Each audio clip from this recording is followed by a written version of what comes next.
high throw. Well, I'll tell you what happened. He slid too early. Yeah, absolutely. Before the replay was on, I thought to myself, what? He almost slid to a stop before he got to the bag. Way early with that slide. Way early. Otherwise, he's easily in. Perfect pitch to run on, a breaking ball, and a high throw. Now there's 2 outs and nobody on, and the 2-1 grounded to second base. Throw to first, the ball game's over, and the Red Sox sweep this series, even though it was delayed by a week. And they come from behind to the Red Sox with 3 in the 8th. Pirates fall 4-3 to Boston here today. This was a tough one, after the 3 games at home to give up this late one. Had a great start from the young Chad Kuhl, but just not enough bullpen help. And even though the offense did do a little bit better this afternoon, they still, I think, could have done a little bit more. And a tough one to take here today. The final, Boston 4, Pirates 3. Post game up next on the Pirates Baseball Network. Hello, this is Jack Martin, owner and supervisor of the Duskus Martin Funeral Home, 4216 Sterretania Road. Play ball is a familiar term during a baseball game. Our team here at Duskus Martin will make it so simple for a pre-arrangement or an at-need arrangement. We are here for you to assist in planning a dignified but yet personal funeral. Stop in and see me at the Duskus Martin Funeral Home anytime. Thank you. When do you need a really nice car or van rental? Relatives or friends visiting? Need a special vehicle for a special occasion? God forbid an accident. Rent-A-Wreck on West 26th has been offering the lowest prices on real nice recent model cars and 12-passenger vans for more than 30 years. Now, we've made a lot of friends over the past 3 decades, but if we hadn't had the pleasure of your company, let's fix that the next time you've got a rental need. Low prices, great vehicles. You can count on us at Rent-A-Wreck. Of course, I want our kids to eat fresh, healthy foods all the time. But we don't have a supermarket nearby, so it's a challenge. I wish we were closer to good health care because of our son's asthma. Frankly, it's scary at times. I'd love for our family to live in a nice house, near a great school, but none of these resources exist in our neighborhood. Many variables can shape the outcome of children's lives, like the zip code where they grow up. That's because not all communities have the same opportunities, such as quality schools and housing, fresh food, and good health care. There are many ways to improve communities, so everyone has a fair chance, regardless of zip code. You can make a difference. Join with HUD and local leaders to improve your community. Learn how at HUD.gov/fairhousing. That's HUD.gov/fairhousing. Fair housing, shared opportunity in every community.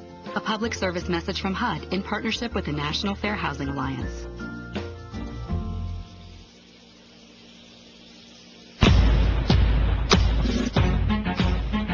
Pirates Baseball has been brought to you by Allegheny Health Network, Health for All, by Highmark Blue Cross Blue Shield, All for Health, by 84 Lumber, your hometown building partner since 1956.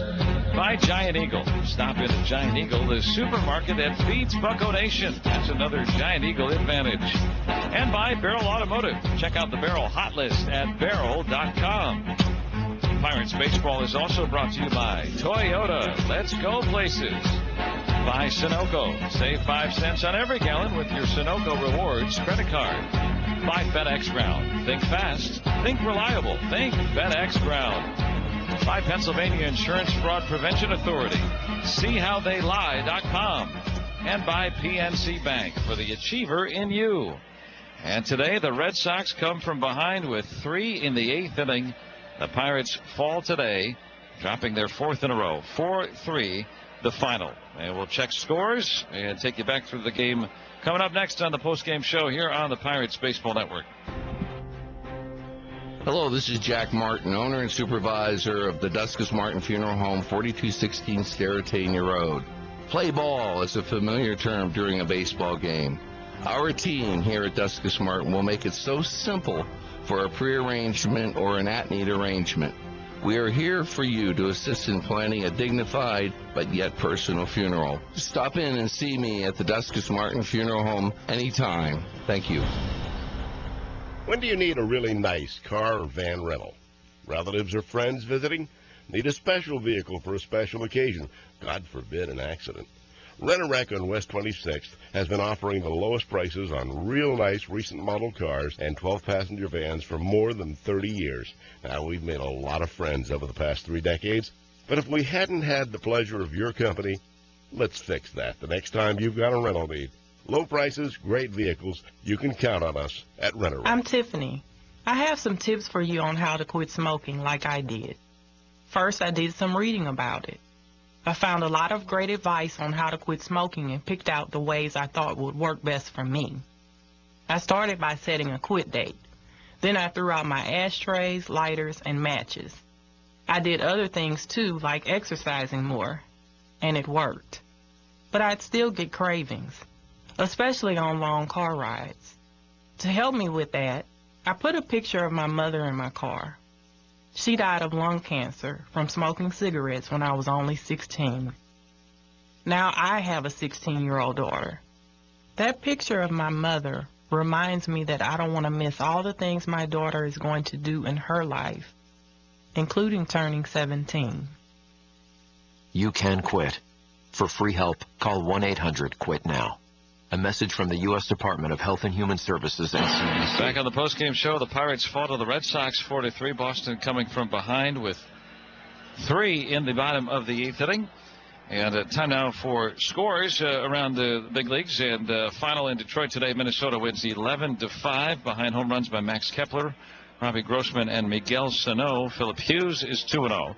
And Texas leading at the Angels 5-0 in the bottom of the 5th inning. Also, the Cubs a shutout win at home over the Dodgers 4-0. Brett Anderson beats Hyunjin Ryu, Anthony Rizzo, and Addison Russell, each with their first home runs of the season.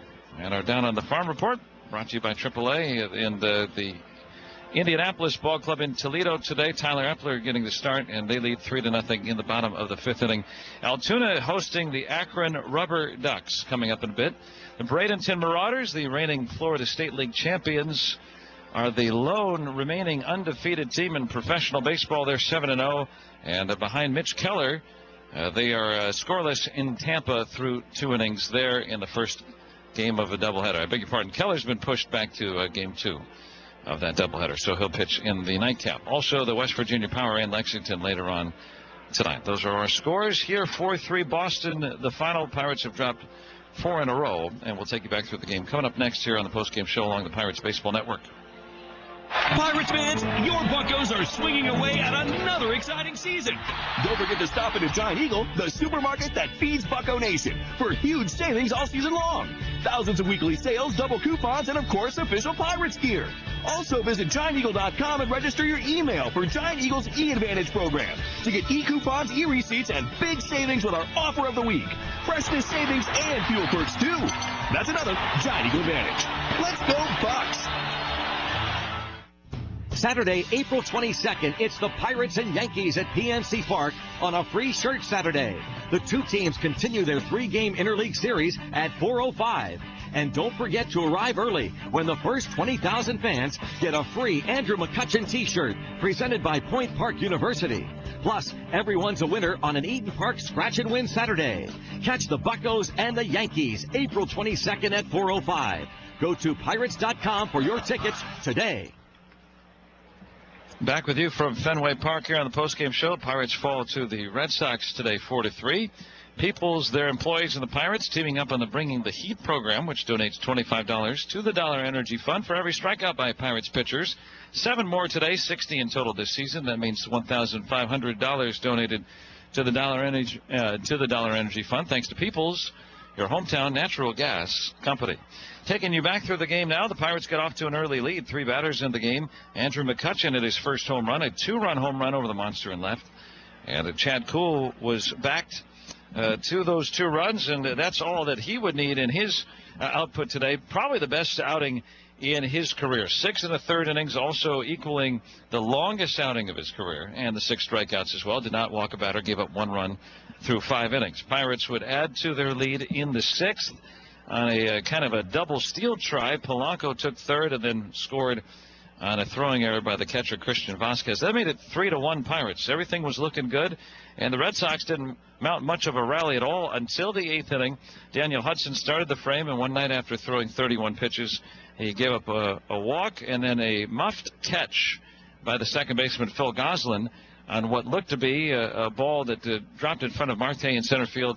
He was trying to throw out the runner, Pedroia, who was going to retreat to first base and tried to force him out at second. Instead, Goslin dropped the ball, and on a low throw, it was ruled an error, and that put 2 men on with 1 out. So that was it for Hudson. Juan Nicasio coming on to face the right-handers Mookie Betts and Hanley Ramirez.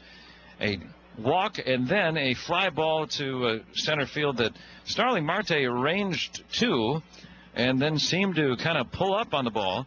That allowed all 3 runners to come around and try to score, the third of which, Mookie Betts, was thrown out at the plate as it was ruled after an overturned challenge. That tied the game on that 2-run double, as it was ruled by Ramirez, and then an intentional walk to Moreland. Xander Bogaerts poked an RBI single out to right, scoring the go-ahead run in Ramirez.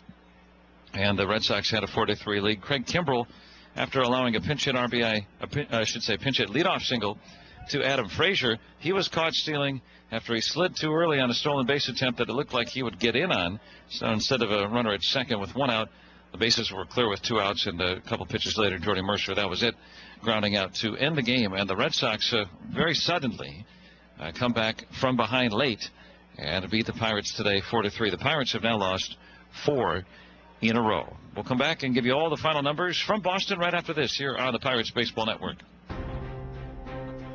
Hello, this is Jack Martin, owner and supervisor of the Duskus Martin Funeral Home, 4216 Sterretania Road. Play ball is a familiar term during a baseball game. Our team here at Duskus Martin will make it so simple for a prearrangement or an at-need arrangement. We are here for you to assist in planning a dignified but yet personal funeral. Stop in and see me at the Duskus Martin Funeral Home anytime. Thank you. When do you need a really nice car or van rental? Relatives or friends visiting? Need a special vehicle for a special occasion? God forbid an accident. Rent-A-Wreck on West 26th has been offering the lowest prices on real nice recent model cars and 12-passenger vans for more than 30 years. Now, we've made a lot of friends over the past 3 decades, but if we hadn't had the pleasure of your company, let's fix that the next time you've got a rental need. Low prices, great vehicles. You can count on us at Rent-A-Wreck. The Community Blood Bank, located at 2646 Peach Street in Erie, is the supplier of blood to our local hospitals, and we're in need of local lifesavers like you. Donating blood takes just 30 minutes and can save the lives of 3 patients right here at home, like Lauren's son, Austin. If it weren't for the blood products, he wouldn't have lived more than a week. Thank you simply wouldn't be enough. New and current donors are always needed. Our local hospitals are relying on you to help. For information about donating blood or to find a mobile drive near you, visit www.4hearts.org. The Community Blood Bank. Our donors save lives. Hey kids, Mom called. She said go ahead and get muddy. The Eastside Wise annual Run Amok Mud Run on Saturday, May 27th. Snakes kids through 19 crazy fun obstacles. Wind through the mud crawl, tire run, pipe slide, and our giant mud mound. The 1.5-mile course has 4 levels to make it challenging for everyone. Let's get down and dirty on Saturday, May 27th at the Wise annual Run Amok Mud Run. More details at ymcaerie.org or call 899-9622. Back with you for a final wrap from Boston as the Pirates fall to the Red Sox today 4-3. For the Red Sox, 4 runs on 7 hits and errors, 6 left. Red Sox improved to 5-4. And for the Pirates, 3 runs on 7 hits and errors, 7 left. The Pirates are now 3-6. And home runs in the game, Andrew McCutchen with his first. That came in the first inning, a 2-run home run off Eduardo Rodriguez. That home run tying Barry Bonds for 4th on the all-time Pirates list. Winning pitcher today, Matt Barnes in relief. He's 2-0. The loss to Juan Nicasio, he's 0-2. The save to Craig Kimbrell, his 3rd. Time of the game, 3 hours, 15 minutes. 32,400 attending this makeup game here at Fenway Park. Well, this one was scheduled tomorrow, so join us as the Pirates try to snap the 4-game losing streak. It'll be no easy challenge, but we're 9 games into the season. Maybe this is the time where the Pirates will turn things around. Garrett Cole will get the nod. The right-hander will oppose the ERA leader from a year ago, right-hander Kyle Hendricks. And we'll be on the air with you here at 1:55. Forgot about Central Time. 1:55 tomorrow for the 2:20 first pitch from Wrigley Field, and we hope you join us then. Thanks again to our engineer Trent Barter. I got to read my own writing here. Trent Barter. Sorry, Trent. T. Barter is a producer engineer here in Boston. Back at our KDKA studios, it's Ryan Marzak. And for Bill Walk, I'm James Block. It's been a short day here in Boston. We'll join you from Chicago tomorrow. Until then, I've repeated the final score here today. The Boston Red Sox 4 and the Pirates 3. So long and good afternoon from Fenway. This has been a presentation of the Pirates Baseball Network. Your home for local sports. Fox Sports Radio, 1330, The Fan. What? Yeah. The reason is it's simple, guys. The playoffs is a different animal when you consider the scheduling versus the regular season. The regular season, you have back-and-backs. The regular season, you're playing on either ends of the coasts, so the traveling is different. And so the Cavs are purely built to play in the playoffs. That's how they're wired. That's how they prepare. That's why they rest, because they know that's all that matters. And until the NBA changes it to where all of a sudden, you know what, it's going to be a little bit more difficult for your championship aspirations if you don't get that number 1 seed. This is how they're going to operate. This is how the Spurs have operated. This is how the Warriors will operate. This is how all the top teams will operate, because the regular season is not a strong indication of your success in the postseason because of how the ebb and the flow of the schedule is laid out. So there's not going to be a switch. What's going to happen, and it maybe is not going to happen this Saturday versus the Pacers, as there's only, 2 days since the regular season ended, that all of a sudden the Warriors are going to play so much better, the Cavaliers are going to play so much better because there hasn't been enough time for them to settle into the playoff rhythm. But give them a couple days or a couple games, and all of a sudden everybody's going, the switch is flipped to the Cavs because they're going to be playing so much better. They're going to be able to actually do the very thing that they've trained and programmed themselves to do, which is to play in this kind of playoff schedule. And again, everybody's going to be saying, that's the switch. But no, it's not the switch. It's just they are better prepared mentally and also as a team to perform at a high championship level in the playoffs with how the schedule is versus the regular season. It worked for them last year.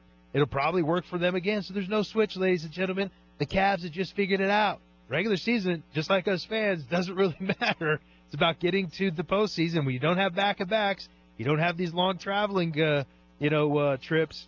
Things don't have to be as you don't have to take as much rest. You don't have as much stress on LeBron. And a team like them that's so LeBron heavy, meaning the way he goes, as their team goes, then you can let him go out and play 40 minutes in all these playoff games because you know he's going to get a built-in rest between games. What is your hunch on when they actually not turn the switch, but is it going to, you said it's not going to happen right away, yeah.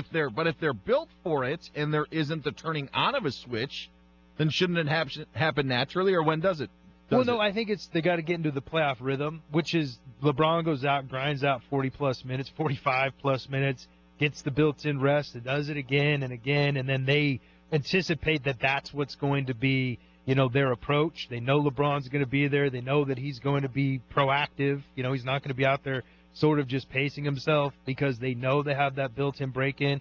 And so I would say we talked about in the elimination game, the eliminator, today about how the Pacers are probably going to get a couple, and they will. I think early on they're going to have some opportunities to catch the Cavaliers in a situation where they're just transitioning sort of their mode from regular season mode to playoff mode. But when they get into that playoff mode, I would say would be probably, a couple games into the first series here with the Pacers, and then they'll get into that rhythm where they know, because it's one thing in your mind when you go out and play a game and you're tired, your legs are a little heavy, and you're thinking, dude, I got to go do this tomorrow night, and I got to do this 6 hours away. You start to sort of, take away. You don't take many of those opportunities to attack the basket. All of a sudden, if there's a loose ball, maybe you don't go after it.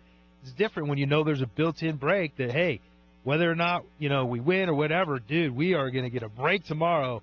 You're going to most likely, really just push the envelope in terms of effort, especially a guy like LeBron. So give him a couple games. They still have to sort of transition into it, but they'll get into it. I think baseball is the sport that you are most built for the playoffs than any other. Football, I think it's the least. What do you mean? You in the sense of? I just think the sense of, like, if you have a pitching staff that is set up or your middle relief is set up to succeed in just a 7-game series. I guess you can build your team. Like it's like hockey, right? You can build your team to. Do you like hockey much? Yeah, I'm not a big hockey guy. But you know, like the Kings, when they were like the low seeds, they were so much physical, and then all of a sudden the reffing changes. Sure. That's also going to happen in the NBA. The officiating is going to change. Remember last year with Steph? Fouls that used to be fouls in the regular season all of a sudden weren't getting called, and he was getting pushed around a little more, and that was sort of the Cavs' secret sauce against him. Yeah, I'm not a big hockey guy, but I understand the game, and I understand that how it's played. I think baseball is the one that the most you can set up. Football, heck, you know, we were talking the other day, the Patriots and their road to the Super Bowl was a lot easier when the Baltimore Ravens weren't in the playoffs. That's right. And, like, the Ravens may have been an average team, but they're just a matchup nightmare for so many, so many times against the Patriots that it's an issue. No, you're right. I agree, though. I would say the NFL is probably the hardest to just say, hey, we're going to build ourselves for the playoffs unless you got a sweet quarterback. But then at that time, you're building yourself for all times and seasons. But, yeah, I think baseball, you're right. It's probably number one and just saying, hey, we're going to build ourselves for the playoffs. And NBA's number two. He's Brady Papinga. I'm Dan Beyer. This is Fox Sports Radio. For the final time today, we enter the Eliminator and tell you who's going to win the NBA title. That next here on Fox Sports Radio. With the first pick, the Cleveland Browns will still suck. From the oh my God! Why did you pick him? To the we need a running back and you picked a kicker. Your 2017 NFL Draft will be covered here on Fox Sports Radio. If you're single and not dating on Match, then listen up. Match is not only number one in first dates, but second dates too. In fact, they've surveyed over 5,000 U.S. singles to get the top tips and advice when it comes to dating. Now I'm going to hook you up. For my listeners, go to Match.com/game for 7 days free. That's 7 days completely free to search and connect for my listeners. This free offer only found at Match.com/game. That's Match.com/game. In business, risks and rewards come with every decision, like moving to the cloud with Office 365. While its benefits include anywhere access and lower costs, cyber threats and user errors can quickly wipe out data and the money you save.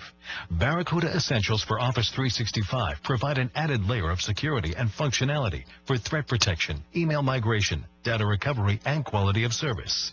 Move securely to Office 365. Visit barracuda.com/essentials to learn more.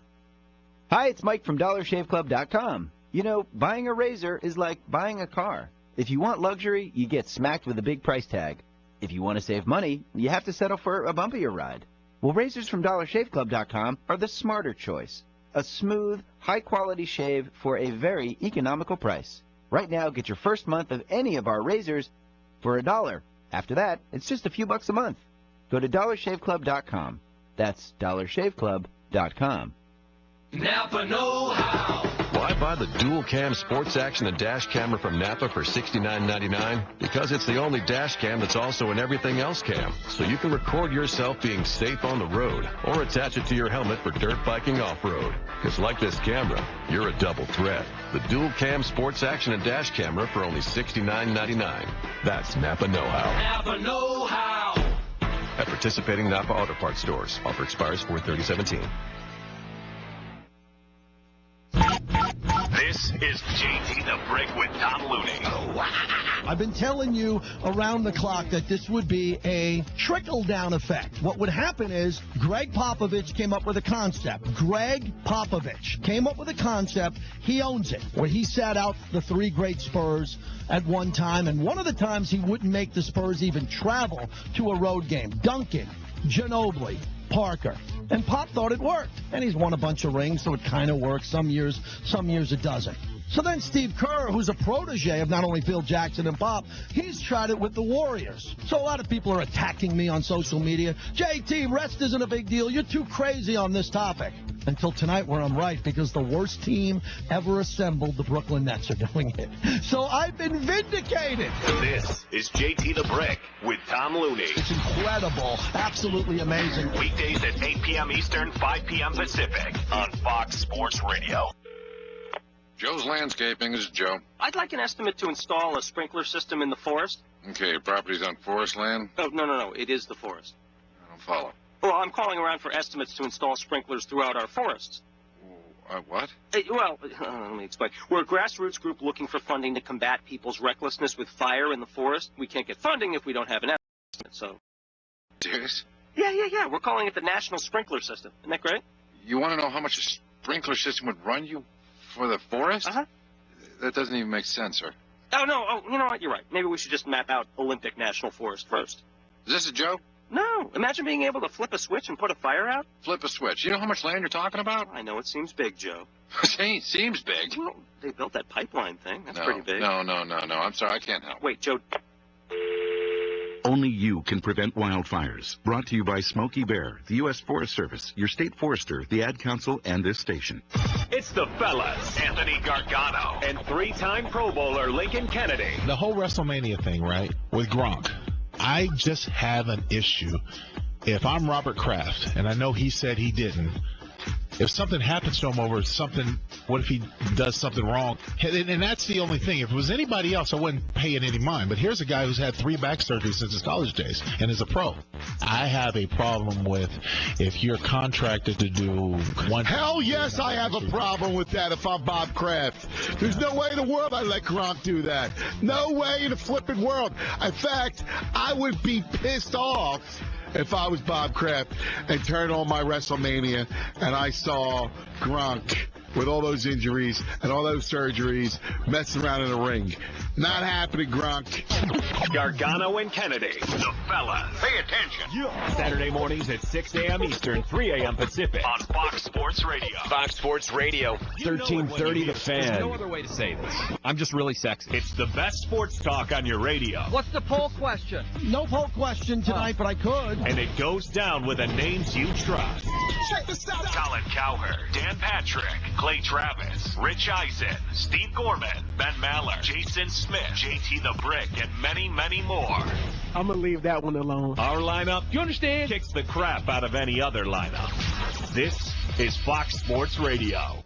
Saturday, it's the Major League Soccer Showdown. 2 of the league's most dynamic scorers go head-to-head when Orlando City hosts Giovanni Dos Santos and the LA Galaxy. All the MLS action kicks off at 2:30 p.m. Eastern on Fox.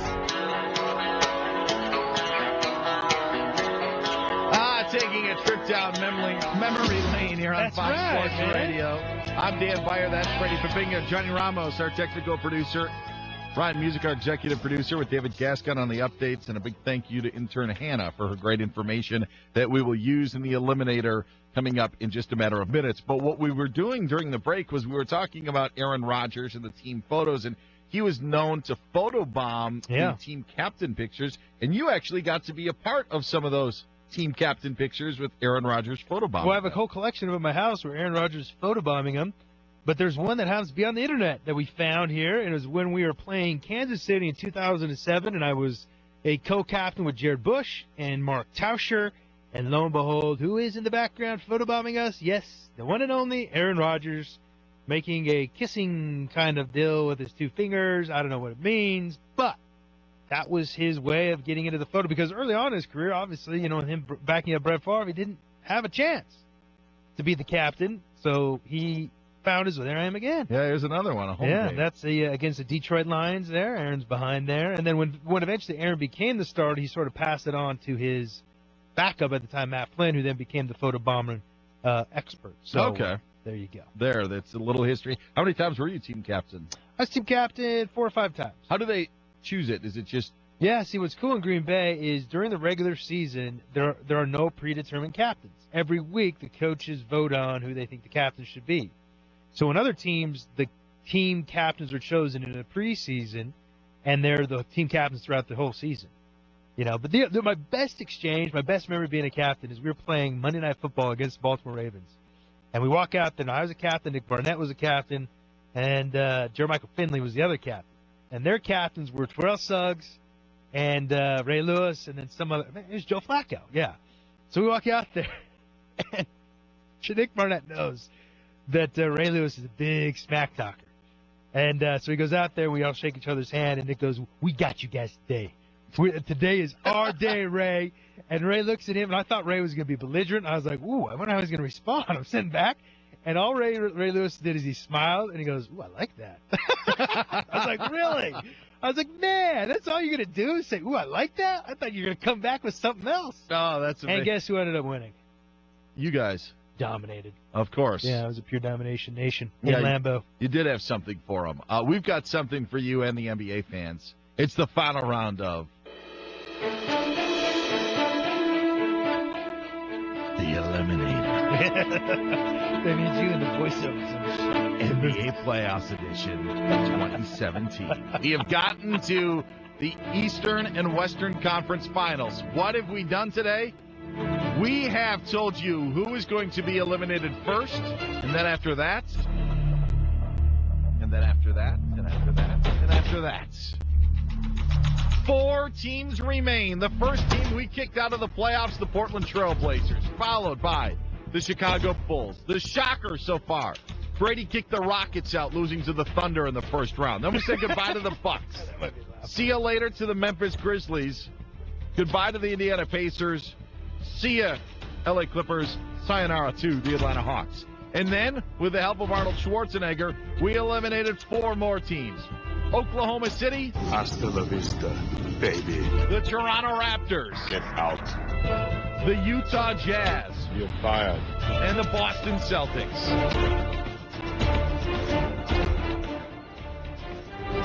4 teams remain. In the Western Conference, it's 1 versus 2, the Warriors and Spurs. In the Eastern Conference, it's 2 versus 4, Cavs and Wizards. Who's eliminated next? Brady Papinga. Who's going to be the first one? Oh, it's going to be the Wizards. Hasta la vista, baby. I think the Cavs take care of them pretty handily. I know it's going to be a highly contested battle, but I'm thinking 6 games, 5-6 games in that one. But I see the other side with the Spurs and the Warriors going a little longer. That is the question. Warriors and Spurs. We're going to bring in the crew on this one. Guys, it's the matchup we expect in the Western Conference Finals. I like the Warriors prevailing in 6. What do you guys think? John Ramos. I like the Warriors, and 6 is a good number, too. 6 is good. Ryan Music. Ryan Music. Ramos, Hold on, Dan. Hold on. 6 Hold is on, a good Dan. number. It's a nice and round number. I like the Warriors. He likes the Warriors. Whoa. All right. San Antonio Spurs. Get out. Get out. And then there were 2. It comes down to the Warriors and Cavaliers in the Eliminator. We thought this would be the case, but now we know the stakes are that much higher. It's for the Larry O'Brien Trophy. In series, who is eliminated and who survives in the NBA playoffs? Brady Papinga. Ooh, I feel the pressure here. The heat is hot. You get the final say. Who is eliminated in the NBA Finals? Cavs or Warriors? It's going to be the Cavaliers. That means the survivor after the Cavaliers are... Hasta la vista, baby. The Warriors win it all! We are Buckhorns! Picture this. You're at home, and you're thinking that there's nothing you'd like more than a nice, cold, delicious iced coffee. But you're at home, remember? So just how are you going to get a great iced coffee? With the Hyper Chiller, that's how. Just pour or even brew fresh hot coffee from your single cup brewer into the Hyper Chiller. And in about a minute, you'll be enjoying an amazingly delicious iced coffee. It's that simple. No long brewing process, no complicated recipes. There's no faster, more convenient way to make the iced coffee you love at home. The Hyper Chiller rapidly chills up to 12.5 ounces of coffee at once, without any dilution. Plus, when 5 o'clock hits, you can use it to chill a glass of wine or whiskey. The hype is real. Save money, save time, and drink great iced coffee at home with Hyper Chiller, dishwasher safe and BPA free. Get $5 off your order when you enter the code COFFEE at hyperchiller.com. That's code COFFEE at hyperchiller.com. Save 16% off select new Buicks and Chevrolets all this month at Walker Brothers Buick Chevrolet. We'll give a little more, take a little less at Walker Brothers Buick Chevrolet. Erie Seawolves, Notre Dame football, Erie Otters, Bayhawks basketball, the Sports Blitz, the best sports radio in Erie, Fox Sports Radio, AM 1330, The Fan. Unless your home was built quite recently, it's likely that the electrical system already needs some upgrading or repair. And with technology accelerating at an ever faster pace, the need for power grows every day. Older homes are especially hard-pressed to keep up with today's electrical demands. Many older homes have outlets that won't accept three-prong grounded plugs. It could indicate that your electrical wiring system is not fully grounded and you're not completely safe. Simonian Electric will help you get your home up to date. Schedule your free estimate today. 434-2468. Simonian Electric, serving Erie and Crawford County. PA number 080913. Hit the road, Jack, or Susan, or insert your name here. Ray Wickley has the right RV for all of you with motorhomes, travel trailers, and fifth wheels. Choices range from inspiring envy to that's just so cute. Come see at Ray Wickley's RV Center, Route 20 in Northeast.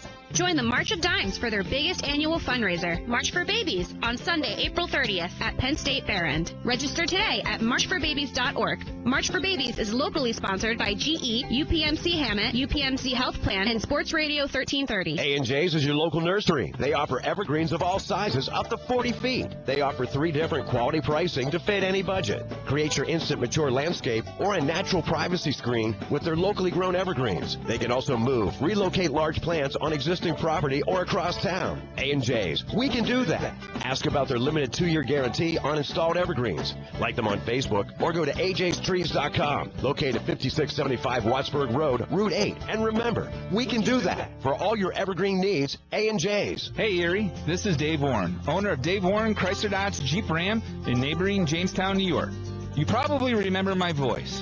And now I'm proud to be reaching out to you as part of a large auto group offering 12 different franchises and over 400 pre-owned cars, trucks, vans, and SUVs. You have my personal guarantee that the short drive to Jamestown will be worth your time and money. You still just pay PA sales tax, and I'm looking forward to seeing you again.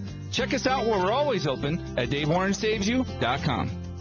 Are you looking to get in shape fast? Hi, I'm Matt Probonic from iRock Fitness. Summer is almost here, and you may want to get in shape fast, so take advantage of the iRock Fitness 21-day Flat Belly Boot Camp for just $21. Take a new class every day of the week for 3 weeks for just $21. No strings attached. Get workout guidance, accountability help, nutrition guidelines, and more. Visit iRockFitnessErie.com to get your membership or call 459-3033 and let your body rock. First-time members only, 1 per customer. Offer expires 4/30/17.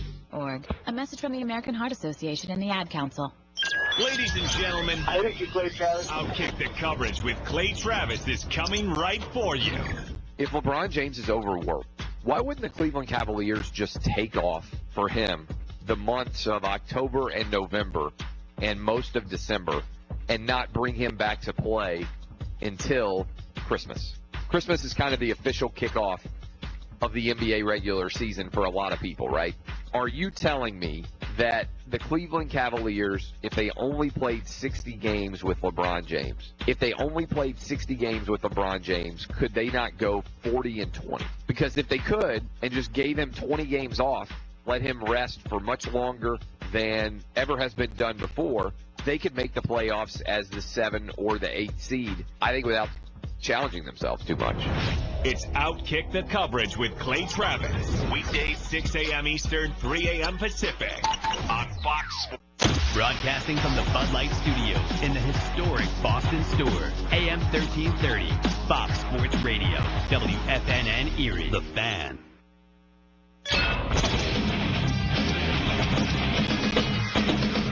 Fox Sports trending now. Lots of baseball being played today. 3 games in the books, 1 continuing into the bottom of the 6th inning out in Anaheim. Rangers all over the Angels, 8-0. Yu Darvish through 5 has 9 Ks and has just 4 hits against. Finals from earlier today, Dodgers and Cubbies. Ryu on 2-0. There's a fly ball to left field, and that baby is long gone. Well out of here. What a shot.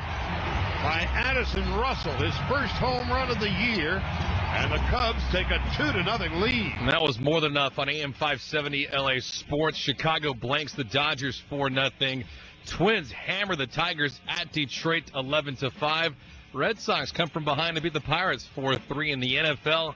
Steelers chairman Dan Rooney passes away today at the age of 84. I'm David Gascon.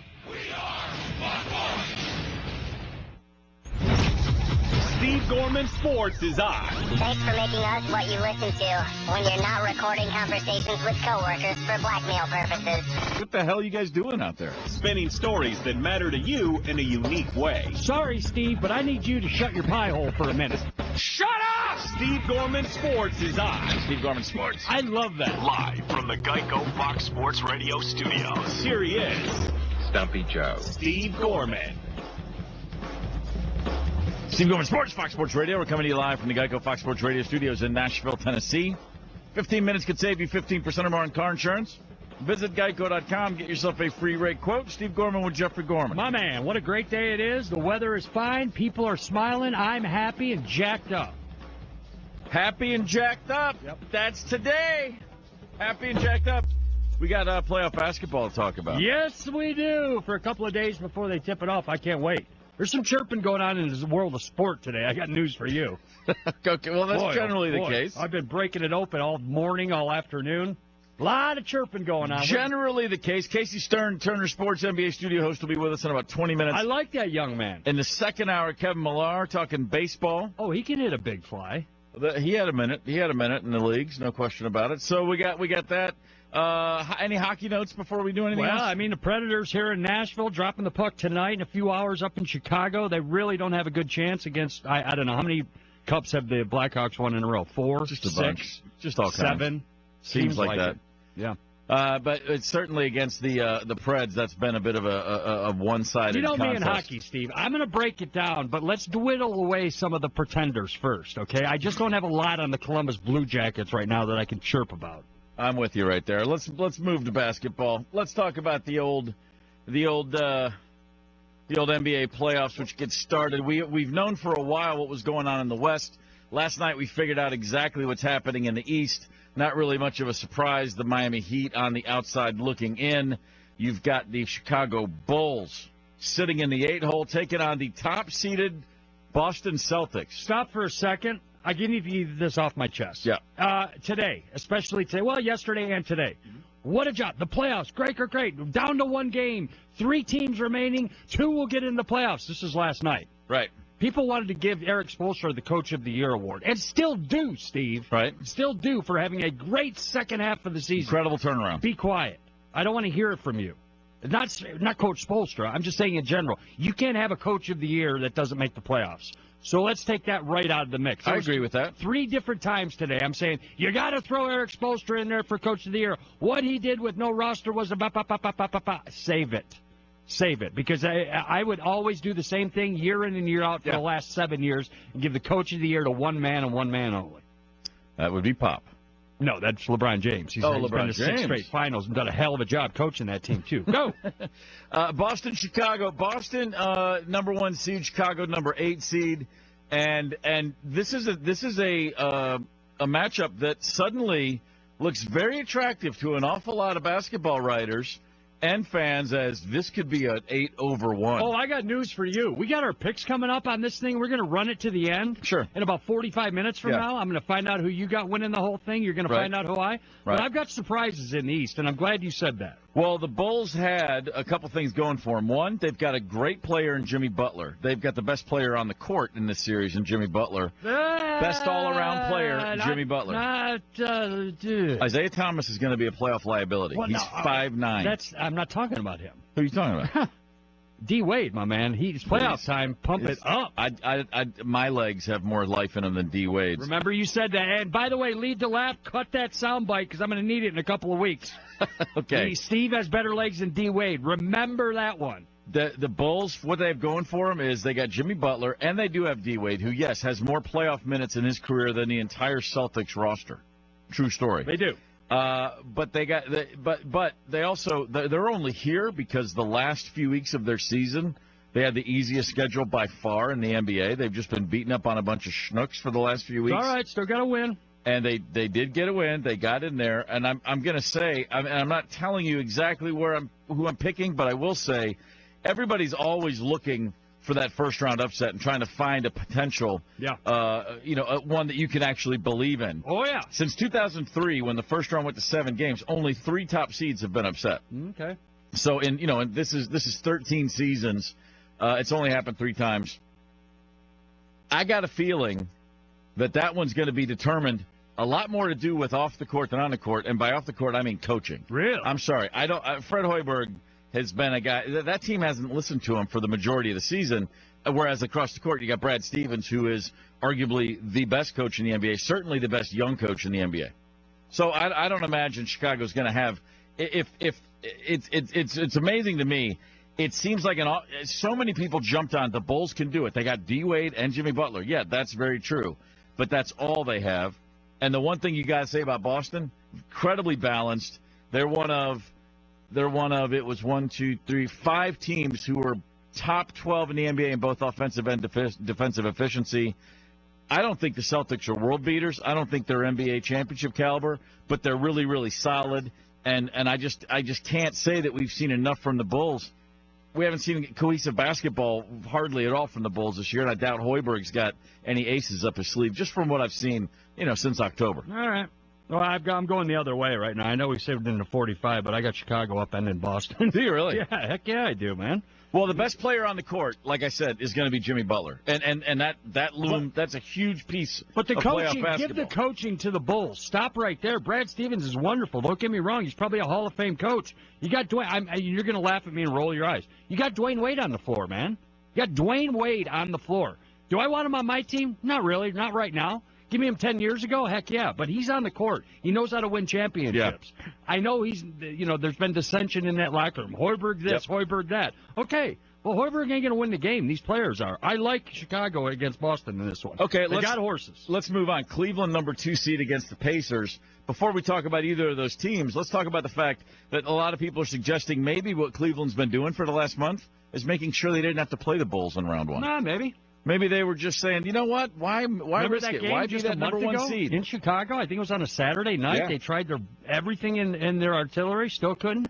Well, Cleveland got beat by Chicago. Matchups play a big part of these things, and if something about Chicago didn't look good to Cleveland, who knows? I can't imagine that Cleveland was avoiding Chicago in the first round, but I got a feeling at the very least they're thinking, well, it's okay if we don't play them. Uh-huh.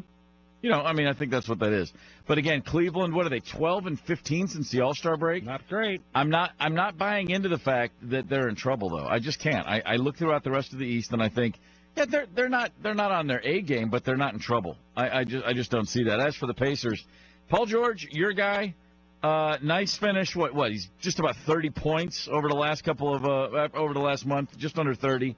Been totally doing it. My question to you is, Lance Stevenson, is he going to have an impact in this series? Yeah, absolutely. He's a scorer. He's the Vinnie Johnson of the Pacers right now, and he's half of what Vinnie was. That was back in the 80s with the Pistons, in case you don't get that reference. He's half of that. He's a half of a microwave is what he is. Yeah. He's a toaster oven. He's a toaster oven with the convection oven option. Yeah, I'm being serious. That's a guy that they brought in to score, Lance Stevenson. I know he was on the couch, but he's going to have a huge playoff role. We shall see. He certainly brings some toughness there defensively. The other 2 series, Washington, Atlanta. To me, this is the 4-5. It's not really that interesting. I don't feel like the Hawks have shown me. Wow. The records are, look, the 4 to the 5. There's a 6-game difference in their wins and losses. They got the top 5 players. Yeah, I said it. One of the top 5 players this year in the league running point for Washington. Oh, yeah. Oh, no, I'm with you there. You get John Wall and Bradley Beal hot. Look out. I know it's a boring one. It's Washington, Atlanta. It's much like Milwaukee, Toronto. Don't sleep on Washington. And, by the way, I'll say it again, and I'll say it this whole playoff run, don't sleep on Gortat.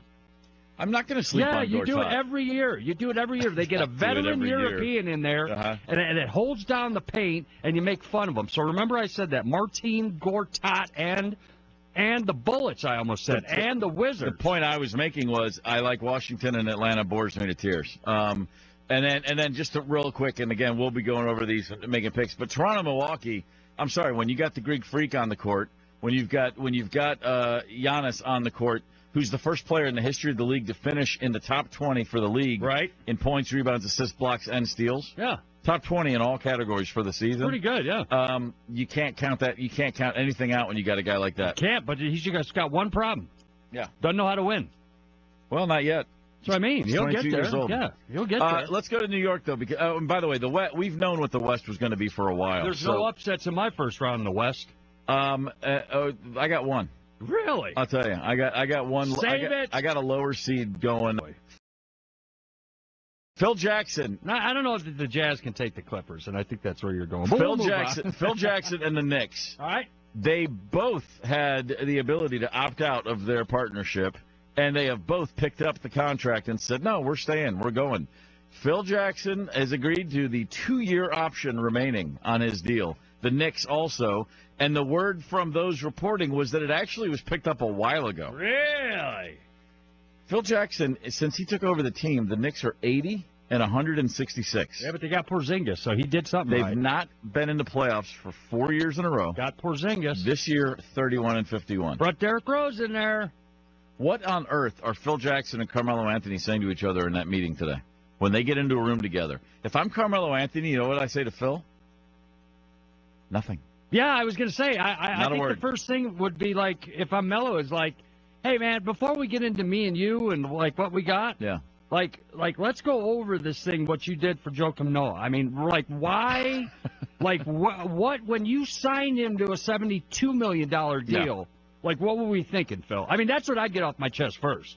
If I'm Carmelo, I look at Phil and I literally say, look, I have a no-trade clause. I can do whatever I want. If I'm anywhere else, it's because I want to be somewhere else. You got some explaining to do across the board, Phil Jackson. We'll see what comes of that. But with the Knicks and Phil committing to each other for another 2 years, I do think that signals that it's all over for Carmelo Anthony in New York. I mean, as much as we've all kind of thought that was going to be the case, there's no question he's got to go now. What on earth brings? How about you? Stay there? You're not wanted. Are you staying there? And No. I know you're making $100 million plus. Are you staying, even with your lovely wife and family, and you're the king of New York, but you're not wanted by your employer? Are you staying? I'm trying to get somewhere else. I am absolutely trying to get somewhere where I'm wanted. I want to walk into work every day and not feel like the people that are signing my paycheck wish I was dead. Yeah.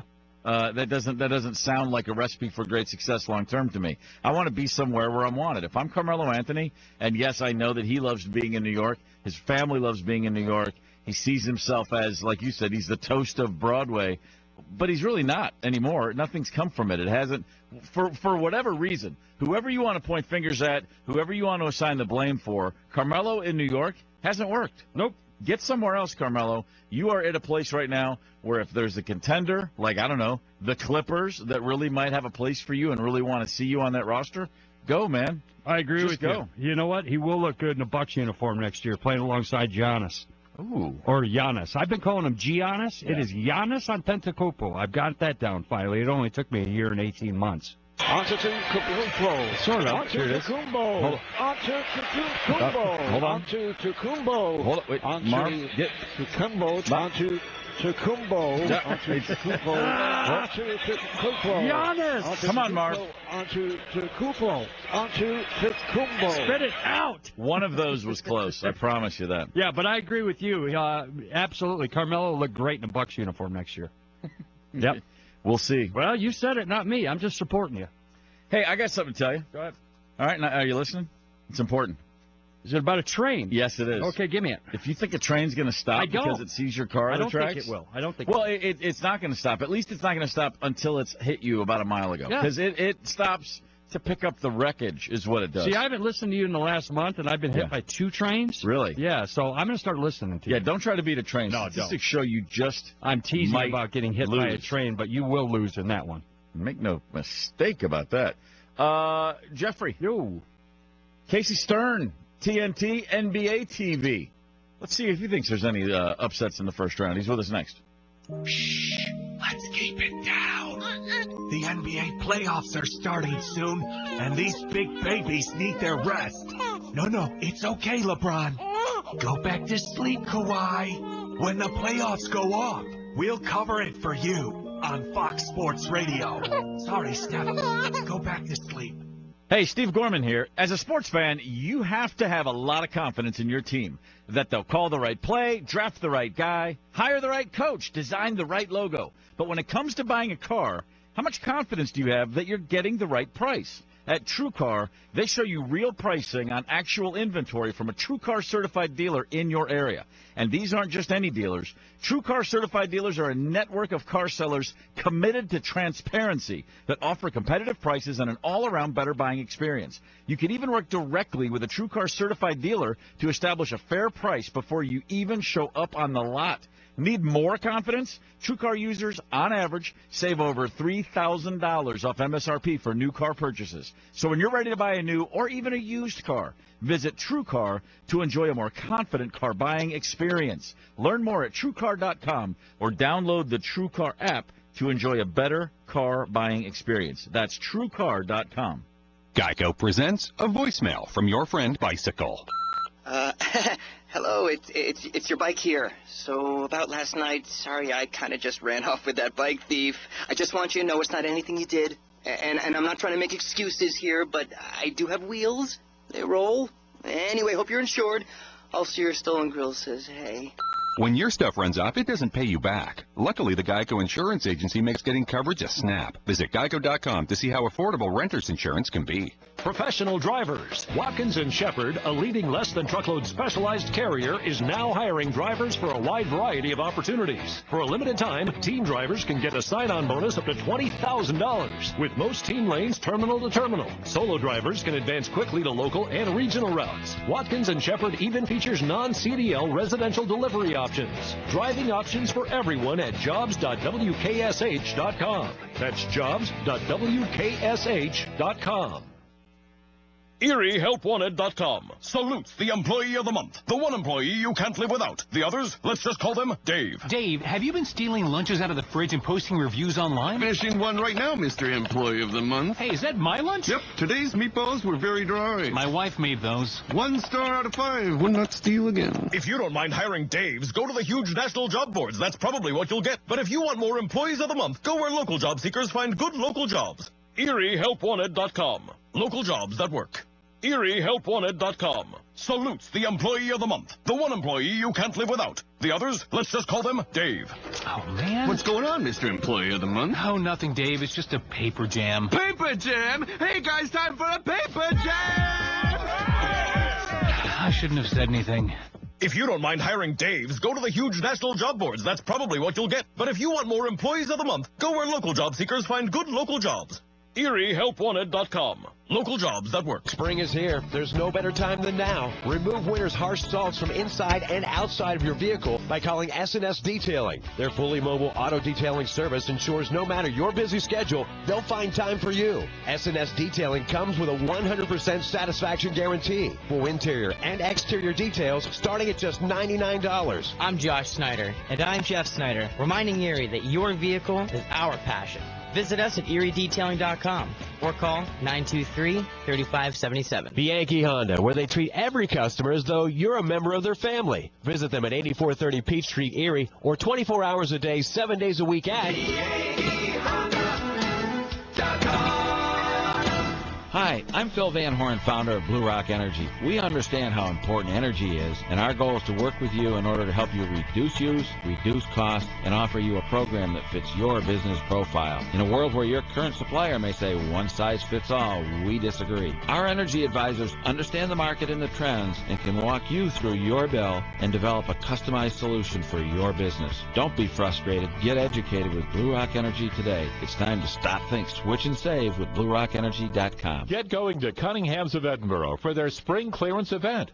With money-saving deals popping up all over the lot, now's the time to buy or lease any new 2017 Chrysler, Dodge, Jeep, or Ram. Put a spring in your step and head to Cunningham's of Edinburgh now. On sale now at halfofferie.com. Have your home pest-free with Kunso Landscapes Perimeter Pest Control for only $100. Their pest control service provides 4 applications from May through August, which are all applied outside away from family and pets. The application is virtually odorless and colorless and won't harm your flowers flowers, shrubs, or lawn. So get rid of those pests for half the price with Kunso Landscape. Call Robert at 899-1880 for a free consultation.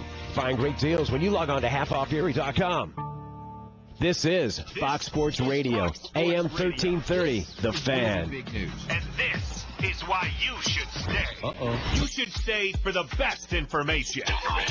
The hottest of hot takes. And that was my point. The best talent on the radio. We want to give them the best of what we got. This, my friends, is why you should stay with us. Oh, and if you don't, we're going to send Clay Travis to your house in a Wrangler Speedo. It's actually very flattering. Oh! So what? Play ball! This Saturday, it's a baseball doubleheader on FS1. First, the Detroit Tigers take on the Cleveland Indians. Then the San Diego Padres battle it out with the Atlanta Braves. It all starts at 4 p.m. Eastern on FS1.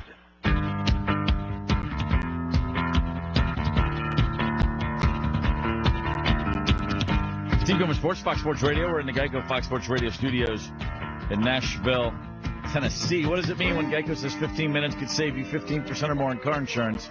Means you should have gone to Geico.com about 15 minutes ago. There's your catapult, Hoss. Yeah, it's a good pull right there. Hey, look, Johnny's side 2 a murmur coming through. Wow.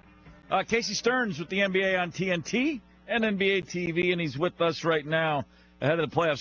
Steve, you got to give me a minute with Casey here. Go right ahead. Because we're going to be talking a lot of NBA playoffs. We see him on TNT. Yeah. We see Casey Stern on NBA TV. Yeah. But I do have Casey, I got a question for you, non-basketball related. Sure. Can you help me?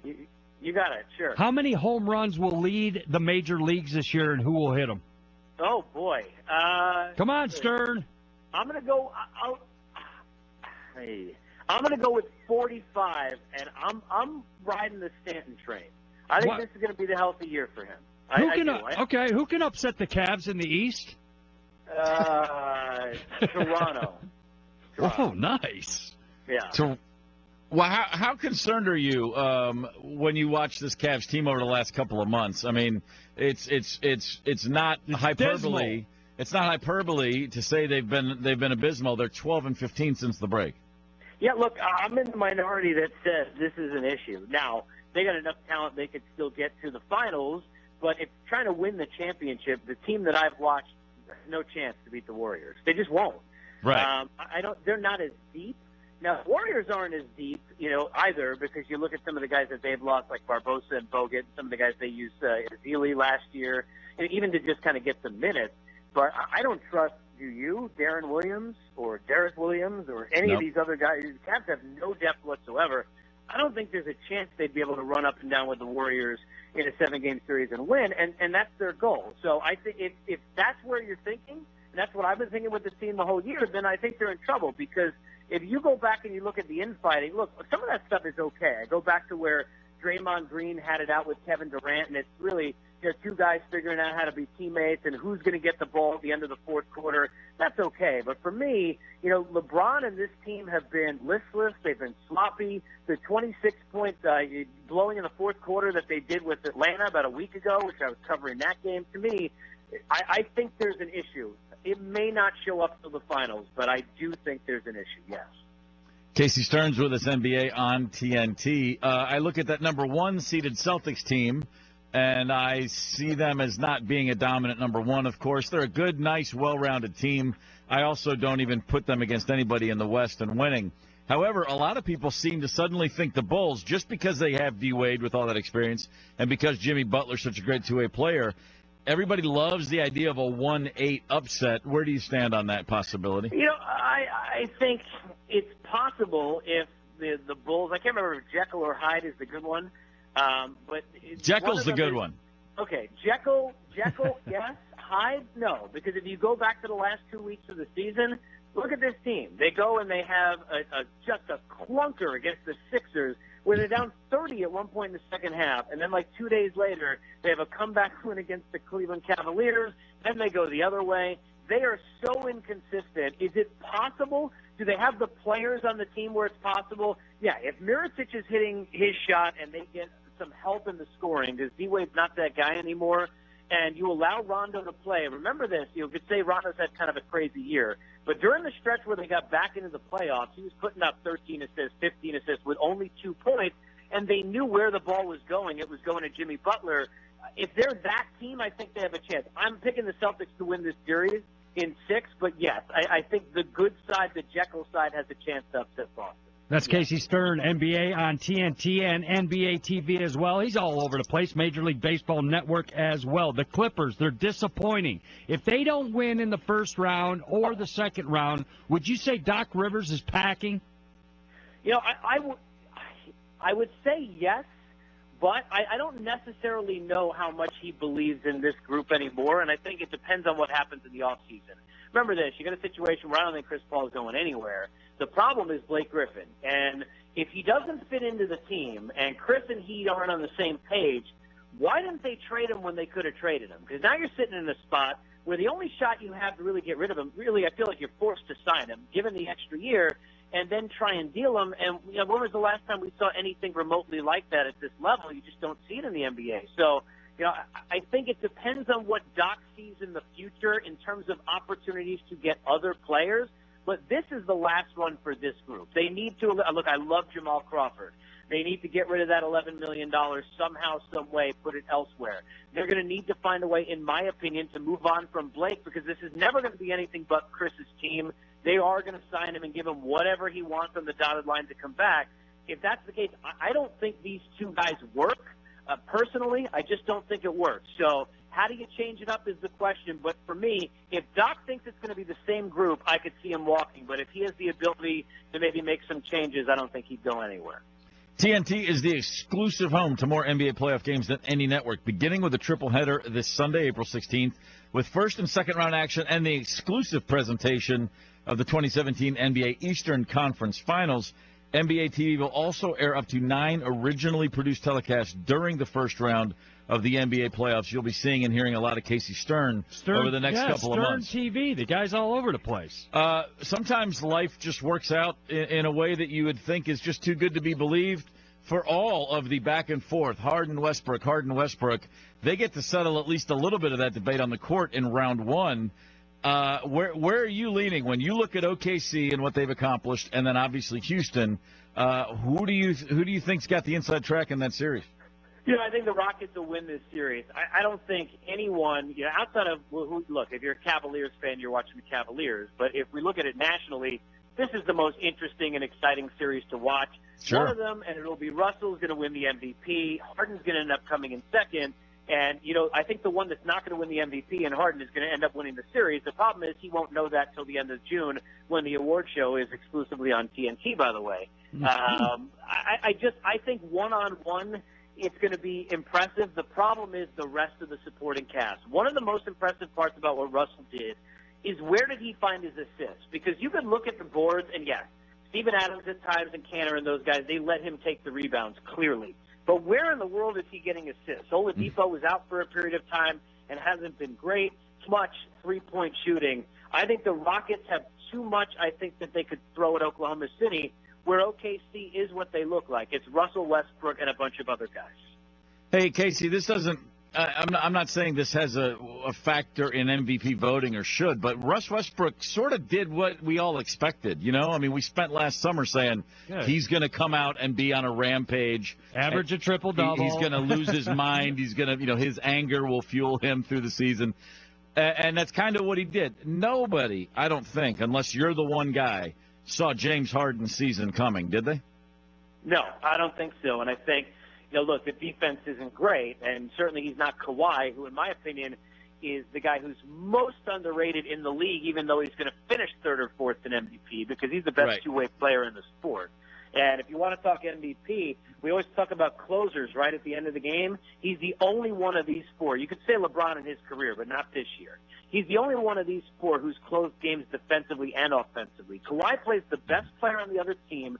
He plays Harden, runs around and chases him the whole time, where LeBron, Harden, these guys, they don't play the best player most of the time, if ever. So, you know, I love Kawhi, but, you know, I think to the point of Harden, I think he's improved the defense a little bit. He's been way more of a team player. He's fit into Mike D'Antoni's system, who, you know, he told us when we spoke to him at the break, has let him just kind of do his own thing.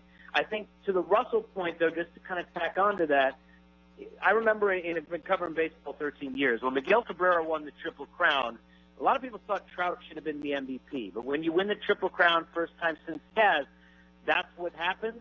I think regardless of what we think Harden versus Westbrook in terms of who they have with them, when he solidified that record, I think he solidified the MVP. Casey Stern, NBA on TNT and NBA TV. Okay, San Antonio, Houston, or the Clippers? Who do you give the best chance to upset Golden State in the West of those three? San Antonio, for sure, because they're the only team that I think can find a way to defend Golden State enough and try and slow them down to force them to play their pace. I think Houston-Golden State will be the most exciting series we get in the entirety of this tournament, if you will, until you get to the finals, because those games are going to be like 127 to like 124, and no one's going to play any defense, and you're going to see Steph hit a three from half court, and then Harden's going to turn around and do the same thing.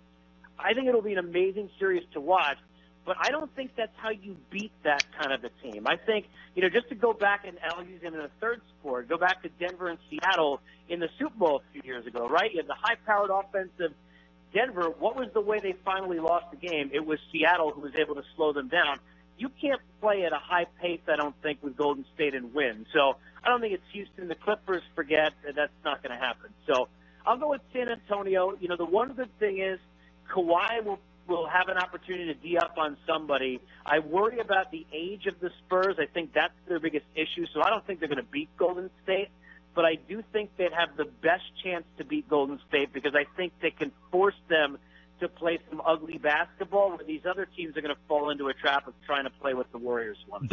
Wayman Fizdale gives no love to the Memphis Grizzlies. Wayman Fizdale. I mean, that's what I'm saying. Casey Stern gives Wayman Fizdale no love. That's what I'm saying. It makes perfect sense to me. Look, here's the thing about the Grizzlies, right? Think about this. They beat Houston twice, Golden State twice, San Antonio twice. I mean, they are the team no one wants to face. But the Grizzlies are like the team that softens you up and makes you vulnerable for the next round. I don't think they're going to beat San Antonio. They're going to push you around. Look, Zach Randolph, you think about, first of all, Gasol, speaking of underrated players. I think they're going to push you around. They're tough. The Tony Allen types, they're going to be grueling. You're going to have bruises, but you come out with a win. So, yeah, I think they soften San Antonio up a little bit, but I'm not taking the Clippers or the Jazz over the Spurs. Could it happen? It could, but I'm not picking that. Nice. Casey Stern, great stuff, brother. Thank you. Thanks, Casey. Anytime, guys. Be well. We've all done things when we're hungry that we probably look back on and regret. Sometimes, the old carrot and the stick thing works. James Harden can tell you all about that. That's next, but first, here's what's trending. Darvish's day is over for the Rangers. 7 innings of shutout ball, had 10 Ks and 2 walks. Rangers are all over the Angels right now, 8-0. Earlier today at Wrigley, Ryu on 2-0. There's a fly ball to left field, and that baby is long gone. Well out of here. What a shot by Addison Russell. His first home run of the year.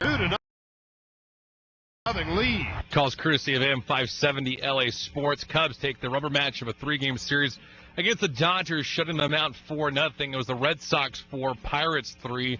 Twins hammer the Tigers 11-5. Minnesota scores 11 runs off of 11 hits. Meanwhile, in the NBA, New York Knicks have picked up the 2-year option on Phil Jackson. Mavericks forward Dirk Nowitzki says he'll return for his 20th season in the league. I'm David Gascon. We are Buckhorn. You're listening to Steve Gorman Sports, live from the Geico Fox Sports Radio studios. Sports.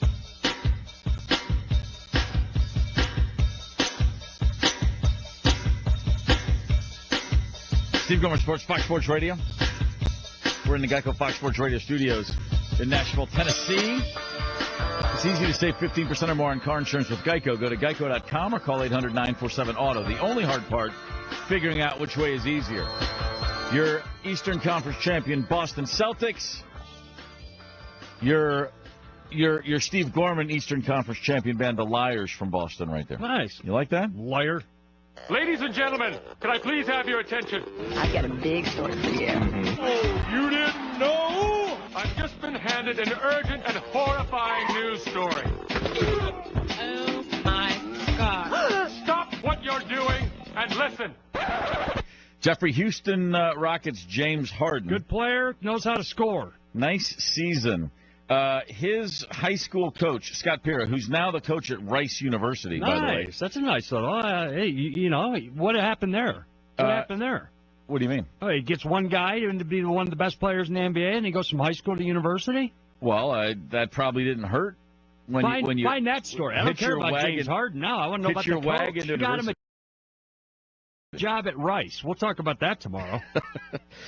In a piece in Sports Illustrated, the coach, again, Scott Pera, talks about Harden in high school was a great just spot-up shooter. Just loved to get a pass and knock it down. Sort of like now. And his high school coach said, you know, you got to get a kid to do something different. Like, it's like, yeah, you're good at that. He said, here's a quote, he goes, any kid that's good at something, that's what they want to do all the time. I kept trying to talk to him and tell him, if you want to be a great scorer or a really good player, you got to add different things to your game. You got to learn to take contact. Every time you get knocked down, you got to get back up, not look at anyone funny, not talk to the refs, just get to the free throw line and get those points. So in order to get Harden to think that way, he challenged him. He said, hey, if you get more than 6 free throws in a game. 6 free throws in a game. I'm going to buy a hamburger. Huh. And by the way, do you remember being in high school? Yeah. How much could you eat when you were 17 years old? Yeah. I killed the dollar My menu. son's 16, and all he wants to do is eat. Yeah, horse. If Harden shot fewer than 6 free throws, he had to run sprints. Ooh. And so Pera, what he would do Guarantee you he didn't run any sprints. He just ate burgers. He would put him in drills where he would put on arm pads, big padded arm things, and Harden had to make 8 straight layups while his coach is banging on him and pounding him on his arms, on his shoulders. The reason I mention this, the thing that's just great, every player you see in the league and you go, man, that guy's unbelievable. What a season, what a season. There's always guys like this coach at Rice University that have so much to do, all those little building blocks. And it's still, I still can remember every coach I ever had, the good ones and especially the bad ones. But I could tell you anything about, and I never was good in basketball or soccer. I played high school in both sports, but I was not a college level athlete. But the things I was good at, I can tell you where they came from. Who taught me? Who showed me? Who slowed it down? Who did that? And these guys in the NBA, like Harden, when you see him getting to the rim and getting all that contact and still going it up, I mean, it's just awesome to know that there's a guy out there who goes, oh yeah, I used to beat him up with a big pad, and if he got to the line enough times in the game, I'd buy him a hamburger. Yeah, and by the way, don't be so hard on yourself. Takes I mean, a you village. gave all that you had athletically. No, that's not true at all. I gave very little of what I had. Well, That was I'm the just problem. saying that's you put out on the either the soccer pitch or the basketball court what you were. Yeah. That's what I'm saying. And you had moves. You had a ton of moves. You were a good player. The only thing is you was slow motion. That's the only thing. Well, that did get in the way. You were low gear with all the moves. That's what I'm saying. You were a cruiser. You're a big Harley Davidson. Okay. Still made all district in the state of Kentucky. Here I'm we just go. going to say. As long as we're getting into that. There we go. Thank you, sir. May I have another? All right. Pittsburgh Penguins fans. Yeah. Seriously. They're rabid. They're nuts. I know several of them personally, and I don't talk to them during playoff time.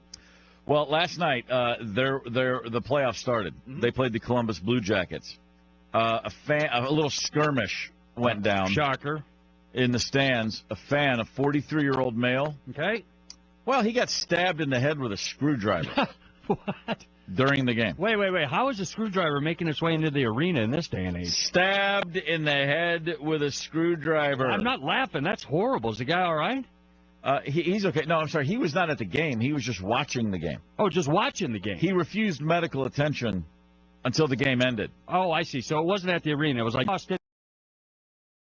and assaulted with a screwdriver. Yeah. And he needed medical attention. He said, I will after the final horn blows to end the third period. Yeah, exactly. That's Penguin hockey. Screwdriver in the head. Now, no word if that's a Phillips head or a flat head, but it's still a screwdriver. Gosh.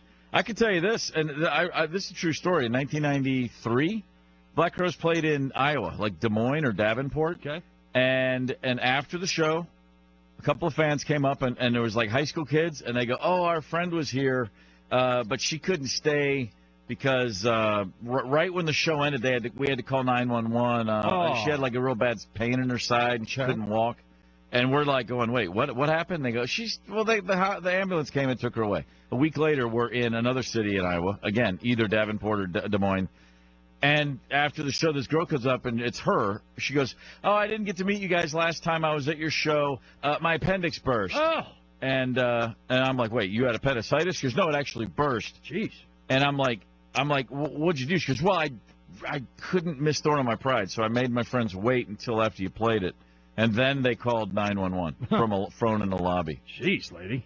That's you're playing with your life right there. Well, it's not that. It's just not a. And it's not a great song. It's a good song. It's good. Yeah, it's a good song. But if you think about it, no chorus. No chorus, and it's 14 minutes long. Live? Oh, God, yeah, way too long. Hey, whether it's a first or a seventh round pick, drafting the right player is the key to success. That 6'4" wide receiver or that speedy edge rusher, they can take a team to new heights. But the same goes for your business or your department. Finding the right talent makes all the difference. When you need to hire, where do you go to scout talent? You can't find top talent by posting your job to just one site.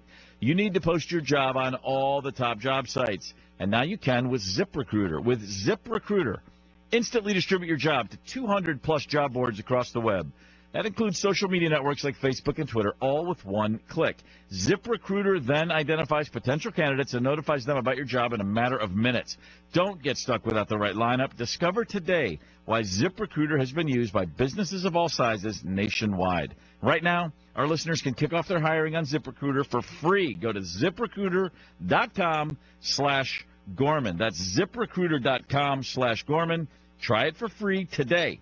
ZipRecruiter.com/Gorman. I'm going to try a tease. You tell me. Just point to me when you want this teaser. When you want this segment ending, I got something for you. Right now. Right now? Let's have it. Coming up next, you're not going to want to miss what I have on Eli Manning. That's right. The Golden Boy could be a thief. And also, NBA picks. Next. With the first pick, the Cleveland Browns will still suck. From the Oh my God! Why did you pick him? to the We need a running back, and you picked a kicker. your 2017 NFL Draft will be covered here on Fox Sports Radio. You don't have to drive like a pro to stop like a pro. All thanks to the new Duralast GT brake pads from AutoZone. They're like the ones used by Team Penske and NASCAR. They're engineered to be race-ready with a V-slot design and carbon fiber technology to reduce wear and increase stopping power. Because when you drive fast, sometimes you have to stop even faster. Duralast GT brake pads, proven tough from the tracks to the streets and sold only at AutoZone. Get in the zone. AutoZone. Truck drivers looking to start or grow your business. The choice has never been clearer. Schneider's popular Pick Your Freight model is now available for van, truckload, and tanker owner-operators, plus limited-time lease-on incentives. Choose your loads, routes, and revenue from a massive, reliable freight base. Bring your own 2010 or newer truck or lease one through SFI Trucks and Financing. For savvy business owners, the choice is clear. Lease on at SchneiderOwnerOperators.com. Get your lease-on incentive at SchneiderOwnerOperators.com. ErieHelpWanted.com salutes the employee of the month. The one employee you can't live without. The others, let's just call them Dave. Dave, we need to talk about your sick days. What seems to be the problem, Mr. Employee of the Month? Last week you were out all 5 days. I was sick. Thanks for checking in. You posted on social media that you were at a comedy club on Monday. Laughter is the best medicine. An outdoor barbecue on Tuesday. Feed a cold, starve a fever, or whichever one needs to be fed. That's the one I had. Okay, Wednesday you took a selfie, #faking sick. That was supposed to say freaking sick. Thursday you were at an amusement park. Somebody stole my phone. They stole your phone and uploaded photos of you at an amusement park. Yes, fake news. Friday you tailgated in the employee parking lot. Friday's basically the weekend. Everyone knows that. If you don't mind hiring Daves, go to the huge national job boards. That's probably what you'll get. But if you want more employees of the month, go where local job seekers find good local jobs. ErieHelpWanted.com. Local jobs that work. We don't discriminate against people named Dave. Dave is a common name, fun to say, and so we're using it as a catch-all for lackluster employees everywhere. Please don't write us to tell us you were insulted by this ad. That would be a real Dave move, Dave. Are you looking to get in shape fast? Hi, I'm Matt Probonic from iRock Fitness. Summer is almost here, and you may want to get in shape fast, so take advantage of the iRock Fitness 21-day flat belly boot camp for just $21. Take a new class every day of the week for 3 weeks for just $21. No strings attached. Get workout guidance, accountability help, nutrition guidelines, and more. Visit iRockFitnessErie.com to get your membership or call 459-3033 and let your body rock. First-time members only, one per customer. Offer expires 4/30/17. Bianchi Honda, where they treat every customer as though you're a member of their family. Visit them at 8430 Peach Street, Erie, or 24 hours a day, 7 days a week at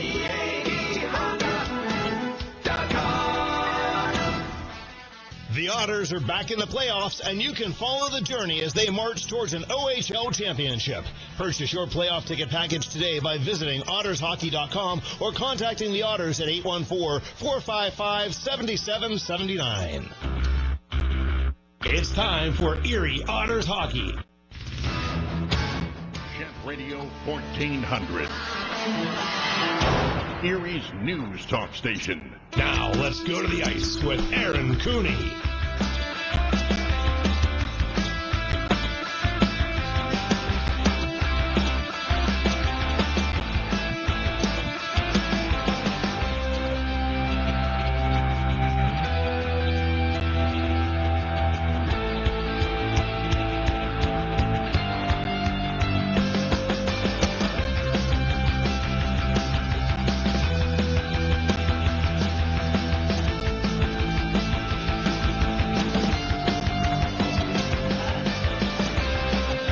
Tuesday night, we entered the Budweiser Gardens with two nationally ranked teams, and one was going to walk out with a lead in a Western Conference semifinal matchup.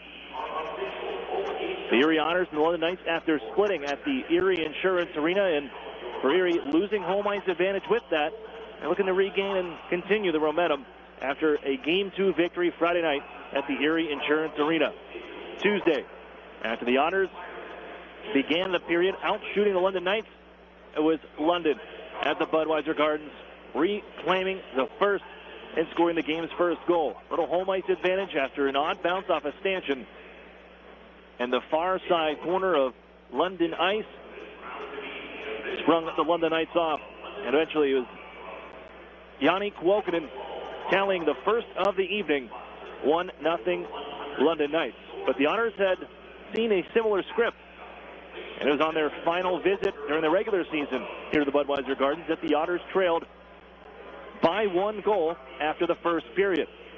They were able to flip that script. They did it again in game number 3. 58 seconds in, after Troy Timpano made another great save on a breakaway to Robert Thomas, Timpano would shuffle the puck on over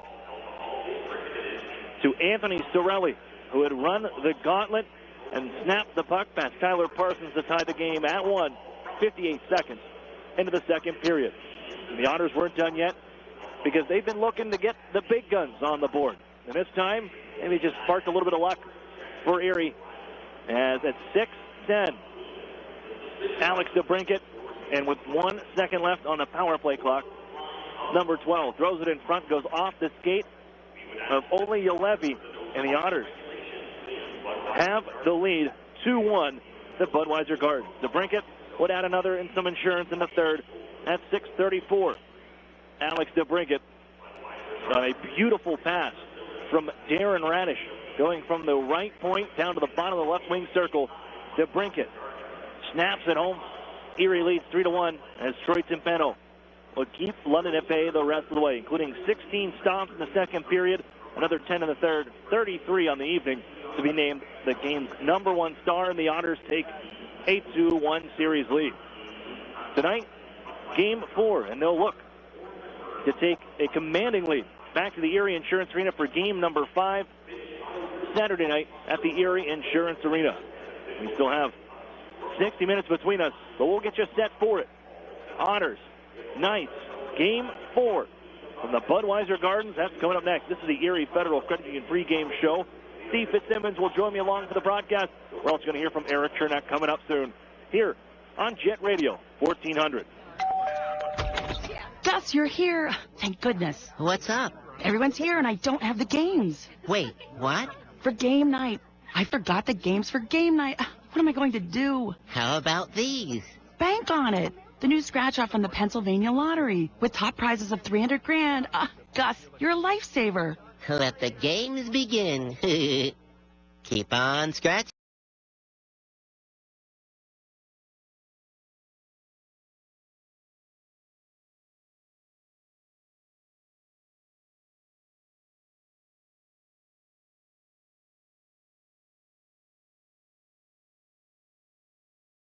new home, and I thought, no, this is something different.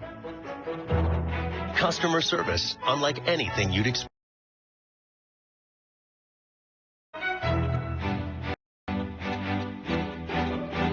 The Sheridan and Courtyard Erie Bayfront Hotels are proud sponsors of the Erie Otters. Join us for the pre- and post-game celebration at the award-winning Bayfront Grill or the brand-new Shoreline Grill. Let us help you fuel up for the high-energy game with our extensive menus and craft brew selections. You Otter be dining with the best.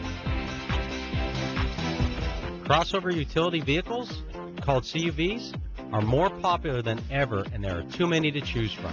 If you compare them closely, however, you'll know why we believe that only one CUV offers the most and costs the least. It's a 2017 Mitsubishi Outlander Sport CUV, and you'll find it in this region only at Interstate Mitsubishi.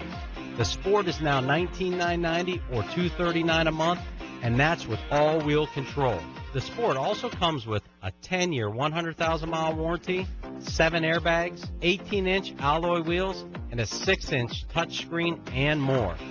If you like CUVs, please compare the Outlander Sport with all-wheel control for $19,990 at Interstate Mitsubishi, 1/2 mile south of the Mill Creek Mall on Route 99. Special pricing includes dealer APR cash, which requires financing through dealer indirect lending program. Lease figured at Tier S approval and is prior to tax, title, license, and dock fees. First month payment due with signing based on $23,390 MSRP. The Otters skate here. Fox Sports Radio, 1330, The Fan. Welcome back here inside the Budweiser Gardens as we get set for game number 4. The Otters with a 2-1 lead in this Western Conference semifinal matchup. As I welcome you back in, this is the Erie Federal Credit Union pregame show. I'm Aaron Cooney, proud to be joined by Steve Fitzsimmons on the broadcast, friend of the broadcast, and the Guelph Storm guest continues here for me as we had Bill Granger on the other night. Glad to have you back on again here for game 4.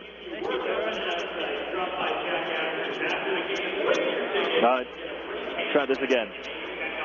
I think I have you now. All right, that's good. Yep, there we it's go. great to be on with you again. I was just counting. This is the 5th Erie broadcast I've done with you this year, so it's been a lot of fun.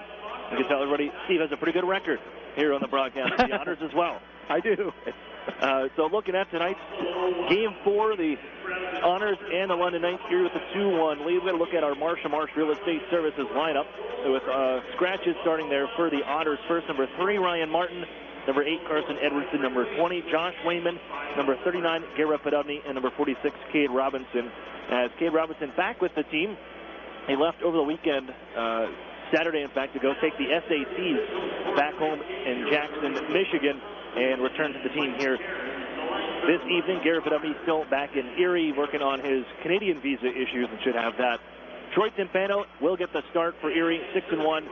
Stopped 33 of 34 in Game 3 on his way to his 6th postseason victory. For the Otters, the UPMC injury report. Clean bill of health for Erie. The only Otter that they're missing is Garrett Podubny back. But you should see him Saturday in the lineup back in Erie. The Knights, Tyler Parsons will start 5-5 on the postseason. 1 shutout, 2.46 goals against average, and a .924 save percentage. Their scratches include number 26, Josh Nelson, number 42, Jacob Golden, number 76, Billy Moskal, and number 12, Alex Turco. But here and there should be one more scratch, actually. I didn't even look that up if it was on this sheet here. Only got the final one. And it's Cole Timken. Liam Foodie stays in the lineup for the Knights. But, Steve, I know you've been following along and watching in the postseason, but for Erie, and you've seen Guelph here, too. This is a tough building to play in and a hard one to take wins out of, let alone points during the regular season. But the Otters would love to find a way to take a 3-1 lead back to Erie Saturday night. They would, and this is an intimidating building to play in. 9,000 screaming fans all against you, and certainly the key for a visiting team is to get off to a quick start and maybe get that first goal. And Erie wasn't able to do that the other night, but they came back. They did some great things in that game. First of all, they dominated in the face-off circle, which was huge. When you start with the puck, it makes things a lot easier, especially when you have the skill players that the Erie Otters do. And we saw the other night, of course, Alex DeBrincat come to life offensively as far as scoring a couple of goals. That's a huge key for the Erie Otters, 65 in the regular season. He now has 4 to go with his 12 assists, which puts him, number 1 in the OHL playoffs in assists. The other thing that is worth mentioning is Troy Timpano. I mean, this is a guy that was a little bit maligned by people around the league coming from the Sudbury program where he wasn't very successful, but he has been everything and more so far that Erie could hope for through the playoffs to date. And it's interesting because, and you were with us in Owen Sound when back in December, outdueled Michael McNiven heading into the World Junior break, and shortly there McNiven would leave and go off with Team Canada in their selection camp. But this guy, Timpano, seems he gets up for bigger games in these big contested goaltending matchups. He duels with the best of them, and he did that on Tuesday, save for save with Tyler Parsons. Well, whoever in the Erie organization decided that they should make a trade for Troy Timpano, he deserves a raise. I'll pass it along. We'll send it up the chain to Jim Waters. There you go. He's in the house tonight. Him and Roy Malacker, the Otters ownership group. Jim doesn't miss many games at all. Saw him before the team was leaving the hotel and we were boarding the bus. He's set. He's geared up. He loves this time of year as well. And, he's all in with the rest of the team. We got to take a break as the Erie Federal Credit Union pregame show rolls along. We're going to hear from Eric Chernak, Otters defenseman, up next here on Fox Sports Radio, 1330, The Fan. An Erie landmark since 1953, Nunzi's Place serves generous portions of great food at reasonable prices. Family owned for almost 60 years, Nunzi's prepares the finest Italian food in Erie. Come see why the Erie Times News said Nunzi's is known for food that tastes good. Nunzi's Place, located at 2330 East 38th Street, near the Bayfront Connector.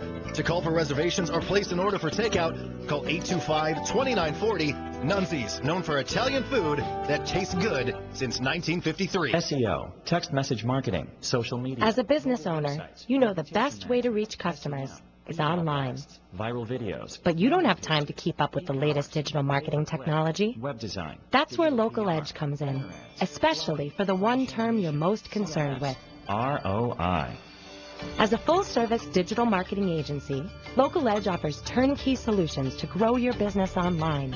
From search engine optimization and marketing, to social media, to mobile advertising, to video promotion. Our expert support team is ready to customize a program to your needs and track results throughout the campaign. Plus, as a division of the Hearst Corporation, Local Edge is backed by the largest, most diversified communications company in the nation. So when you're ready to generate leads, find new customers, and increase your revenue, talk to the digital marketing experts. Visit localedgemedia.com. Think digital. Think Local Edge. National Fuel says, smell gas? Leave fast. Then call 1-800-444-3130. If you detect something that smells like rotten eggs, it could be a natural gas leak. Leave the premises immediately and contact National Fuel from a different location. Do not use your phone or turn on a light inside the area. Immediately leave the premises and call National Fuel's emergency line. Play it safe and remember, smell gas? Leave fast. Then call 1-800-444-3130. Fall here, everyone's favorite season. Tim Hortons French Vanilla Cappuccinos have arrived, and I couldn't be more excited. 3 delicious flavors, classic, chai, and pumpkin spice to keep you cozy all season long. With French Vanilla at Tim Hortons, I'm downright blissful. Rich, creamy, and delicious. I'm back, and better than ever with Tim Hortons Signature French Vanilla Cappuccinos. Coming today being fall, and try one at participating U.S. restaurants for a limited time. Keep up on all things Erie Otters by following us on social media. Follow the Otters on Twitter and Instagram at Erie Otters, and like us on Facebook at facebook.com/Erie Otters Hockey. You'll get up-to-the-minute news on all things happening with your Erie Otters, so check us out on social media today. It's Erie Otters Hockey on Fox Sports Radio, AM 1330 The Fan, WFNN, Erie. Welcome back inside the UPMC Intermission Report. Aaron Cooney here. Joining me at this time, Erie Otters defenseman Eric Chernak. And Eric, you guys, over the last couple of games, defensive hockey has picked up, and it's a lot different, it seems like, than that Sarnia series. Do you find yourself playing more physical against these guys in the London Knights? Of course, this round against London it's much harder. They have a much better team, and they play really good in offensive zone, and we have to play really good in defensive zone, play hard, play like team all the time, and I think we can win this game, and it will be awesome for us. Troy Timpano had a pretty good game for you guys and stopping 33 of 34. When you have a goaltender performing like that behind you, does it build confidence for you guys and for the defenders and for the rest of the team when Troy's on his game? I think so. Troy was best player last game here in the London, and I think he will be playing like last game, and that certainly helped for us. And we know we have a really good goalie, but still we have to play really good in this defensive zone. They can have like a lot of chance, and I think it's really improved for us. Seen you and Max Jones kind of going at it a couple times, both between whistles and during the rush. You guys have had a pretty good battle. What makes it difficult playing against a guy like that and his size? This is playoffs, and we have to play like that, and it's like a lot of guys they try tripping and everything, but I think that's not really big deal for me. I try play my game and help my teammates, and that's it. They have in the regular season the best power play unit here on home ice, and you guys have done great all series long against them on the penalty kill. What's the secret, and how do you keep that going tonight? We have to play really aggressive in the penalty kill, and what do you say? They have like best power play in the season, and we know they have like really good special teams. That's why we try to play really good in the penalty kill, and that's a really big point for us. What would it be like to go home with a 3-1 lead back to Erie on Saturday night? What I say, this is maybe the biggest game in this round, because if it will be win, that will be awesome for us, and we'll be try to do everything for win today. Eric, it takes 16 wins to raise the Robertson Cup. You guys have 6. Get number 7 here tonight. Of course, I think we can do that. All right. Good luck. Thank you so much. That's Eric Chernak. Face-Off is next on Fox Sports Radio, 1330, The Fan. Over the years, technology has greatly improved the productivity of the business office, from faxes and copiers to multifunction printers. Now we don't know how to get things done without them. And that means you need a reliable printer copier and a dependable service plan. That's why you should trust Cooper Business Machines. They are Erie's only authorized dealer for Sharp document systems. And most importantly, they will maintain your machine so that it continues to, well, work. Just like your car, it needs regular maintenance, and parts need to be replaced regularly. If your copier isn't properly maintained, or you're not getting toner in a timely fashion, then you've been reminded what it's like to work in the dark ages. Don't wait any longer. Your business requires dependability. Shouldn't you expect the same? Cooper Business Machines, Erie's only authorized Sharp dealer and service provider, helping you get back to business since 1980. Online at cooperbusinessmachines.com or call 456-7585. Programs, get your programs! You know, Mill Creek schools have all the programs you need. Really? Yes, they have preschool programs, Center for Performing Arts programs, Honors College and ROTC programs, dual enrollment and student internship programs, not to mention 16 advanced placement courses, 30 varsity sports, and over 50 high school clubs and activities. Sounds like they do have a program for everybody. Programs, get your programs! In the Mill Creek School District. Otters fans, if you're looking for the best hand-cut steaks, fall-off-the-bone ribs, made-from-scratch sides, ice-cold beer, legendary margaritas, and fresh-baked bread, then look no further. Texas Roadhouse, located at 7475 Peach Street, Erie, is the place for legendary food and legendary service. Whether you're looking for a special occasion or just a night out with good food and friends, think Texas Roadhouse. And don't forget to cut your wait time by using their famous call-ahead seating. That's Texas Roadhouse, 814-864-9494. What's 10,000 square feet with 100 plus arcade games, all set to free play, including air hockey and 1 round of glow golf, all in one great space? If you said Playport Erie Arcade, Erie's largest indoor arcade center, you're exactly right. And if you haven't had a chance to stop in and enjoy all those old favorites and new challenges, now's the perfect time. Race your friends head-to-head with the 4-player simulators, ride motorcycles, boats, skis, and more. Playport has bowling, pinball, basketball, hunting games, and of course, all for a one-price admission. Come on into Playport Arcade. It's like having that feeling when you wish you were a kid again. Yeah, that's the feeling you'll get at Playport Erie Arcade. Playport is more than just an arcade. Playport is Erie's first indoor glow golf attraction. It's like walking into another world as you enter the glow golf room filled with neon and different fun obstacles at every hole. Playport is fun for all ages, and now for a limited time, grab 3 people along with yourself and take advantage of the 4-pack special. But hurry, it's only for a limited time. Playport Arcade on West 12th Street in the Big White Building just east of Peninsula. I beat my best score. I love this game. All the exciting action of OHL hockey. The Erie Otters On Fox Sports Radio, 1330, The Fan.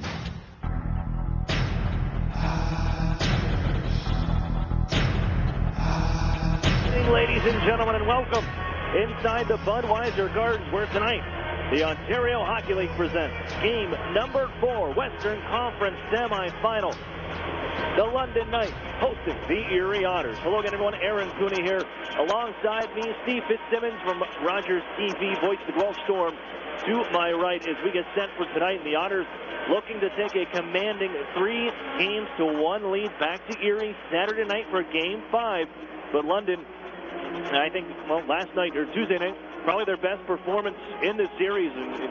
But we'll need to replicate that and try to get some more behind Troy Timpano as we get set here for Game 4 tonight, Steve. Indeed, and the officials tonight, the referees Brent Monsian and Mike Cairns, the linesman Ryan Card, who was a member of the 04-05 Guelph Storm OHL champion team. He's one of the linesmen, along with Adam Harris. That's our referee crew, brought to you by Laser Eye Surgery of Erie, as we are underway, and it's Stevens tracking the puck down to the Otters zone. Darren Radish back behind his goal. He'll poke it up the board. Grabbed by Warren Fogle there, who starts this game with Dylan Strome and Alex DeBrincat. Intended pass off a body from Strome. Otters will regather, bouncing around. Darren Radish will collect it and feed his partner Fergus.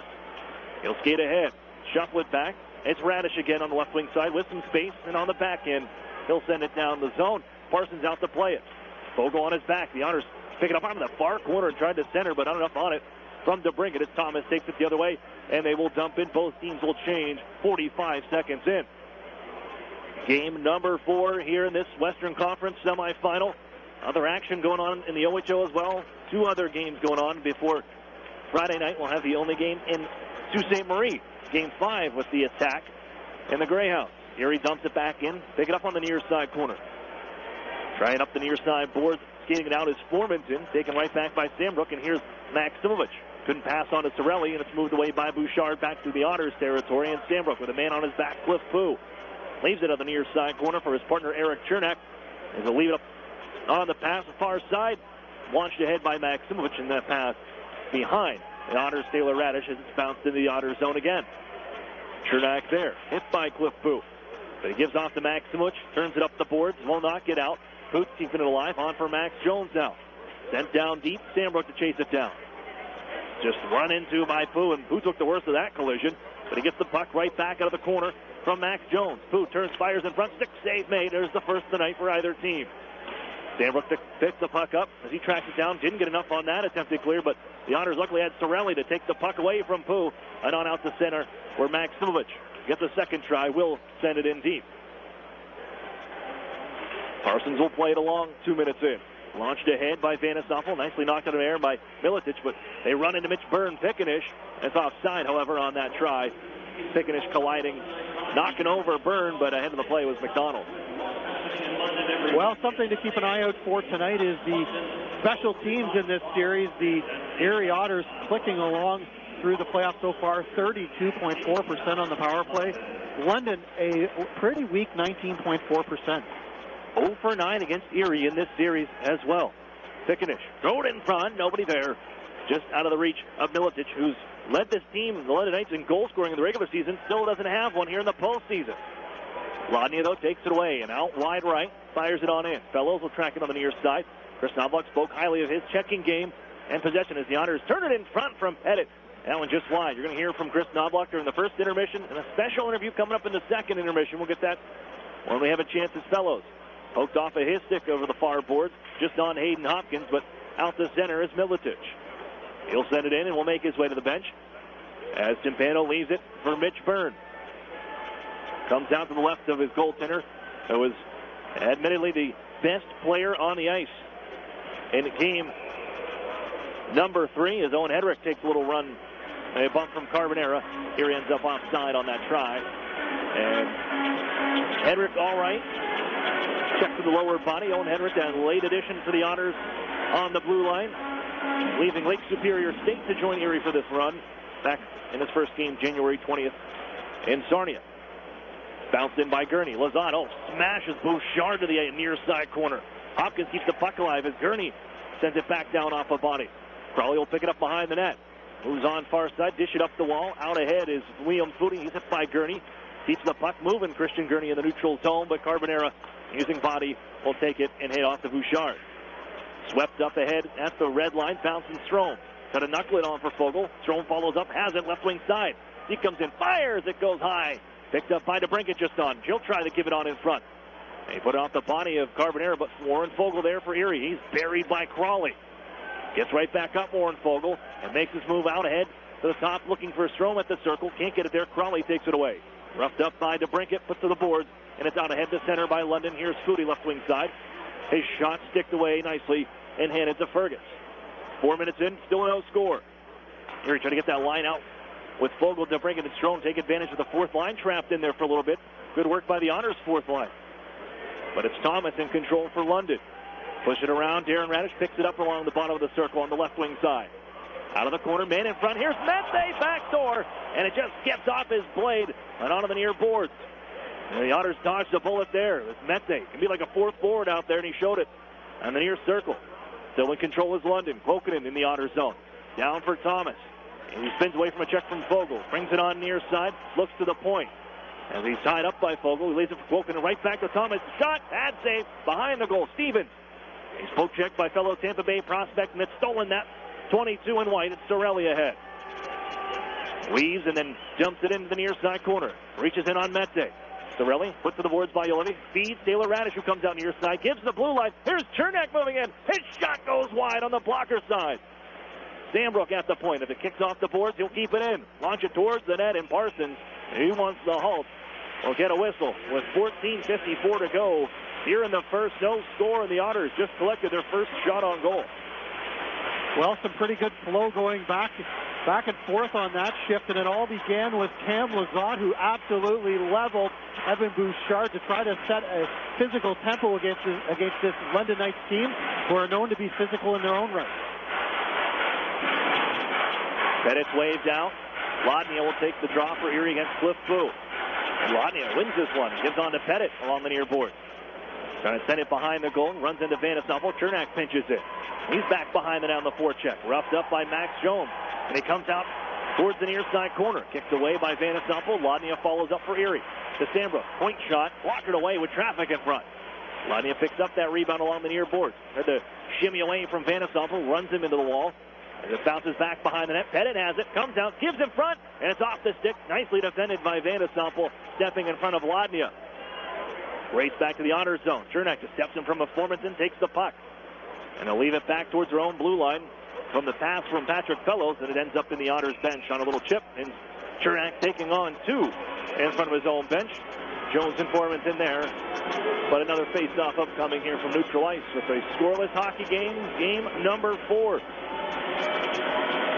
Well, you mentioned a moment ago Ivan Lodnia and the NHL Central Scouting came out with their final list of ranked prospects, and Ivan Lodnia staying pretty well where he was. 36th overall is his final ranking among all North American prospects. Probably solidly in the second round in the upcoming NHL draft. Started as a A-rated prospect, leveled out as a B here at those November rankings, and finds himself still within range, and I'm sure he's looking ahead to that. But task at hand is the London Knights as DeBrincat flying down the right wing side. He's tripped up and into the end boards he goes. Erie picks up the puck. It's Fogo taking it back out in front of himself. DeBrincat's floating it up. Fergus has it. Waits, now fires. It skips just wide. And off the end boards, poked away from Darren Radish, and a 2-on-1 for London. Thomas, left wing side, trying to get across. Fergus, great stick, but they look for Klokanen on the follow-up by Mete, no dice. Thomas down, off a stick, pops up high over the cage, Julevi. Swings it back on for Thomas, and a man just on Pickenish couldn't handle the pass. As Erie goes, and they'll finish a change. And Alex DeBrincat did make his way off to the bench, and that guy, he takes his lookings, but he keeps on ticking. McDonald into the left wing side, Otters zone. Pickenish heading towards the net. Sorelli had him tied up as it hits off the near side corner. That attempted pass picked up by Milicic, who comes out to the high spot. Wrist shot kicked away by Timpano. And Crawley follows up. Stops in the corner, trying to feed and come around the near side. Pickenish wrap around try through the goal mouth. Crawley will try. Oh, getting across is Timpano. Pickenish back to the puck. Pressure here from London. Crawley at the line. His shot blockered up out of play. Smartly by Troy Timpano to take the heat out of a hot kitchen. And we get a stoppage here. Very alert play by the veteran goaltender Timpano to deflect that out of play. He knew he needed to make a change with some of his teammates, and he gets the puck out of range and over top of the glass. And just an alert play by one of those veteran goalies you like to have in your cage. He did that a lot the other night, too. Slows the tempo down as well. He needed that. Erie, a couple shots on goal and chances for London. Erie's being outshot 6-2 right now. They intercept the puck as Fellows takes it out the center. He'll launch it in. The Otters chasing after it. Flying the near corner is Lodny. He pokes it along behind the net for Patrick Fellows. Stepped into by Matanen. But Fellows able to control and find Lodny. Forces the wall one more time by Van de Sompel. Memorial Cup champion in his own right with the Oshawa Generals a few years ago. Here's Sandbrook holding at the blue line. Turns on the back end now and leaves it along the wall for Pettit. He just pokes it down for Patrick Fellows. As Carbonero roughs up Pettit. Lodny has the puck, though. Dish it on for Chernak. Throw it in front, deflected, but never made it on the goal on the try by Patrick Fellows. And Foodie carries the center, hands off to Dante Salaturo. He'll send it to the near corner. Sandbrook is there, feet up behind his goal for Chernak. Up ahead, there's Dylan Strome, the Otters captain, and he'll find Sandbrook with some open space on the left wing. Comes in towards the blue line, drops it off, but it would have been offside because the puck never crossed the line. So Fogle charges in, makes a move to the front. Here's Fogle, stuffing it towards the goal. It's in! Warren Fogle, a burst of speed, and he finds his seam. Stuffs it through the legs of Parsons, and the Otters lead 1-0. Warren Fogle just hit the afterburners and blew away both the defenders for the London Knights. Got in alone, tried to tuck it 5-hole, and he did, and took a second little whack at it that just eluded Tyler Parsons. A nifty little play by Warren Fogle as both defenders caught flat-footed as he just put on the Jets. Fogle had been held scoreless throughout this series up until that point, and just not to be denied. May have out-handled himself, but just kept jamming that puck right through the legs of Parsons as he got him moving, much like Ivan Lodny did last night, but hit the post, or Tuesday night, but hit that post on that breakaway. Finished up, and boy, that takes a lot of energy in this building. That was rocking after that big-time shift, and you come back to what Troy Timpano did, getting this to halt. But look out, here's McDonald, unexceeded in front. It's off the skates of Milicic. Radish able to play it onto the far side. Julevi pinches in, crunched by Taylor Radish. Fergus comes to help out. As Milicic drop past Pickenish. Erie just intercepts. Sorelli takes it away, and here's Darren Radish. Fergus will launch it in from center red. Erie changing behind the play, and here comes Cam Lazat. And he's going to chase after Mete towards behind the net. Backs off now as London tries to set up their cycle here. 8:12 the time of the goal. Erie leads 1-0. Fergus able to get off just in time on that play with the change finished up by the Erie D. Otters stretch it out. Gurney just throw it in deep. Hopkins to chase it down against Matanen. Throws him to the wall. Van de Sompel poke check. Lazat comes crashing in. But it's Cliff Pooh finding a loose pitch because he takes a bump from Hopkins as well. Here's Cam Lazat. Tied up by Formanton. Plays it towards the goal, though. It's picked up off the boards. And Matanen plays it that way. And Jones out the center. Nice play by Owen Hedrick. Great stick work. And just takes the puck right off the blade of Jones and Lazat. Center red and down. 10:25 to play first period. The Otters find the first one of the night. Warren Fogle on the board. Erie leads 1-0. Timpano sets up Chernak. Here's Fogle again. Sent on this line with Dylan Strome and Alex DeBrincat. As a penalty coming up for the Otters. Jones wiping out. And it's going to go to Jones. Erie has control. The crowd just realized it because Erie's moving the biscuit up the left wing side. Jones going to go for unsportsmanlike in the diving, I'm assuming. Here's a chance for Warren Fogle. Hands right side to Brinkett. Gives the Chernak right back to Alex DeBrincat. And Sam Brook on the right side. Locks in, wrist shot, blocked, tagged up. And Jones is coming to the box. Well, the fans can boo all they want, but for me, Max Jones may be the dirtiest player in the Ontario Hockey League. Always crosses the line, it seems. A boatload of skill, a first-round pick of the Anaheim Ducks, but he always finds himself on the wrong side of Sting on the straight and narrow, if you will, and maybe a bit of a reputation call there for Max Jones on that play, and it goes against tonight.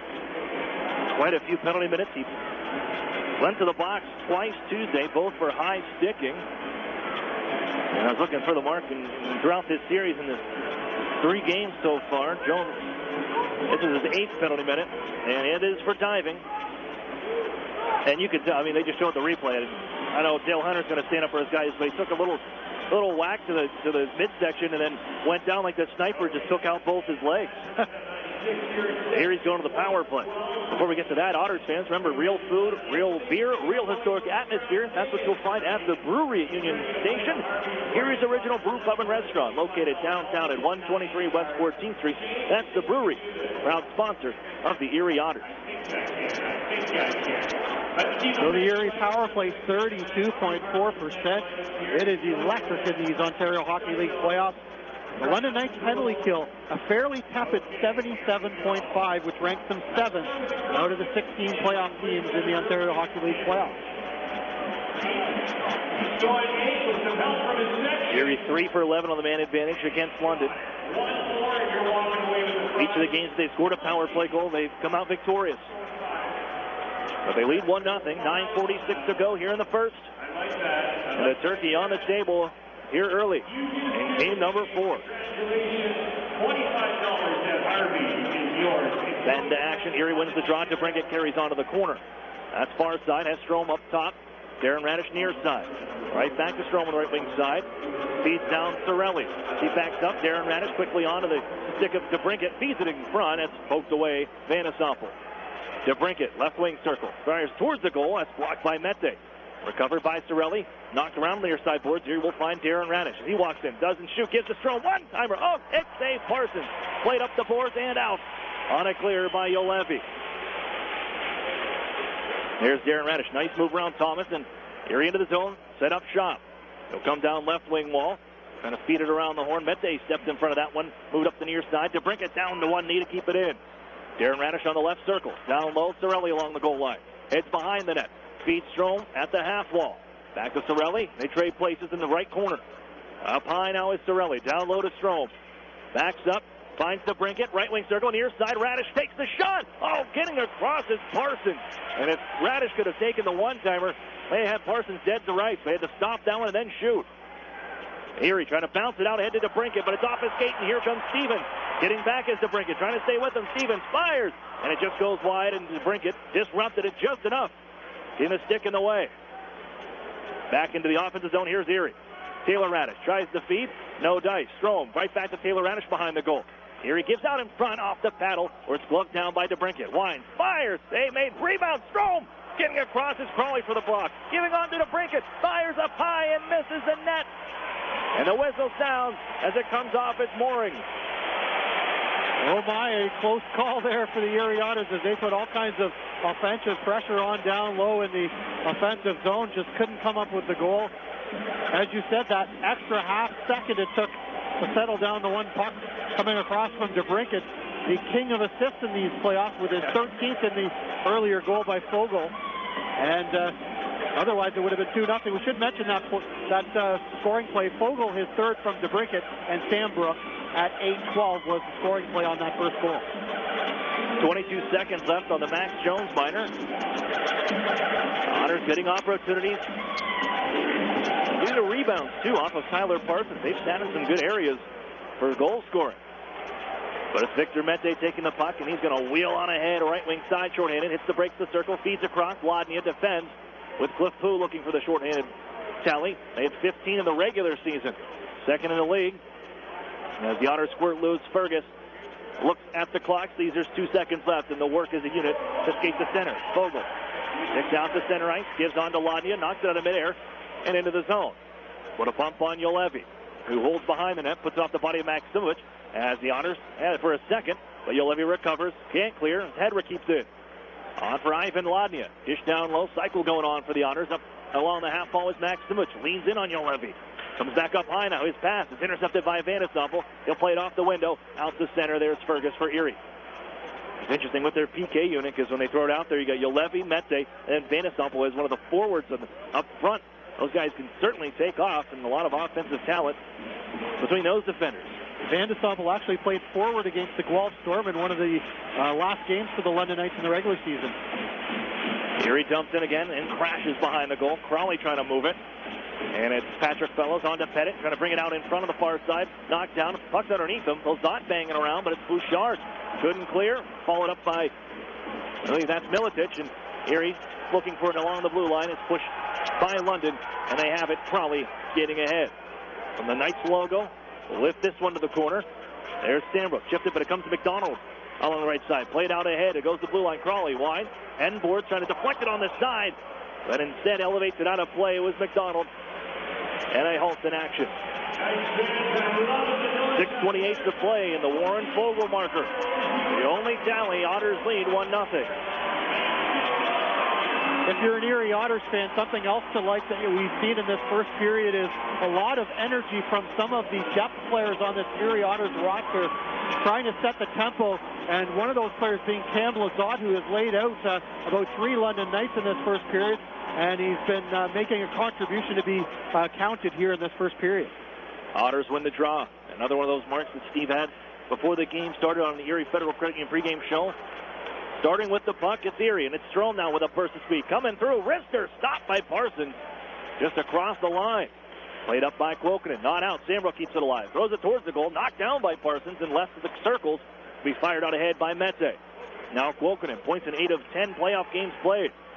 Stevens going to find the biscuit. Hands off Juolevi. Wrist shot off the iron on that quick try coming into the zone. Up the near boards, Mete. Going to get around Sambrook. He pokes it away, 6 and white. And the Otters Strome will send it off the window out the center. Thomas is back. Plays it off the near boards. And the Otters at Sambrook picking it up. Gives off to the Brinkett. Hands off right side. Taylor Radish. Wrist shot. Dave Parsons out atop the crease for the whistle. Shot 10-7 in favor of Erie. At one point it was 6-2 right before Erie ended up getting that goal. Absolutely. The tempo has completely changed here in this first period. And, you know, the in-house announcing is trying to get their fans pumped up, but it's like a balloon. It's been deflated here in this first period. The Knights need to get something going to get their fans back in it. A wrist shot from Maksimovic, blocked by Vandestompel. That one stung him a bit. Takes one hand off the stick and makes his way off to the bench now. Bounce at the Erie line. Sorelli gives to Darren Radish, right back to Anthony Sorelli. Then get up the boards, Fogle, and Sorelli almost carried that one back in after a little whack from Jones, but it's Crowley with the puck. Send up the near side. Formanton leads for Cliff Pooh. Cross ice pass. Max Jones into the zone. Pooh heading towards the goal, leaving it there. Scooped up by Timpano. And he knew Cliff Pooh was coming in. They were trying to get that puck in front quickly. Timpano wants to stop. Mitch Vandestompel on the London Knights bench having his right wrist checked out by the trainer. Doing a couple of movement exercises and whatnot to test it out. But he's in some serious discomfort over there. We'll see if he comes back in the near future. He certainly is a workhorse on the defense for the London Knights. That would be a huge loss. Oh, look out. Nearly turned over in front of the Honors net by TJ Fergus. Bailed out by Darren Radish. Just elevates it out to center. Pettit takes a run from Carbonera on his shoulder. And Carbonera may have taken the worst of that one. Pettit trying to protect himself. Here's Ladnia. Ducks around to check. Still has control. Back towards his own blue line. And now finds Patrick Fellows on the backhand and sends it in. Crowley looking to pick it up. And out from behind his own net. A little help from Bouchard. Ran some interference to free things up. And is out for Salataro. Dumped by Radish. How you doing? And the Honors poke it up the far side boards. Trying to clear now. Fergus steps back into the play with Salataro there. As the Honors knock it away from Carbonera, and Hopkins is going to chase it down. Given to Bouchard. Back on for Foodie across the line. Salvatore open. Shot blocked by Hedrick. Great recovery. Deflects it out of play. And Dante Salvatore, I thought I saw him on a milk carton when I was here in London. 2 assists in the postseason. He's been missing in action, that's for sure. And how about Darren Radish, Mr. Everything for the Erie Otters in the playoffs? Well, the regular season too as well, but he just absolutely manhandled his man and crushed him to the ice with a heavy, nice body check just along the Erie Otters bench area, and the London Knights player didn't know what hit him. Here's Sam Miletich after the draw. London in the Otters zone. We'll leave it out to Vanasample. Appears to be all right. Taking his regular shift. Moving on for another try from the blue line. Blocked away by Timpano. Boy, he is dialed in. Troy Timpano, and sends that one out of play. Draw to his right upcoming. See some changes there. London using their home ice advantage. Last change right before then. And Erie, after that scene, we got to get some face-off men in a different line of our zone. Sorelli, Fogle, Maximowicz will replace Hayden Hopkins and company. Erie wins the drawback for Eric Chernak. Up the near side for Maximowicz, who reels it in. Launch it ahead off the skates of Sorelli. Just couldn't reel it in. After the play in, Mattinen sends it back out to center. Maximowicz there, bumped into by Miletich, who has a man in front. Looking, reaching is Maximowicz, and took away the opportunity for J.J. Pekanich. Erie gets out to center, and it's Warren Fogle. Wheels in down low. Run out of the play, though, by McDonald. Lifted up the near side, bounced around. Oh, a weird bounce off his stanchion. Maximowicz almost in the neighborhood to get that puck. But it's sent the other way by Vanasample and then launched towards Erie territory. Picked up by Mitch Byrne. Receives again from Maximowicz, and now it's Owen Hedrick on the right circle as the Otters finish the forwards out ahead. Reaching with Taylor Radish. Mete takes away from him. They step around. Here's Thomas with an odd-man break. Thomas waiting, ran out of real estate, and then shoots off the pad of Parson. Looks like he wanted to pass and then overcompensated for himself. Here's Thomas again looking for a try by Stevens. Stopped again by the Otters' Troy Timpano. Klokonen down low. Off of his stick. Hedrick gives around the far boards. Juolevi keeps it alive using the skate. As Hedrick comes crashing in. Stick battle with Klokonen. Taylor Radish going to reach in. As a 2 Otters able to take it away. And the Otters lift it up near side. Glove down by Alex DeBrincat. Stretch it ahead for Taylor Radish. Busting down the right wing side. Tripped going to the goal. Penalty coming up. And Erie's back to the man advantage. Juolevi is guilty.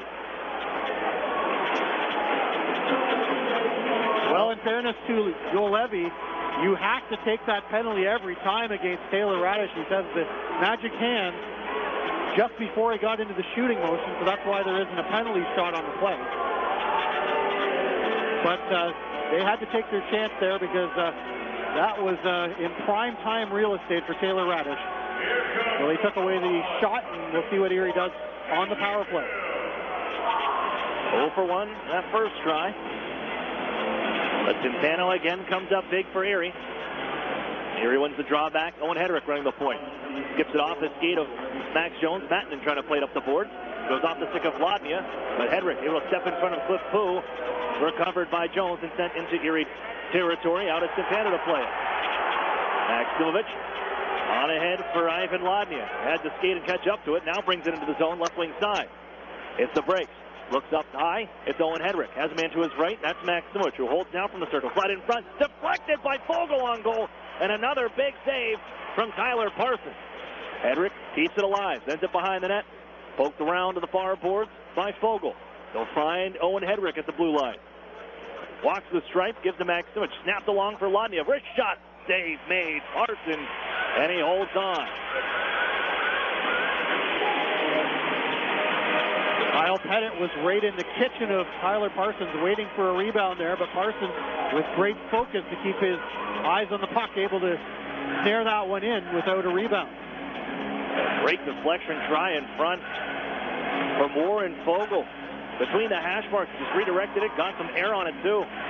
The Otters back to action. They win the draw. Set up with Darren Radish. Strom on the right circle. Moves in. Played in front. Tipped in. Sorelli. Holy cannoli. Otters lead 2-0. And it's deuces wild for Erie. Sorelli redirecting that to the right of goaltender Parsons out of midair. What a beauty play with great dexterity, as that was sent in by Strome, and Cirelli makes no mistake about it. It's a 2-0 Erie Otters lead. A nifty nooking goal by Anthony Cirelli. And the Otters general manager, Dave Brown, you got to be feeling pretty good about yourself. Your 2 trade deadline acquisitions, and they have you with a 2-0 lead, and you're staring down a first intermission. A minute 46 to play. And Cirelli, his 6th of the postseason. Otters from center, dumping on in. It's going to be picked up by Alex DeBrincat. Oh, and they are feeling it now, Erie, offensively. Sam Brooks needed DeBrincat to get on the board, and you're going to hear from Chris Knobloch coming up here shortly. DeBrincat, pretty confident about himself after the 2-goal night the other night. It helps out on the power play as well. Here's DeBrincat taking the puck back behind the net, tied up with Mete as it's pushed up.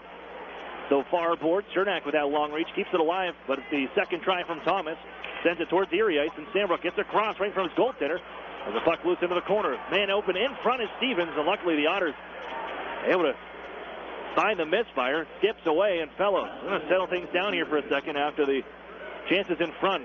Final minute, first period. Here's Fogle left wing side. Too much air. This will end up out of play on the attempted shoot-in, and the draw will be from neutral ice with 49.1 on the clock. Anthony Cirelli, his 6th of the playoffs on the power play. Dylan Strome and Darren Radish with the helpers. That one coming at 18-14 as the Erie Otters up by a pair with just 49 seconds left here in this first period, and it's been a great one for the Erie Otters. Bouchard. The dump in, off a stick, and I missed what the whistle was for. Icing call, excuse me. I thought it may have been played along the near side board. Not the case, and Otters get an offensive zone draw coming up here. Oh, that is deflected a couple times in front. You showed the replay up there. Cirelli get the last piece of it.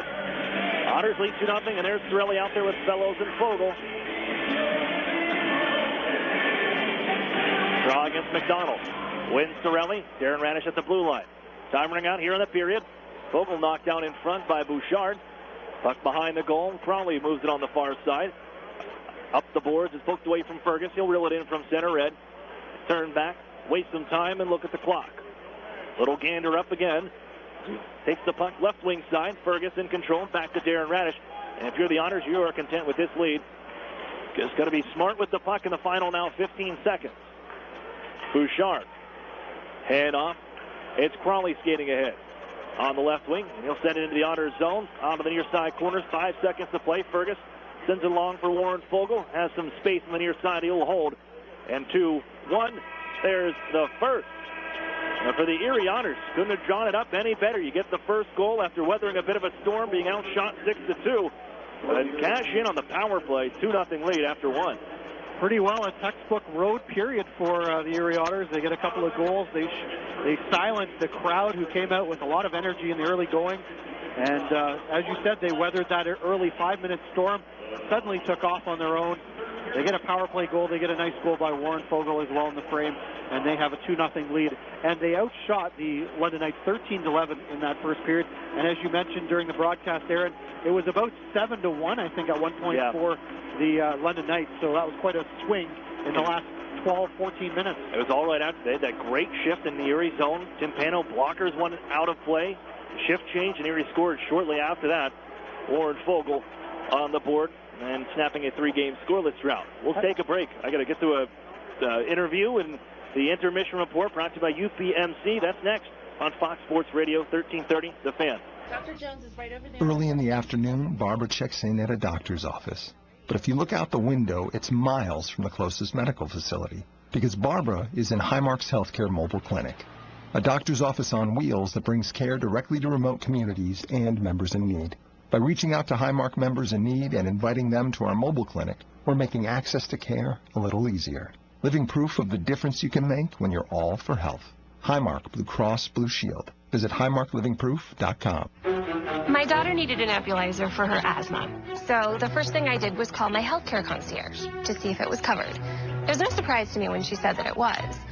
But what was surprising was that she then called the medical company, scheduled the delivery, and before I knew it, someone was here explaining how it works. I mean, who does that? Customer service, unlike anything you'd expect. UPMC Health Plan.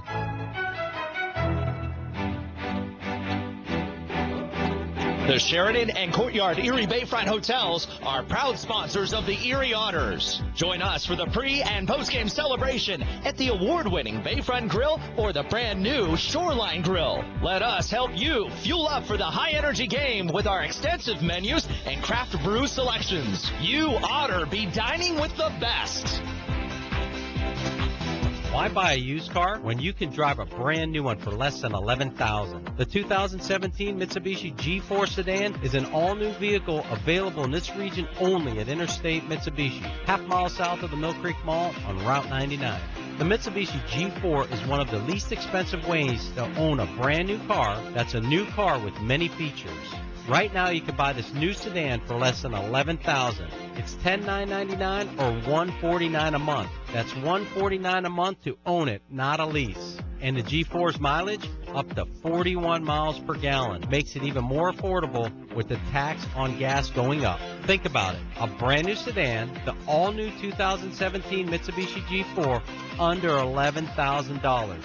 Only at Interstate Mitsubishi. Prices prior to tax, title, and license and includes dealer APR cash, which requires financing through dealer indirect lending service. Payment is figured at 84 months, 3.9% APR at Tier 1 approval and does not include tax, title, and license based on 14,830 MSRP.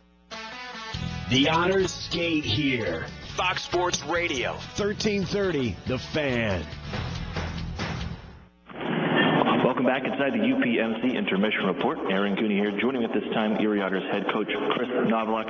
And coach, your team taking advantage of game number 3 to negate losing home ice in the first 2 games, but in that game, 3-1, your big guys came through for you. Alex DeBrincat with a pair of goals, Anthony Sorelli doing the same.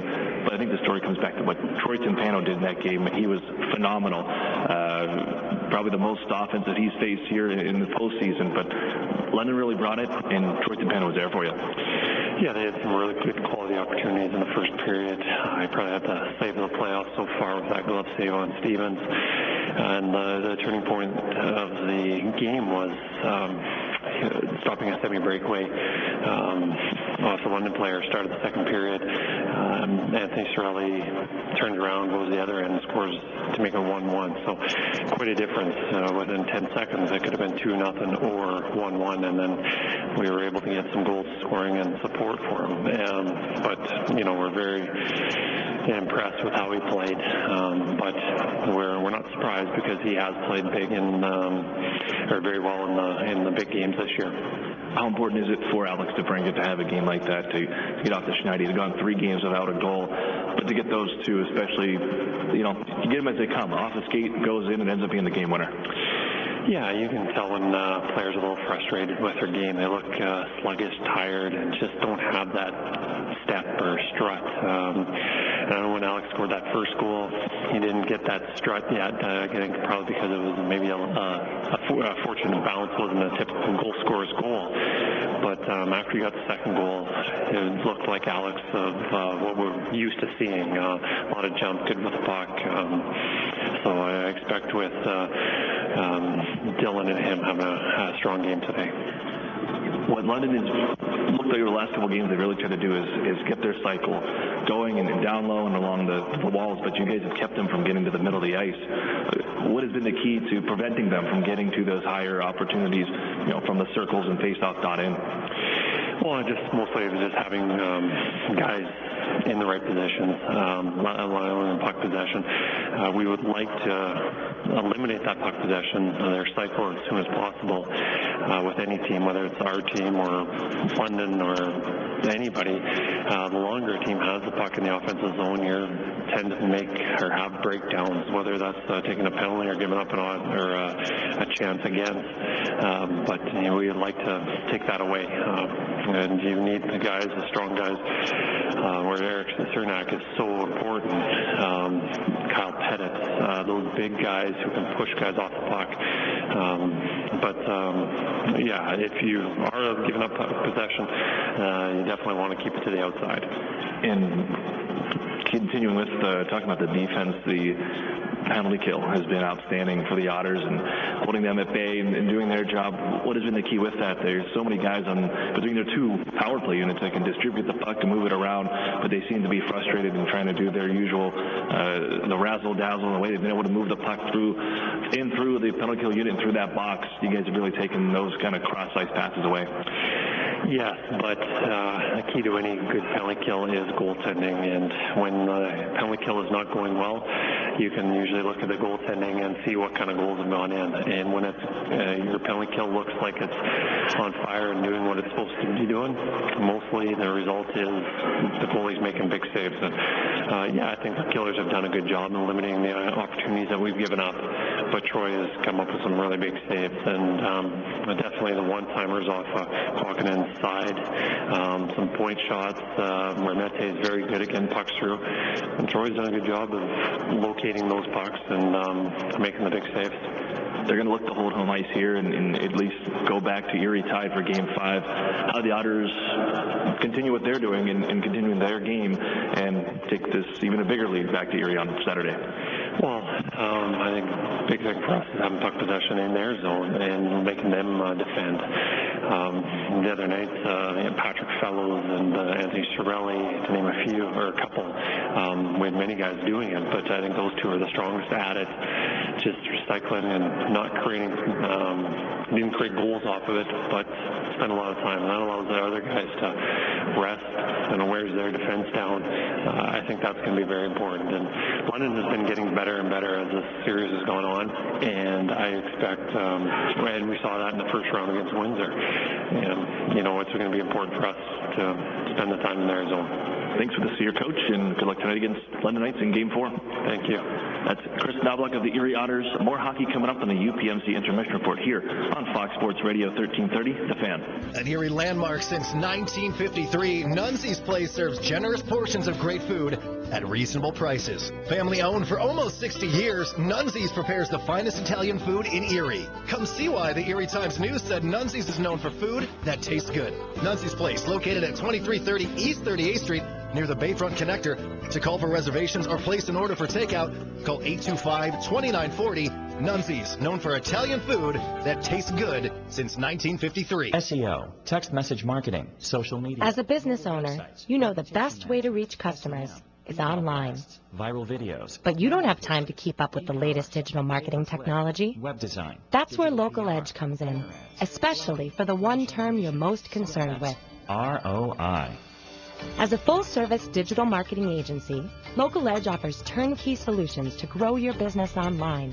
From search engine optimization and marketing, to social media, to mobile advertising, to video promotion. Our expert support team is ready to customize a program to your needs and track results throughout the campaign. Plus, as a division of the Hearst Corporation, Local Edge is backed by the largest, most diversified communications company in the nation. So when you're ready to generate leads, find new customers, and increase your revenue, talk to the digital marketing experts. Visit localedgemedia.com. Think digital. Think Local Edge. National Fuel says, smell gas? Leave fast. Then call 1-800-444-3130. If you detect something that smells like rotten eggs, it could be a natural gas leak. Leave the premises immediately and contact National Fuel from a different location. Do not use your phone or turn on a light inside the area. Immediately leave the premises and call National Fuel's emergency line. Play it safe and remember, smell gas? Leave fast. Then call 1-800-444-3130. I'm a night owl. You? Nah, more of a morning person. Do you like comic books? Historical nonfiction. Documentaries? Sci-fi. Window seat? Aisle. Beach? Slopes. Favorite color? Red. You? Blue. We all have different tastes. That's why Tim Hortons makes a rich, smooth, dark roast coffee served hot or iced. Try a small today for only $1 plus tax. Tomato? Tomato. At participating U.S. restaurants, offer available for a limited time. Keep up on all things Erie Otters by following us on social media. Follow the Otters on Twitter and Instagram at Erie Otters, and like us on Facebook at facebook.com/Erie Otters Hockey. You'll get up-to-the-minute news on all things happening with your Erie Otters, so check us out on social media today. The Otters skate here. Fox Sports Radio, 1330, The Fan. Welcome back inside the Budweiser Garden. Aaron Koenig here, along with me, Steve Fitzsimmons for the broadcast, is the Erie Otters. Oh, great start to a road game. 2-0 lead after 20 minutes. This is the UPMC intermission report. Let's get right into it. Arctic Spa's recap and how we find ourselves after 20. And it was the Otters weathering an early storm because there was a lot of London Knights at one point. And Steve, you mentioned the 7-1 or 7-2 the shots were at, and Timpano able to send a point try out of play, off the blocker, sets up. You can take a breather. You can reel things in on the bench. And then shortly after that, at 8:12, the Otters in control of the puck. Alex DeBrincat gives to Warren Fogle, and man, just turns on the jets, as you mentioned too, Steve. Blows right through the D, then just wasn't going to be denied on that play, stuffing it home through the legs of Parsons to give the Otters a 1-0 lead. And then in 18-14, at the Otters, they fail on the first attempt, back on the power play after a tripping call to Ola Ulevi. And Dylan Strome blowing things down, holding from the right wing circle. Then the feed in front for the tip-in by Anthony Cirelli. He's got goals in back-to-back games now. Gives the Otters a 2-0 lead before the period would expire, as the Otters outshoot London 13-11, 1 for 2 on the power play. But even with all the goals, you come right back to Troy Timpano, stopping 11 in that first period. And if my math serves me correctly, that's 41 straight stops for Troy Timpano going back to Tuesday's game number 3. As good as the Erie Otters were in the first period, and they were plenty good, make no mistake about that, Troy Timpano was maybe the best Erie Otter of all. Eric Chernak said it in the pre-game show interview that you heard him, if you listen, and you can make out his English has gotten really good, but he said that Troy was the best player on the ice last night. And he's, boy, as he dialed it in, he's seeing beach balls here. As we got to take a look at our out-of-town scoreboard, brought to you by the Sheridan and Courtyard Erie Bayfront Hotels, proud sponsors of the Erie Otters. You Otter be staying with the best. Eastern Conference in action. Kingston Frontenacs trying to stay alive. They lead 1-0 over the Peterborough Petes. Jason Robertson, what an end of the season and postseason he's had. He's been on a major streak, that's for sure. And he's got his at 5:07 of the first to give Kingston a 1-0 lead. There's life there at the K-Rock Center over Peterborough. Mississauga Steelheads, they lead the Oshawa Generals 1-0 after one period. Spencer Watson with the goal there. As we look ahead here for the second period, the Otters look to continue what they did, but I expect you're going to see a lot from London trying to avoid a 3-1 hole once for consecutive series. They were really two nice goal scorers goals by the Erie Otters in that first period. Warren Fogle turning on the afterburners to leave the London defense in his wake and then shoveling it through the 5-hole, taking a couple of whacks to get it by Parsons. Anthony Cirelli with that great dexterity as Strome sent it through the air and Cirelli knocking it down right into the back of the net. Both acquisitions at the trade deadline or thereabouts by Dave Brown and paying dividends here in that first period. But I think one thing we're going to watch for in the rest of this hockey game is some of the battles within the battle of this game. And one of them I think we might see some more from is Kyle Pettit and Adrian Carbonera, who were jousting and had a bit of a feisty and entertaining sort of back and forth in that first period. And we saw, of course, Cam Lizotte was laying out London Knights in his wake everywhere in that first period. I think that's something to watch for. And, of course, Max Jones might be a guy that you want to watch for in the London Knights side of the ledger. When things get a little bit chippy, he's certainly involved in that as well.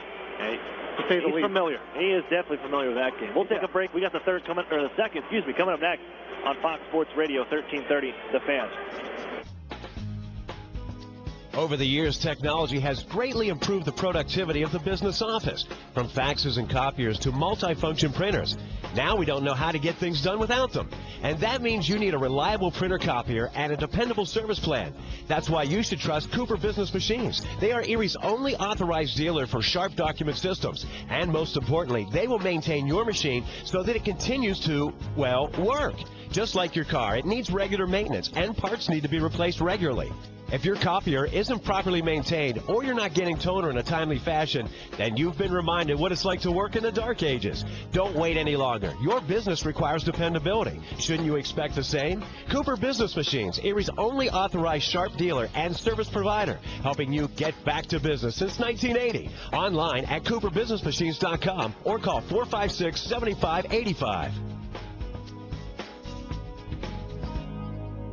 Programs, get your programs! You know, Mill Creek schools have all the programs you need. Really? Yes, they have preschool programs, Center for Performing Arts programs, Honors College and ROTC programs, dual enrollment and student internship programs, not to mention 16 advanced placement courses, 30 varsity sports, and over 50 high school clubs and activities. Sounds like they do have a program for everybody. Programs, get your programs! In the Mill Creek School District. Otters fans, if you're looking for the best hand-cut steaks, fall-off-the-bone ribs, made-from-scratch sides, ice-cold beer, legendary margaritas, and fresh-baked bread, then look no further. Texas Roadhouse, located at 7475 Peach Street, Erie, is the place for legendary food and legendary service. Whether you're looking for a special occasion or just a night out with good food and friends, think Texas Roadhouse. And don't forget to cut your wait time by using their famous call-ahead seating. That's Texas Roadhouse, 814-864-9494. It's Erie Otters hockey on Fox Sports Radio, AM 1330 The Fan, WFNN, Erie. Welcome you back into London, Ontario. High atop the Budweiser Gardens, I'm Aaron Cooney. Alongside me is Steve Fitzsimmons, TV voice of the Gulf Storm on Rogers TV. And Steve, this continues. We had a great game with Bill Granger. You're in the house for game number 4 in the Otters. Great start to a road game with a 2-0 lead after 1. Well, the Guelph commentators had to get into the playoffs somehow, so we decided to join the Erie crew. And it's a pleasure to have you on, you and Billy. And I don't know if it's going to come down to, I know Billy's traveling to Vancouver for Easter to visit his kids. So you get to go for back here for a game 6, but after that you guys might be fighting over the broadcast spot, or I got to find another mic, one or the other. Back to action here for game number 4. It's an offside call here to London. 10 seconds in. To recap, for the Otters, 2-0 lead, and it's been the trade deadline acquisitions. Warren Fogo getting things started, and then Anthony Sorelli on the power play at 18-14 late in that first frame. As it's bumped down to the Otter zone in the corner, as Sorelli ducks the check. Erie plays it ahead. Jones goes flying in, evading that. Missile was Jordan Sambrook. As Erie dumps the puck in, Parsons will move it. Swing it up the near boards. Maximovich. Hands off to Warren Fogle up the near side. Drop it off to Chernak. He's got some room. Wheels in behind, and it goes for the wraparound. Turns it in front. It comes right to Bouchard as Erie looking to move ahead. Down goes Formanton. He took a poke from Chernak and probably could have been called that one. The Otters knocked the puck away at the line. Formanton, he's all right. He gets right back up and now has the puck. He deflected into the Otters zone. Timpano moving up the near side. Deflected by Cliff Pooh. And he hands it right off to Dylan Strome, looking ahead for Taylor Radish. One hand on the stick, gives it to Brinken on the right side. Jams on the break, comes up that wall. Leave it down low. Pooh's there. Turning in front of him is Taylor Radish. Comes out in front. Can't get the shot away or a pass. It was defended by Cliff Pooh nicely. And lifted back to Erie ice. It's Darren Radish. Watched by Mitchell Stevens. Stevens had a great chance in that first period. He got loose in the slot between the circles with Timpano. Square to the shooters. He was moving left to right. As Erie bounced it off the stick, reeled back in by Fergus. Kuokkanen on after it. As Erie cannot clear, Stevens has it into the Otter zone for Kuokkanen. In the circle, hands off to Jolevi. Moving on in, poke check by Dylan Strome, gets it right back. Mete on the left point. Holds, plays it on towards the front, reaching is Darren Radish to poke it away from Stevens. He does get it right back, gives it on the near side to break it, the takeaway from Thomas. And the Otters checking game continues to be strong. Taylor Radish, right wing side. Hits the break. Pass on to Strome. Just ran out of real estate. A couple of London Knights close in on him. Move the puck away. Poke it off as the Otters. There's Taylor Radish. Erie changing. He'll launch it onto the far corner. But they had to get a couple guys on and off. And allows London, Juolevi, to look ahead. But over 2 minutes in. Juolevi again. After the play by Kyle Pettit, they find Kuokkanen. And here's Robert Thomas coming across the red line. Ran into stiff resistance, has to circle back. Now tries the left wing, and he'll get into the zone, down to the circle. Thomas turning around, poked away, follow up, Pickenish, Middleton, his try, kicked away, rebound up high, Van Ensemble, his try, that skips wide, Fellows got there, another one sails wide from Thomas. Mattinen gives down low for Miletic. The Otters had one defender out on that change, and it's Fergus, still out for a while. Miletic brings it on near side circle, gives to Mattinen. He's hit by Pettit. The puck goes off a stanchion, weirdly, but who knew? It was Timpano. He knew where that one was the entire time and paddled it onto the corner. Erie give up the wall. Pettit couldn't clear. Down for Julius Mattinen. And again, McDonald out of the corner. Cycle game has been good for London. Give off to Mattinen. His try off a stick. Maybe the skates of Fergus. It goes wide. There's Fellows into the corner for Miletic. London, you can tell they smell blood right now. They really want to get one here. Trailing 2-0. Hedrick takes the puck away, though. Trying to give it up the far boards. He'll go off a stanchion, kicks out the Bannister. His drive sails just wide. Off the end boards to the near side. Pettit with a tie-up on Pickenish. Squirts loose, and Fellows can skate ahead. And they have numbers. Here's Fellows right wing side. Moves in, wrist shot wide. And look out, they can kick up the wall for London to get going. J.J. Pickenish. He'll send it on in, and they'll change. They've been tired too, but the Otters again. Well, despite all of that offensive zone time, only one shot on goal to show for it for London, as Erie's guilty of an icing call. Yeah, they had a lot of good puck movement in the offensive zone deep in Erie territory, but really came away with very little to show for it. It was all started by Robert Thomas, the youngster, who made some nifty plays, had a couple of good shots at it, but only one of them hitting the net. And Robert Thomas, one of the high-end draft picks for the upcoming NHL draft, ranked 22nd by NHL Central Scouting in their final ranking, so he's definitely a guy to keep your eye on. After the face-off, played onto the near side. Gurney with a little poke. It comes to Bouchard at the blue line, and Gurney lost his twig.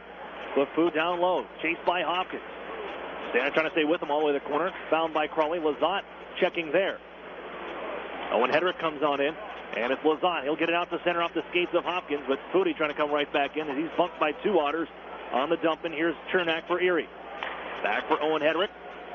As the Otters lead 2-0 here in game number 4. Hedrick just turns the puck up, coughs it here at the blue line. Trying to get it right back. He's hit by Jones as Crawley.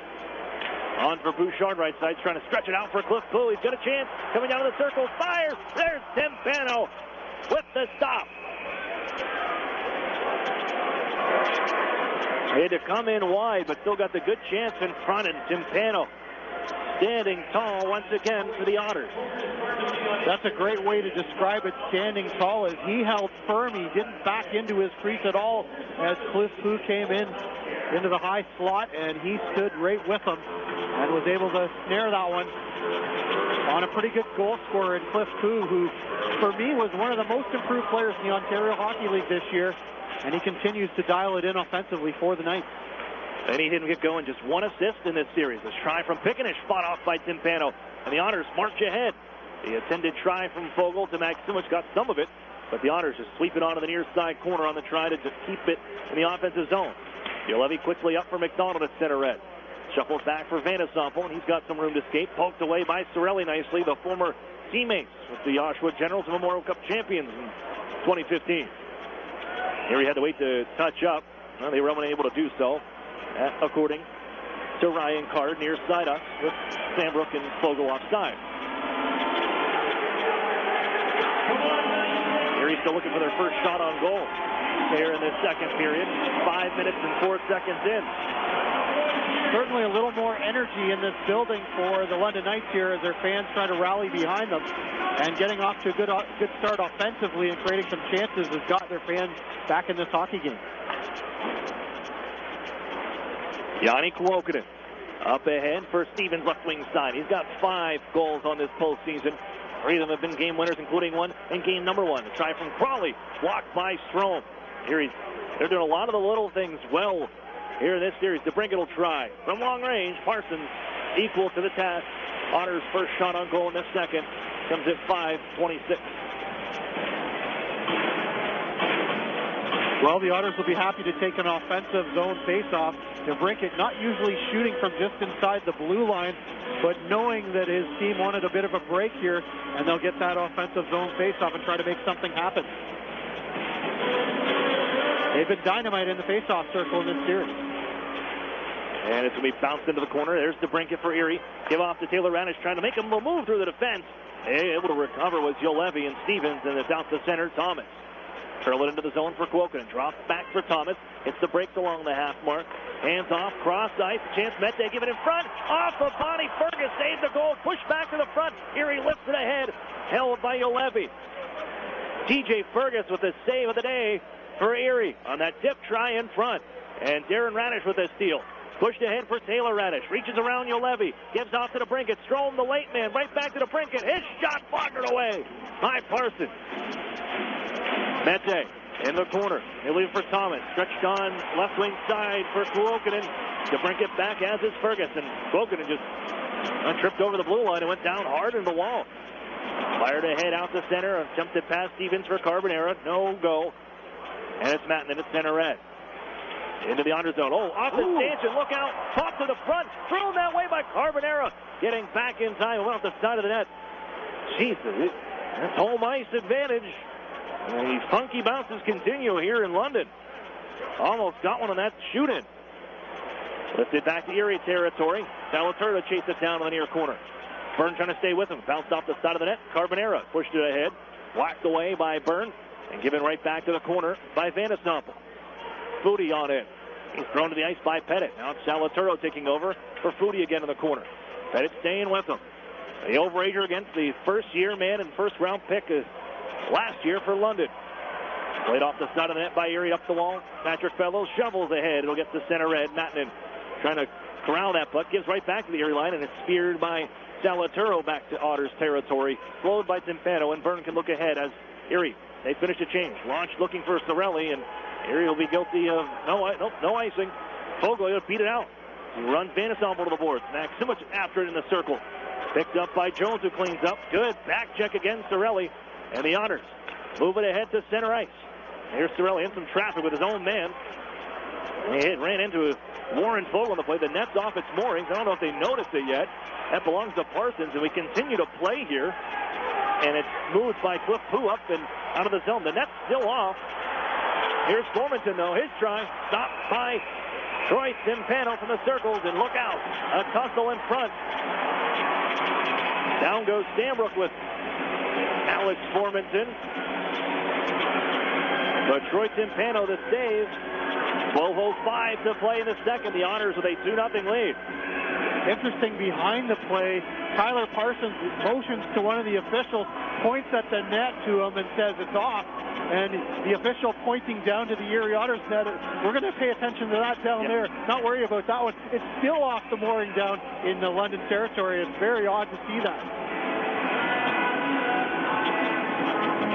They just showed the replay of the tip try in front with Victor Mete throwing to the front of the goal off the stick of Kuokkanen, and TJ Fergus, who was at his back to the play, goes off his leg and stays out. That is the second critical play defensively that TJ Fergus has made here in this hockey game. And it looks like we'll have penalties from this. Formanton and Stambrook ushered off. And 4-on-4 for the first time here tonight.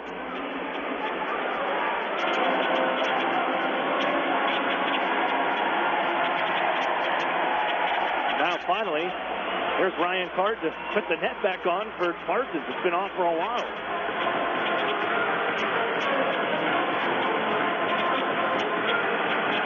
There has been one 4-on-4 goal in this series. That belongs to Mitchell Vandersnoppel. But speed out there for both teams.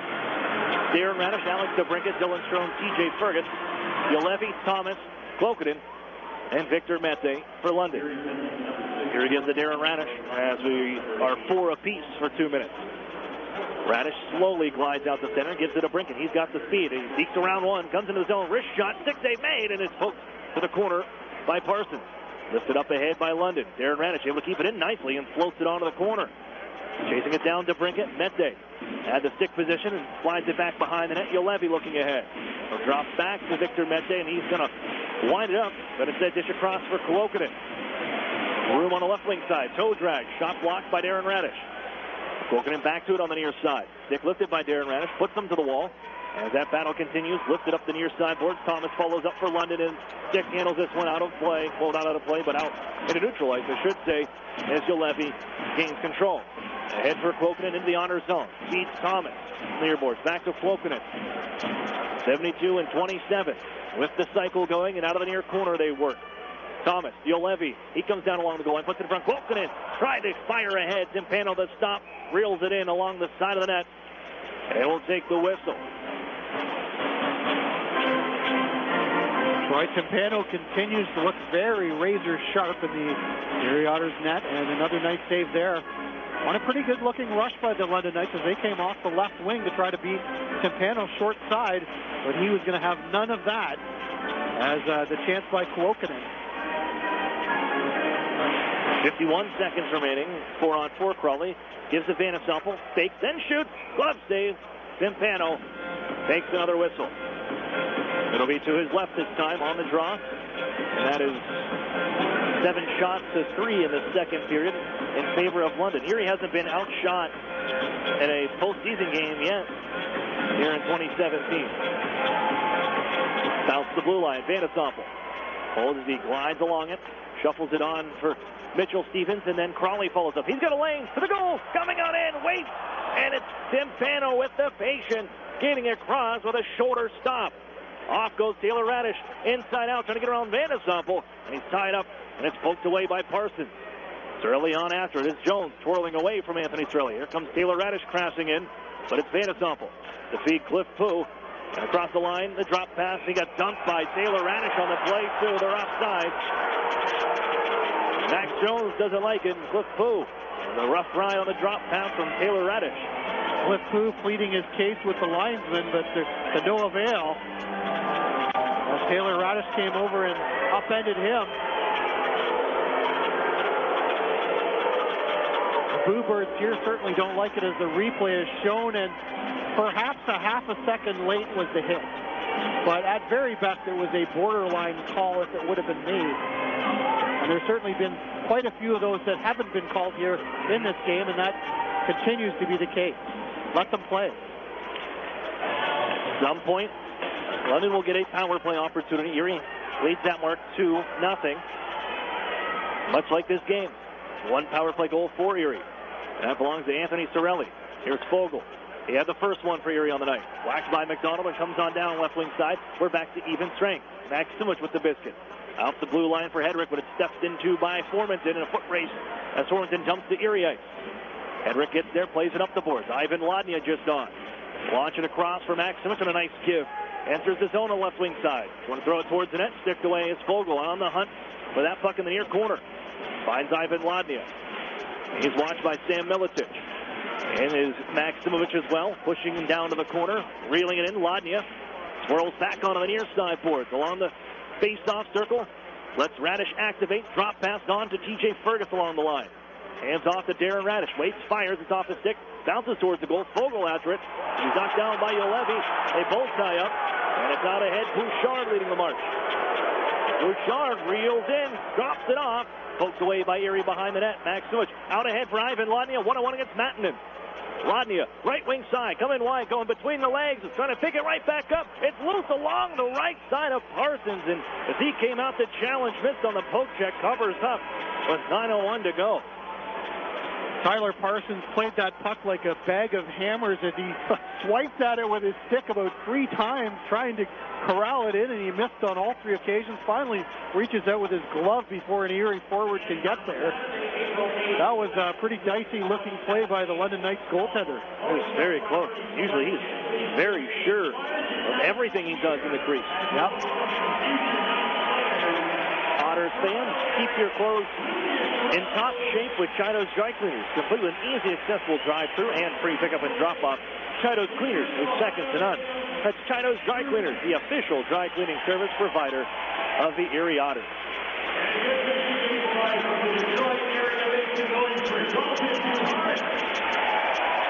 The introduction of the couple of the London Knights 2017 Ontario Hockey League Priority Selection Draft Class. Otters look to do the same on Saturday. You'll meet a couple of them. We're actually going to talk about Otters' first-round pick, Emmett Sproul, a little bit later on in the broadcast and into the second intermission.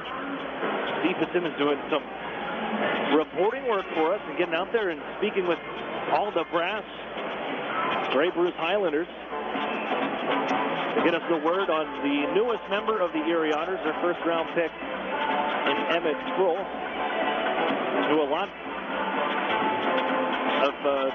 between Otters general manager Dave Brown and some other members of the scouting staff have compared Emmett to Mitch Marner, the way he plays the game and skill and speed. Shot from the blue line. Hedrick, as we get back to action, deflected on goal by Patrick Fellows, with Parsons a stop, and Van Ensemble leads the march the other way. Gives cross ice for Foodie, and he shoved out of the play. The pass was behind him. Given down to the Otters goal line, Salatoro on far side corner. Gives down low for Foodie. Hit there by Hedrick, but continues onto the circle. Fires, and it's blocked by Hedrick. Pettit behind the net. Shuffle along on the near side. Lazat bumped by Foodie. The tie-up ensues on the near side. Trying to kick it loose is Cam Lazat, former defenseman. Between the Otters and Barry Colts and Peterborough beats the centering pass from Carbonera, intercepted by Erie, and there's Lazat. Slide it down ice. Erie changing as Parsons. Rip it around the near side. Goes off the skate of Salaturo. And it's Carbonera trying to move it. Hands right off to Dylan Strome. He'll quickly find DeBrincat in the zone. Strome through the circles with the try, and it's blocked by Van Ensemble. DeBrincat picks it up. Strome fires a one-timer. They've gotten underneath that one. Ends up out of play with 8 minutes even to go here in the second. 2-0. Otters lead. Well, Strome and DeBrincat play a little give and go with that dynamic duo. Strome not able to beat Tyler Parsons, who got a piece of it to deflect it out of play. But what a playoff Dylan Strome has been having. 6 goals and 13 points in this his 8th game. We played games 1 and 2 with a fever. Wasn't feeling well. Back in Erie, recovering here. Seems to be back to himself. Game 3 and game 4 now. The Otters lead 2-0. Here's Van Ensemble back in the Otters zone. That's Mete. His try blocked down. Timpano, another save. Chernak guided up the board, up the wall, and not out. Mete holds from the line and feeds Thomas down low. Drop it off in front. Good tie-up from Erie, but they still try to knock it towards the goal. Good play. A lot of Otters in front to step in front of Stevens. Keep that puck away from the net. They just cleared a center. Happy with that. Sent back into Erie territory. Chernak after it. Thomas gets there first. Finds Stevens. Turns it across. Wokanen couldn't take the pass. Erie defended. Stevens behind the net. Back on for Thomas. Wheels out in front. Taken away. They hand off to Jordan Sambrook. He wants to get underneath this one. Gets enough of it. It's the center. And Taylor Radish will find Strome. Pushes ahead to himself. Man on his back and Cliff Fu. And he ties it and takes the puck away to the corner. Wokanen dishes up ahead. Radish with a nice reach in. Kept it alive. But Stevens follows up. And the Otters. Sorelli almost sprung off with Taylor Radish. But Ulevi able to knock down that attempted chip pass. And they fire in. Under 7 to go here. Otters launching all the way down ice to be slowed by Tyler Parsons. Full go out along the blue line, looking to stretch it out. But a stoppage and an offensive zone draw coming for Erie. Of the game, Sienna, Emily, and Sarah, section 311 from the Chief, just won a $50 gift card from Tiger Jack.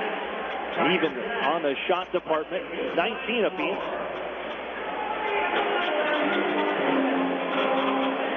And as London all season long, they've been calling themselves a better third period team.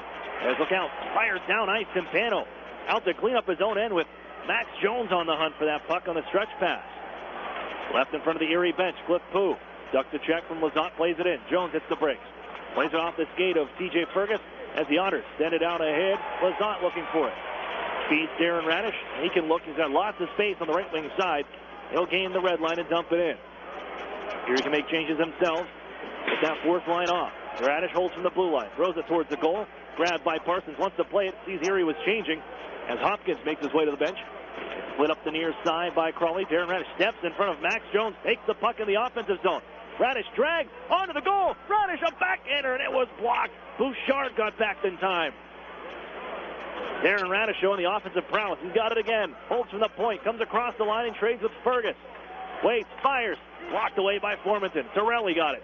Twirls behind the net. Anthony Sorelli trying to bring it out in front. Instead ducks behind the net. Room on the near side. Turns and throws it off his stick. Parsons loses his stick as it bounces near side and cleared to center by Pooh. Here's Fergus. Back on to Fogle. Erie into the zone again, right wing side. Fogle cuts across the ice now to the circle. In front, Fergus can't handle it. Open on the back door. Takes it to the circles now. Fergus running and gunning. Thrown in front. Fogle crashing with the netminder as they can't get it towards the net. It's moved by London to center. Radish bounce it off his stick and pokes it right back to the line. Crawley. He'll follow up as Erie changing behind the way. Crawley thrown to the ice by Darren Radish. Just stood his ground. Shoved along the near side, Darren Radish. Out ahead, off the glove of Ivan Lodnia to center. In the final 5 minutes of the second period. 2-0 Erie. Miletich. Back for Pickenish along the left wing. Hits the break, throws it across. Off the back end of McDonald, watched by Darren Radish. Trying to put it behind the net. It'll be found by Pickenish, watched by Owen Hedrick. On for McDonald. Radish steps in front of him. Able to just whack it up the near side, but not out. Van Zompel is there. On in front for Pickenish. Hands back to Miletich. His stride loose in front. McDonald tied up. Penalty coming to Erie. And a hooking call. Butts to the light. And the Budweiser Gardens faithful. That's unfortunate for Erie. Darren Radish was trapped out there for a while, and he's the one coming to the box. Yeah, he put the hook on the London player right in the blue ice with Troy Timpano, and as you say, he'd been out there for probably 2 minutes or so, trying to get off, and he did what he could there to save a goal, and it may have well done that. So now Erie will go to the penalty kill. They're sixth in the OHL in the playoffs, 78.3%. They take the opening draw, set up shot right side. Wokanen, twist shot, they made Timpano the rebound. Gathered by Chernak. Directed up the boards, on for Sorelli. And a whistle sounds behind the play as Timpano had lost his mask. And Erie was off from it, possibly a 2-on-1. They were trying to get back defensively, but Sorelli and Fogle were heading out. And it stays inside Erie ice, too. It's one of those things, it's an automatic call when one of the goaltenders loses their mask. It's just blown dead regardless of where the puck is on the ice. An unfortunate break there for the Erie Otters. 3 sets left to Timpano. All of 11 seconds off the Darren Radish minor penalty for hooking. Faced off one cleanly for London. Van Zompel on for Quoken on the right side. 0 for 9 on the man advantage this series, London. Quoken in right side. Trying to get back to Van Zompel. Quoken got a stick on it, but they find Thomas on the left wing. Turns away. Sorelli all over him and just takes the puck and slides it down ice in one motion. What a defensive effort from Anthony Sorelli. Erie just boxing them out well defensively, and London not able to penetrate in the zone. They'll find Stevens. Poke check by Chernak. Gets it right back. Stevens and finds Van Zompel left side. On across, Robert Thomas. You can hear those are the shoot birds. Now, Thomas. The bottom left wing circle. Power move, give it in front. Quoken at the right circle. Plays it towards the goal. Blocked by Erie. Grabbed by Thomas. Van Zompel now at the blue line. A minute left on the power play. Quoken in one-timer. Save. Held on to Timpano, the whistle. Wilkingen got some good wood on that from the top of the right circle, and as he was dished off from Van Zompel and came across and fired that one as hard as he could at Troy Timpano, who has been nothing but rock solid here tonight, making another nice save there to keep it 2-0 Erie Otters. Change the penalty kill unit for Erie. Get it onto the wall first. Power play on now for London. Yolevi to Mete. Holding at the right circle. Yolevi center point area. His wrist shot. Oh, that one sailed just wide. And Timpano kind of went through the glove, it seemed. Kept alive. Jones gives on far wall. It's Mete again. Down to the corner. Watched by Chernak. Gives to Jones. He'll try the near side. Pitching it on for Cliff Pooh. At the hash marks of the face-off circle. Up top for Yolevi along the line. Trying to get back to Pooh. Head fake. Moves in. Gives across. Oh, Timpano gets across. May have gotten a piece of it. Keeps it alive. Look out. Bounce to the front. DeBrincat will take it. He'll skate to center and throw it. Parsons to play it. Timpano indeed did get a piece of that with his glove. A great save by the Erie netminder to bail his teammates out. 10 seconds in the minor penalty. It's Mete coming on near side, watched by TJ Fergus. Runs a little interference on him, but they slide it behind the goal for Cliff Pooh. Puts it off the side of the net. Power play is over. Out is Darren Radish. Erie's killed off another one. Pickenish back behind the net. On for Cliff Pooh. Back to J.J. Pickenish. Loose in the circle. Finds Mete at the blue line. Radish comes out to challenge him. Blocks the shot. Pooh picks it up. On a right wing. Watched by Dylan Strome. Lost an edge. And Fergus turns away from the check of Jones. Finds Dylan Strome, and Erie can break out. Strome to Darren Radish, right wing. Spins to the circles and carries that way. Poke checked off his stick. Erie was finishing a change, and now Strome's going to stay out there. Formanton and Hedrick battle all the way down to the near corner. Look at this one. They both collide to the boards. Carbonera after it. Poke checked by Darren Radish. Strome knocks it away from Carbonera, and Radish just flips it out to center. He'll make his way. Somebody's got to get 3 defensemen on right now. As Strome trades places with Pettit from the bench. Pettit, a fresh man. Crawley. Good and directed around Hedrick. Formanton crashes in. Good body position from Hedrick as down goes Formanton. Carbonera, though, finds the puck. And it's back into the near corner of the Otters zone with 1.5 minutes to play here in the second. Slid right side, Bouchard. He's open. Lets the shot go. Blocked in front. Stamberg and McDonald tied up to knock it away. Warren Fogle will find along the near side. Ducks a check from Formanton.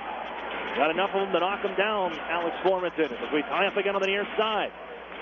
Fogle leans in. McDonald, Hedrick, Pettit. 3 Otters trying to pry this thing loose and get it out of the zone. 2-0 Erie here in game number 4. 1 minute left in the second period. A lot of stick work going on as McDonald comes in front. Erie pokes it away. Crawley at the circle. Holds left side down to the corner. Tries to feed in front. Poked away by Fogle. Can't chip it away. Ducks the check and just skates it out himself. And fires in from center red. Erie needed that change. Fresh 5 on. Bouchard skates ahead. 40 seconds to go. Lifts it into the Otter zone. There's Troy Timpano. He'll snap it on the far side boards. Knocked down by Kuokkanen. Man coming in late. Stevens can't get it there. All over Kuokkanen was Sorelli. They poke it up the wall. Give him back down to the Otter circles. Pitched away. Nice backhand from Chernak. And here's Taylor Radish in the final 23 seconds. He'll come crashing down to the corner. Runs Yolevi, but it's Mete with the biscuit. Fired ahead for Stevens. Did he get a piece of it? No, it'll be an icing call against London. 12.6 on the clock here in the second period.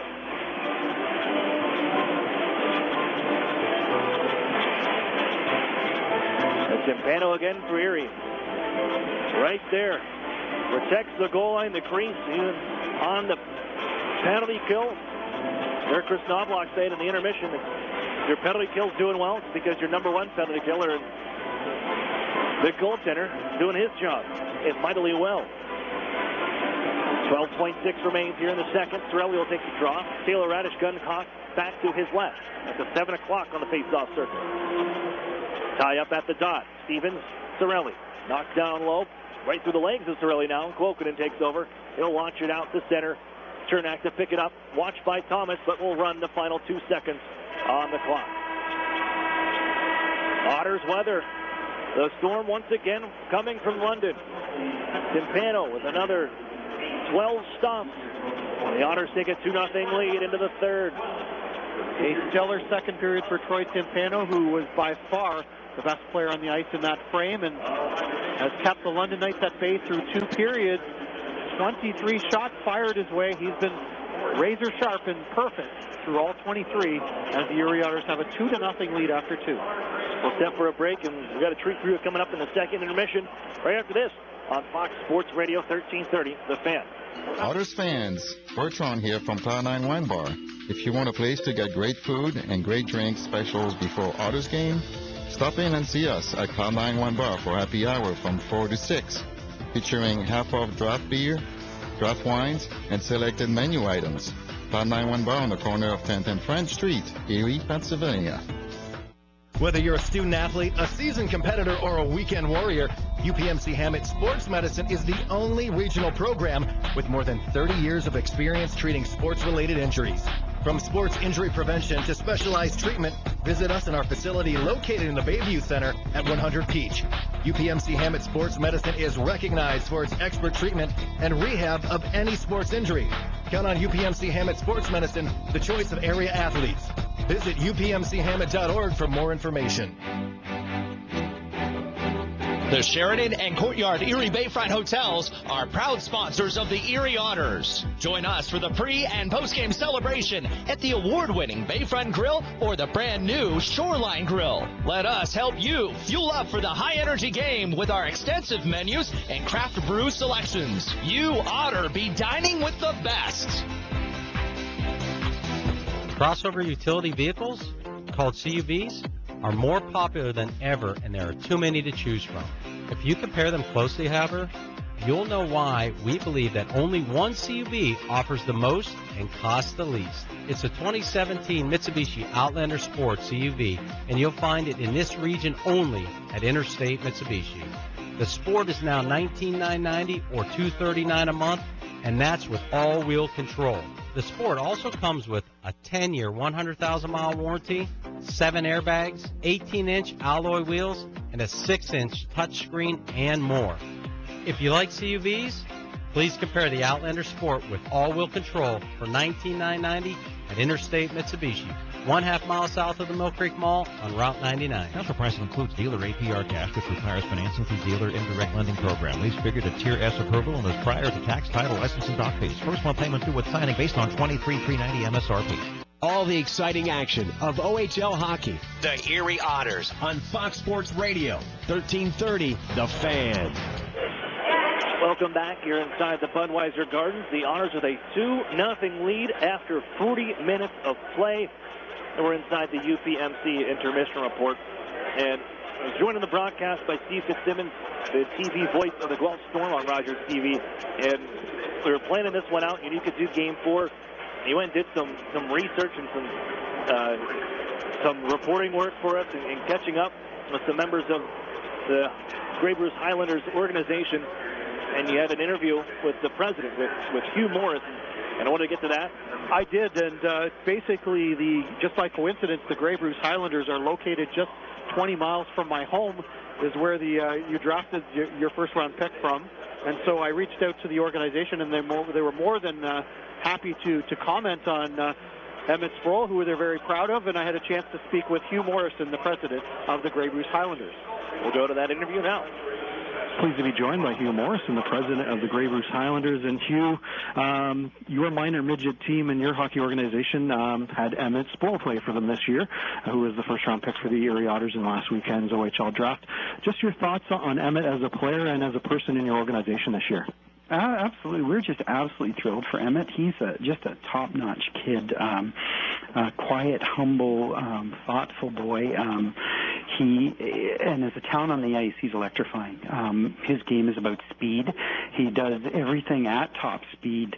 And, since he started with our organization, he would scare defensemen because he skates at them north-south, direct, and can make plays. And as the year went on, that game just continued to evolve. He's learned how to involve his teammates and become a much better passer. He's gotten way better in his own end and shields the puck. He can play the possession game.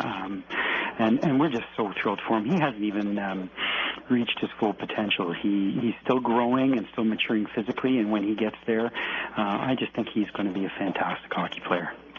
The other thing that certainly people locally have mentioned to me in talking about Emmett is the fact that his game really grew as the season went on, as did your hockey team, where you were people thought you were maybe overmatched against some of the teams that you were able to defeat.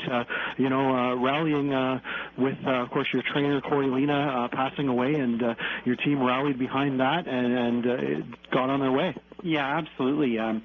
Losing a friend like Corey was a terrible blow because I know from my own son, Corey had been his trainer for 6 years and was one of the adults he considered a best friend.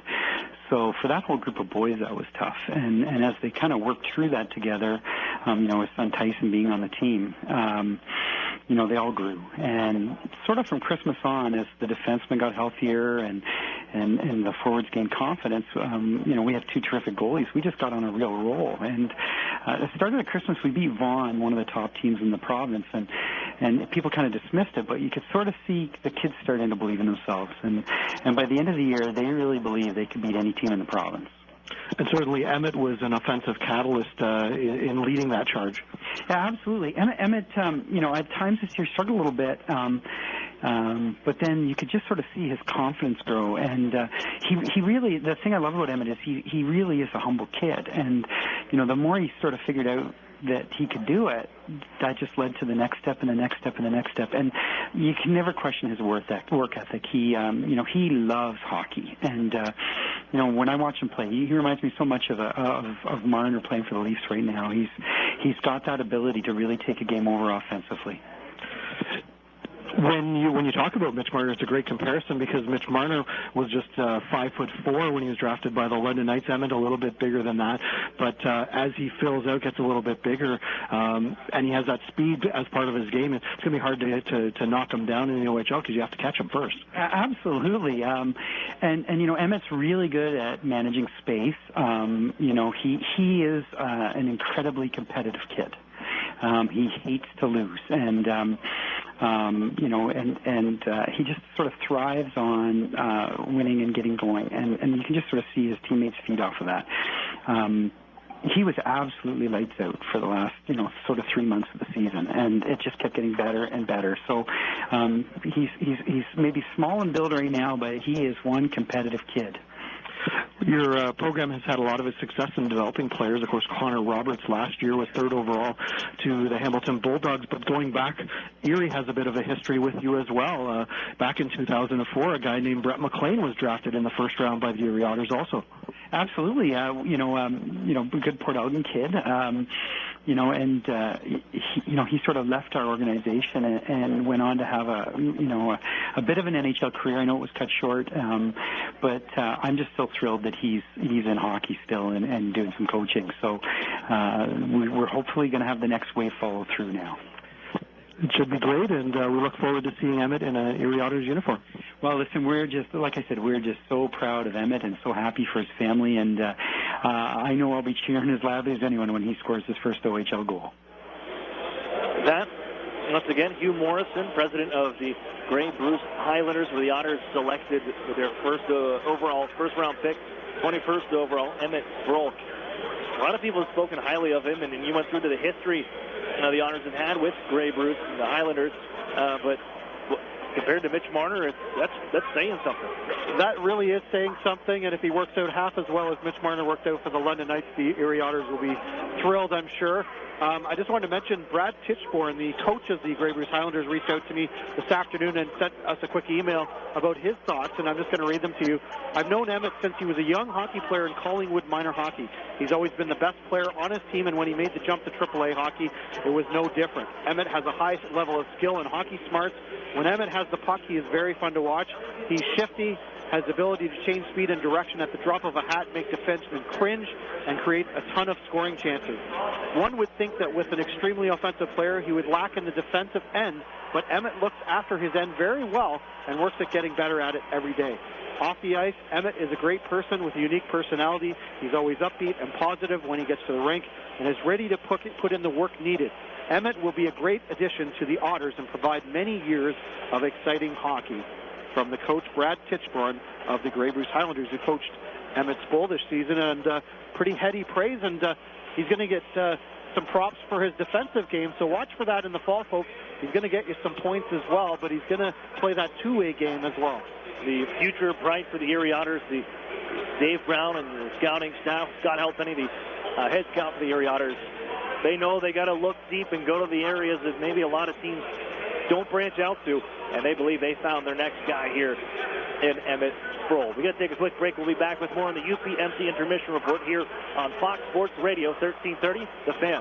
An Erie landmark since 1953, Nunzi's Place serves generous portions of great food at reasonable prices. Family owned for almost 60 years, Nunzi's prepares the finest Italian food in Erie. Come see why the Erie Times News said Nunzi's is known for food that tastes good. Nunzi's Place, located at 2330 East 38th Street, near the Bayfront Connector. To call for reservations or place an order for takeout, call 825-2940. Nunzi's, known for Italian food that tastes good since 1953. SEO, text message marketing, social media. As a business owner, you know the best way to reach customers. is online. Viral videos. But you don't have time to keep up with the latest digital marketing technology. Web design. That's where Local Edge comes in, especially for the one term you're most concerned with. ROI. As a full-service digital marketing agency, Local Edge offers turnkey solutions to grow your business online. From search engine optimization and marketing, to social media, to mobile advertising, to video promotion. Our expert support team is ready to customize a program to your needs and track results throughout the campaign. Plus, as a division of the Hearst Corporation, Local Edge is backed by the largest, most diversified communications company in the nation. So when you're ready to generate leads, find new customers, and increase your revenue, talk to the digital marketing experts. Visit localedgemedia.com. Think digital. Think Local Edge. National Fuel says, smell gas, leave fast. Then call 1-800-444-3130. If you detect something that smells like rotten eggs, it could be a natural gas leak. Leave the premises immediately and contact National Fuel from a different location. Do not use your phone or turn on a light inside the area. Immediately leave the premises and call National Fuel's emergency line. Play it safe and remember, smell gas, leave fast. Then call 1-800-444-3130. In 50 yards, turn right on Main Street. Continue on Main Street. On second thought, go directly to Tim Hortons. Order any freshly baked bagel and Philadelphia cream cheese for just $1.99, like the new Asiago bagel with chive and onion cream cheese. Recalculating route to your nearest Tim Hortons. Change up your morning routine with a bagel and cream cheese from Tim Hortons. Now, just $1.99 at participating U.S. restaurants for a limited time. Keep up on all things Erie Otters by following us on social media. Follow the Otters on Twitter and Instagram at Erie Otters, and like us on Facebook at facebook.com/Erie Otters Hockey. You'll get up-to-the-minute news on all things happening with your Erie Otters, so check us out on social media today. All the exciting action of OHL hockey. The Erie Otters on Fox Sports Radio, 1330, The Fan. Welcome back inside the Budweiser Garden, the UPMC Intermission Report. I'm Aaron Cooney. Alongside me is Steve Fitzsimmons, the TV voice of the Guelph Storm on Rogers TV. And we got to quickly get through some things. It's the Arctic Spas recap. Otters lead 2-0 here in game number 4. And all goal scoring coming in the first. Warren Fogle at 8-12 from DeBrincat and Jordan Sambrook. And then on the power play late in that first period at 18-14, Anthony Strelli picking up the goal to give the Otters a 2-0 lead. We'll look around the league real quick at the out-of-town scoreboard, brought to you by the Sheridan and Courtyard Erie Bayfront Hotels, proud sponsors of the Erie Otters. You ought to be staying with the best. Peterborough leads Kingston 3-1 after 2, 4-0 Mississauga over Oshawa after 2 periods. I want to get to this future watch for you because, like I said, Steve did some digging and some research for us, and there's another name outside of Emmett Sproul that Otters fans are going to want to watch for.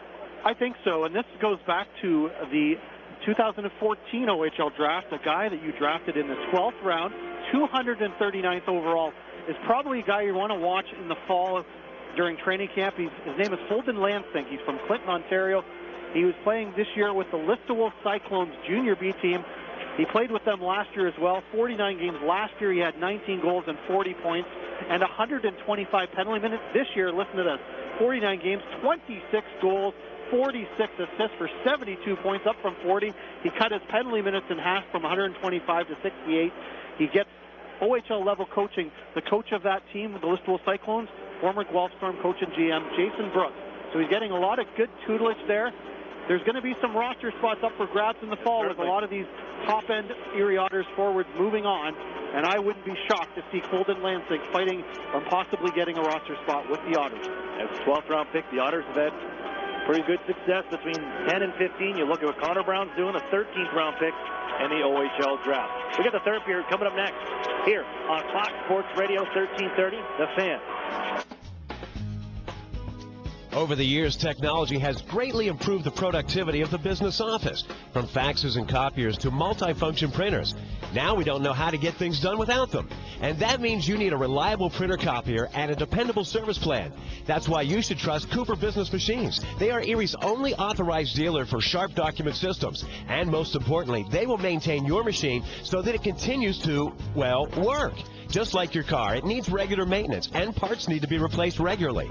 If your copier isn't properly maintained or you're not getting toner in a timely fashion, then you've been reminded what it's like to work in the dark ages. Don't wait any longer. Your business requires dependability. Shouldn't you expect the same? Cooper Business Machines, Erie's only authorized Sharp dealer and service provider, helping you get back to business since 1980. Online at cooperbusinessmachines.com or call 456-7585.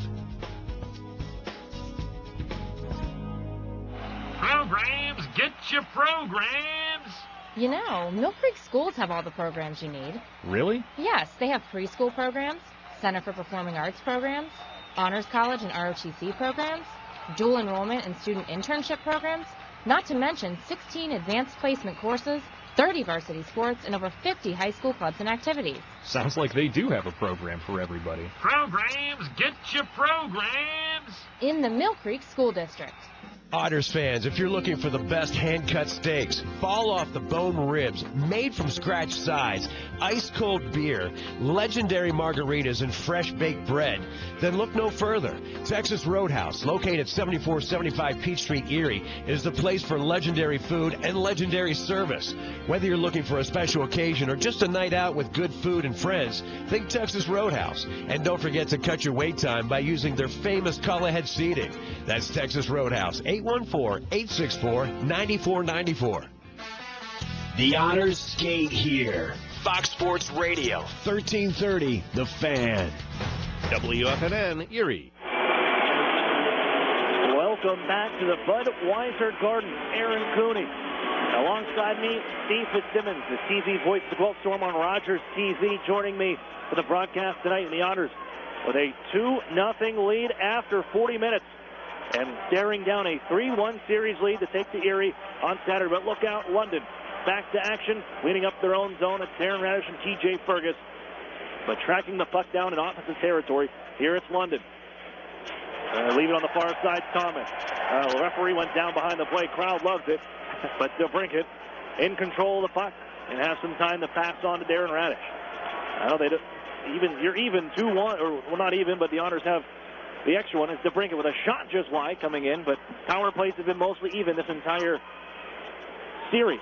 As Erie, they'll find Taylor Radish. He cuts on to the far side corner, picks up the puck, finds Dylan Stroh in some traffic behind the goal of Thomas. As the Otters speed on the near side, reaching is Sambrook. He keeps it alive, bouncing down to the corner. Sambrook drags out in front, right through the legs on the dish to Alex DeBrincat. Taylor Radish follows up. Cross ice for Anthony Sorelli.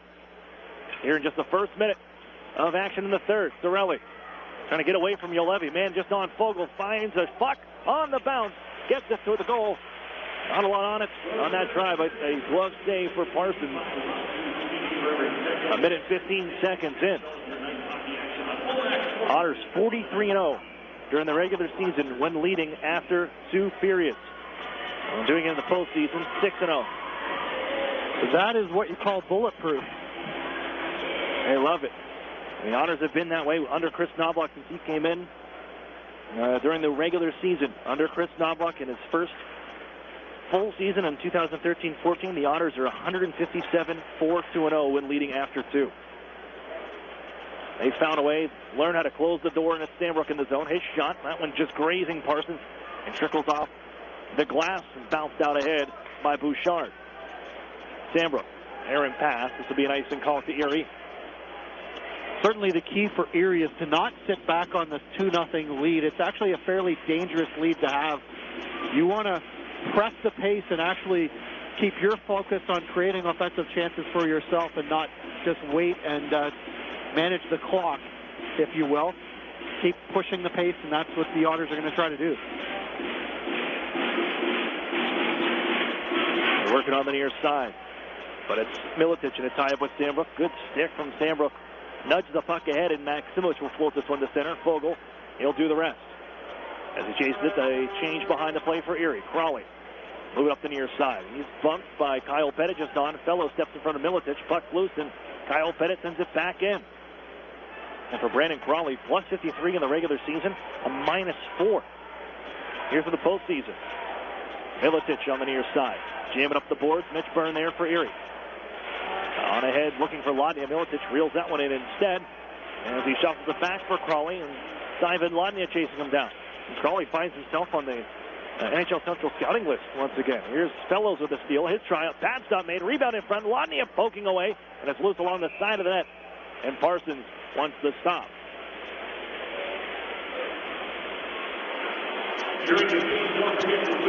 Your usual sellout, except for last night.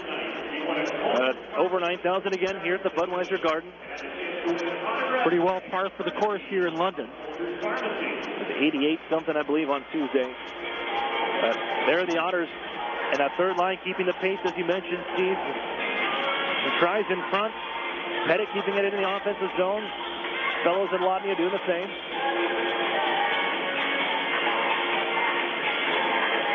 Otters keeping loose over the day off, and even earlier today, a feature of the downtown as a quick shot off the draw, goes off the leg. A try by DeBrincat, push to center. There's a basketball court in the Delta Armories Hotel here in downtown London, and you can find the Otters shooting some hoops from time to stay loose. And I played a little bit today, actually, with Chris Knobloch and Wes Wolf, Otters assistant coach. Here's Quilkinen coming the other way, and Otters defensively there. They leave it for Stevens at the right wing circle. Up for Yolevi. Bounce it on Quilkinen, trying to touch it across, but it's speared away. Good defense. Quilkinen finds it again, though. Shot blocked by Fergus. They give out to Mete. He'll try one. That one through some traffic. Glove save. Timpano to preserve the lead. 2-0 for Erie. Okay, Aaron, I have a question for you. Inquiring minds want to know, who is the better basketball player, Aaron Cooney or Chris Knobloch? Chris Knobloch by far. Took it to school? He size. He finished off the second game. He went on like an 8-10 run and just ran right through us, 11-2. Wow. But basketball was never my sport. But Chris Knobloch, one athletic, he was an NHL draft choice himself for the New York Islanders. Here's Formanton after his playing days, and Kootenai is Stanisopoulos try, blocked by Jones, and this one squirts out to center. They put it off the body of his own man. Ripped in by Mattinen. Off the near side glass, sent further by Formanton. And a tie up, Sandberg, look out, hands right off to Formanton, and he sends it over the cage. Erie may have got back in time to deflect it. It ends up out of play, and it will stay inside Erie territory. But Jordan Sandberg coughing that one up. Boy, was that close. I should mention Chris Knobloch, all-time in Game 4s as a head coach. 13-3. That includes the 2 seasons with the Kootenai Ice, where he won all Game 4s on their way to a Western Hockey League championship.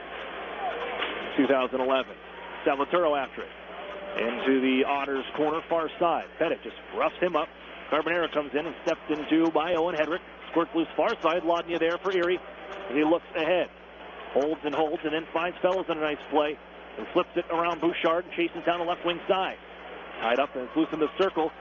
They look for Milicic. Just on. Lodnia is still dancing around. Ducks a check as Salvatore comes up.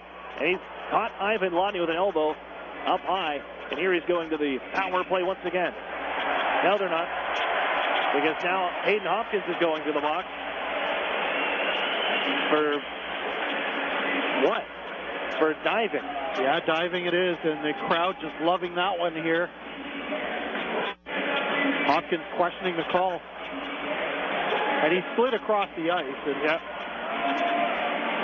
Hopkins shakes his head. Diving calls, for both teams in this game.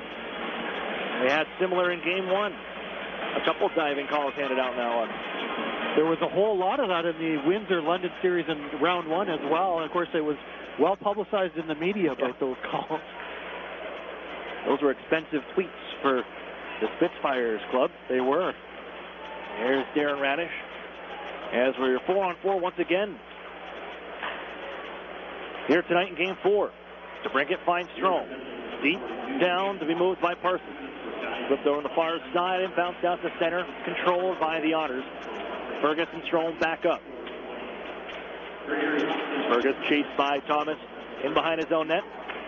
Fergus hits the brakes. Fergus has really emerged as so solid in irreplaceable defenseman for the Otters. Here's the Brinket trying to run the gauntlet. And it just ran into stiff resistance, and Cloakinen able to poke it away. But Fergus has been fantastic for Erie this series and even before. He has been a linchpin defensively tonight for the Otters, making about 3 great defensive plays, a couple of which may have saved a goal. Taylor Radish trying to wheel between some traffic as he makes his way down left wing side, cuts to the net, tripped up on his way to the goal, knocks the net over, and the shot ends up going wide, but the face-off going to stay inside. This is the initial indication. No, we'll go outside. Sorry. Radish trying to make something happening, cruising up the left wing, tried to cut back to the middle, lost his edge there as he went flying into the net to take it off its moorings. Wasn't able to get much of a chance on that one. Trio of Tampa Bay Lightning prospects on for Erie. Taylor Radish, Anthony Cirelli, and Eric Chernak. Sandbrook rounds out their 4 on 4 for 59 more seconds. Who wins the draw? Bouchard will pick it up. He escaped back behind his own net, watched by Taylor Radish. 5.5 in. Erie leads 2-0. All goals coming from the first period. Pooh winding it up. Skates right wing side with a man in front. Throw it towards the goal, off the leg, wide. Sandbrook now protects. He's shoved to the wall by Max Jones, who gets that puck right back in that big 6'3" frame. His shot blocked onto the near side. Sandbrook staying with him. Jones ducks around to check now. Drags to the front. Jones trying to slide it in. He does.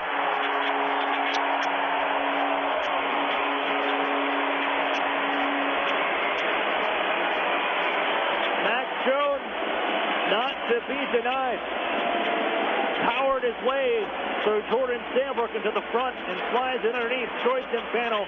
We got a 1-goal hockey game from London.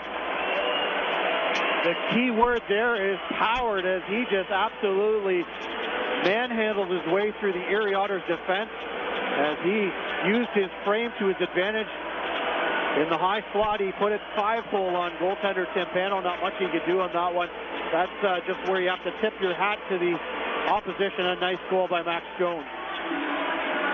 And they're on the board. 2-1. The Bud Rocket. Fergus in some trouble. Spins away from Cloakinen, and he'll back it in from center. 14 minutes to play. Still 4 on 4 for 15 seconds. Here's Stevens. He'll bounce it on for Bouchard right back. And Thomas is poke checked by Darren Radish. Knuckled up the left wing side. Erie may have a 2-on-1. Maximich with Vogel. Comes across wide. Kyle Maximich and waits. Floated across for Darren Radish. Bounced around looking to whack it towards the net. He was tied up by Thomas. Moved ahead for Salaturo. We're even 5 on 5 now. Bouchard skates right wing side. Got a step. Drops it off Salaturo. Glove save. Timpano on the one-timer. That next one is a big stop for Timpano. That is a monumental save there by Troy Timpano. The momentum shifting in favor of the London Knights. They come down the right wing side as Bouchard comes in, drops a pass off there, and a shot taken by Salaturo, who's been quite cold offensively, but he had a good opportunity there. Tried to go short side. A nice glove save made there by Timpano. Pickenish knocked down behind the net. Gets back up, moves it for Milicic. With McDonald behind the goal. Milicic going to drag out in front, looking to the back, and he just runs right off his stick. And Erie carries the center. Fellows will send it on in. Parsons, there's an energy here in the building now, especially coming from London. Pettit ties the man up, but it's launched up out of play into the Erie bench by Pickenish, and another stoppage. 13:05 remains in regulation time. Well, there's no doubt when this crowd can get in this hockey game, it gives the London Knights a lift at home. The Erie Otters have to match that energy on the ice here in the next couple of minutes. It's important to kind of push back and get a couple of chances of your own. Game number 4. We're either heading back to Erie, tied at 2, or if the Otters can maintain their game.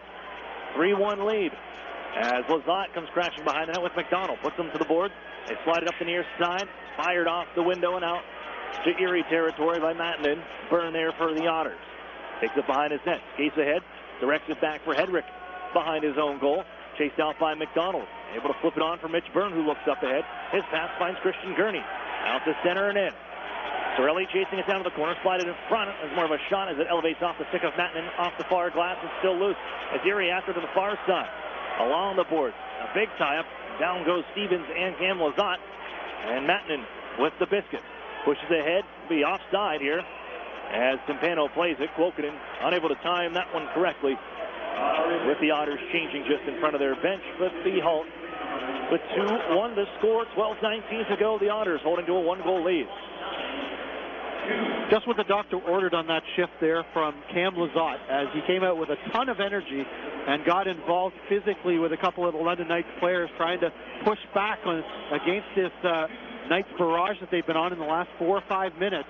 And maybe that'll stem the tide here as the Otters try to get some chances created in the offensive zone. They have the face-off deep in London territory. We'll see if they can get something going back the other way. An intentional offside. So Strome against Stevens to the right of Parsons. Won by Stevens, reeled in by Juolevi, chased by Taylor Radish. As Juolevi gives on for Stevens, poked away by DeBrincat. Here's Strome. Taylor Radish heading towards the net. Throw it that way, just out of the reach of Taylor Radish. DeBrincat trying to keep it alive. Taken out of the play by Thomas, and it's Stevens in control. Flying to center, right wing side. Wait, trying to dish in front. Radish able to defend. Give him back down low. Radish steps again in front of Stevens, but Thomas follows up. Give out to the blue line, Juolevi. Oh, they were trading places with Mete. It allows that puck to come out to center. A short shift for the Otters. Thomas trying to come right back in. Radish steps in front of him, knocks it away, and now Maximovich out to center with Cirelli and Fogle. They give to Fogle to Cirelli. Bounced around, knocked out of midair. And firing on the far side, Mete. Dishes up the wall in front of Cirelli. It's Thomas. He's towards the end of his shift here. Nice move. Goes for the shot. Timpano up along the post says no. They get it back, though. This one high from Jones. Off the glass. Settled down, and Bouchard is right back to Max Jones against Jordan Sambrook. As in to help out Cirelli. Pokes it along the near side for Alex Formanton. Right back to Jones at the circles. Fires. That one wide. Up off the far side wall. Cirelli chasing. Crawley gives back down low. And it's Formanton to pick it up. Jones stationed out in front. Formanton carries on far side. Eligible for the draft. Leaves it down low. Jones and a tie-up with Sambrook. They both go down. Bouchard going to give right back down for Max Jones in the corner. Fogle, he'll pick it up, clean up the zone. Going to skate around Jones and flies out to center. The Carolina Hurricanes pick. Poke it into the zone, and it's off the leg of Crawley, and ahead comes Max Jones. Fellows trying to stay with him. Fired in by London, and off goes Jones to Erie. Tie-up on the near side. As Chernak and Pettit, they hand off right back to Chernak in the corner. He'll go back behind his net, gain a little bit of time here with 10:25 to go in the third. 2-1 Erie. Here in game number 4 from the Budweiser Garden. Out ahead goes Ivan Lodny. He's got to jump in his step. Left wing side. Slows down a bit. Runs off his skates and finds Fellows, though, in the corner. As the Otters offensive zone possession right now. Lodny ahead to Eric Chernak. Traffic in front. Wrist shot. Sails wide on the blocker hand. Lodny steps into Van Assemble, but they deflect it out to center, and Hedrick on towards the Otters zone. Pickenish, though. Played in front. Comes off loose. Mattinen try. Blocked by Erie, and Hedrick picks it up. Quickly ahead for Ivan Lodny. Bouncing puck. He does find it twirled towards the middle of the ice. Ran right into Mattinen. And back ahead for McDonald at the Otters line. Darren Radish just on in control. Launched ahead for Strome. Couldn't knock it down. And an icing call to Erie with 9:37 to go in the third. And you'll get the timeout. And a 2-1 lead for the Otters here in game number 4. Now it's time for the out-of-town scoreboard, brought to you by the Sheridan and Courtyard Erie Bayfront. And out of town, the Peterborough Petes have the Kingston Frontenac hanging by a thread. They lead the Frontenac now 4-2. Chris Paquette has just scored with just 9 minutes left to extend the lead for Peterborough to 4-2. The Mississauga Steelheads have a clear lead on the Oshawa Generals, a 4-1 lead. They lead in that one. Owen Tippett has a goal and an assist in that one with 14 minutes to play.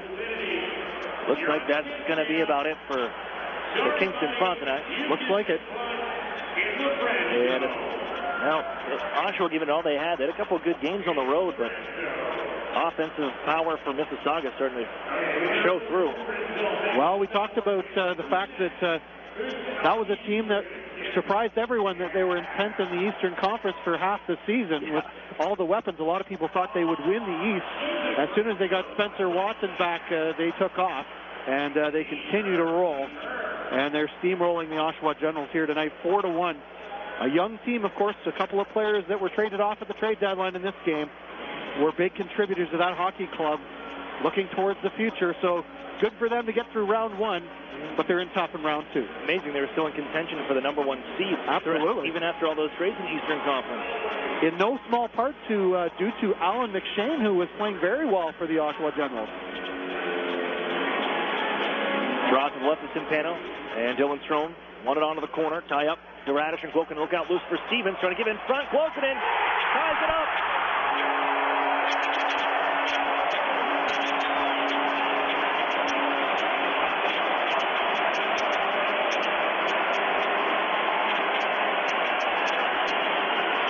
Yanni Quoken able to get loose in front after the tie-up in the near corner. Slide it under Darren Radish. And we are tied from London. Kuokkanen and Radish were tied up in the near corner. Kuokkanen got away from him, went right to the front of the net, and was rewarded as the puck came right to him. Kuokkanen with his sixth of the playoffs. It's a tie game. Otters. Brand new game. Here in number 4 of this series. There's Kuokkanen. Back on the board, he's got points in 9 of 11 playoff games. Stevens wheels back into the Otter zone. Slide out in front, and it goes off the skate of Juolevi. Mete picks it up. Give back to Juolevi on the left wing side. Ahead for Kuokkanen. One-timer. Kicked away by Timpano to the near wall. Big tie-up on the near side. Kuokkanen gets loose now. Let's one go. He scores.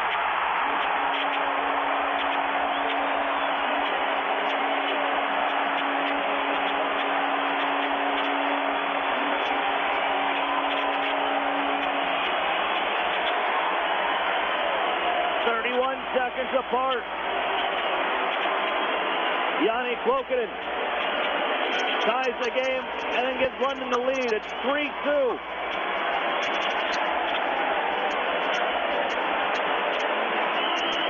And again, Kuokkanen coming from the right side off the half wall, cruising into the high slot. He gets a goal only 29 seconds apart. His second of the game, 7th of the playoffs, and the London Knights with a 3-2 lead here. How quickly things can change here in Formanton now. Busting down the right wing side, puts off the massive Timpano. We are buzzing here at the Budweiser Gardens. Their team's just come back. 3 here in the third. They've said it all season long that they're a third period team. And slow start, and you lead to this. 3-2 London and a flash. Sambrook and Jones back behind the goal. Sambrook plays it to himself on the wall. Gives up the board. Cirelli looking ahead for Maximovich. But it's poked along the near side by Brandon Crawley, who receives a pass from Formanton. Up ahead off the stick of Cirelli, and Byrne will pick it up for Erie. Holds and bank it up the near side for Christian Gurney off his back end. Van Ensemble will reel it in there. Gives it Brandon Crawley and now Pickenish. A loose stick in the Otter zone far side corner. Crashing in is Pickenish after it. Staying with him is Kyle Pettit. They get to the blue line. Van Ensemble bounce down to the corner and up the wall is Miletich. Further for McDonald and even deeper. It's Pickenish tied up by Pettit. They both go down to the ice. And with the puck is McDonald. Out to the blue line. Here's Bouchard. He gives off to Miletich along it. Wrist shot. Shoulder save made. Timpano stands up for that one. Miletich again to the puck. Leave it along the near side. Bouchard chopped at but not out by Gurney. Down near side. Owen Hedrick steps in front of a pass, and he's going to march it out to center. Here's Golodny on the right wing. He'll skate into the zone, but Hedrick was ahead of the play. Offside. 7:19 to go in the third. Update you on the 2 scoring plays. The first Kuokkanen goal was his 6th from Stevens and Thomas at 10:30. And then 31 seconds later at 11:01, Kuokkanen from Juolevi and Victor Mete as the defense corps comes through with a couple of assists on the Kuokkanen 2nd of the game and 7th of the playoffs.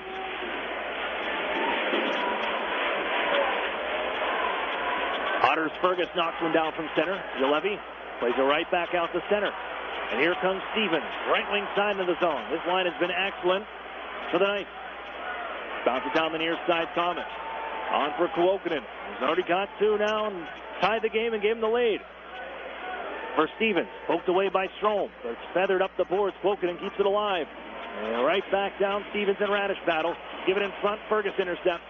He'll find Dylan Strome off the boards and launched out to center. Juolevi backs up and gives on ahead. Fergus takes it off his skate. The pressure comes, so they find Strome on a nice little dish. And he gives off looking for DeBrincat just off the mark. And Ulevi snaps it around the boards. Just on is Chernak. Keeps it alive as it bounces down to the circle. Poked along. DeBrincat slided in front. And it's off the leg. And off the goaltender Parsons. Here's DeBrincat. Wait. Give it in front off a leg. And it just sails wide on the try pass to Strome. Chernak goes back behind the net. He charges on near side. Slided out in front. Diving is Strome. Can't get a stick on it. It's lifted to center. Radish fires it back in. Erie offside. They get a touch up, but they're going to change behind the play. 6:05 to go. Up the near side for Formanton. Bounce down and Cliff Poo. Run into by Hedrick, but Jones is after it. Out of the corner. Hit by Chernak, but Jones powers his way again. Out in front and back to the corner. Tied up by Chernak. Gives up the wall. Ladnia touches it there. Fogle takes the handoff. He busts around one man. Warren Fogle curls. Fires. Glove save. It's loose in the crease. And it's gathered by Crawley. Guide back to center. Darren Radish on. Gives to Kyle Maximovich. Back for Fogle. Poke check by Bouchard. Loose though. And it's Ladnia following on up. He hits the brakes in the corner. Two Knights on him. Ladnia reaches on near side. Still coming up the wall. Trying to pedal along. We're going to have two penalties. Fogle and Cliff Poo go.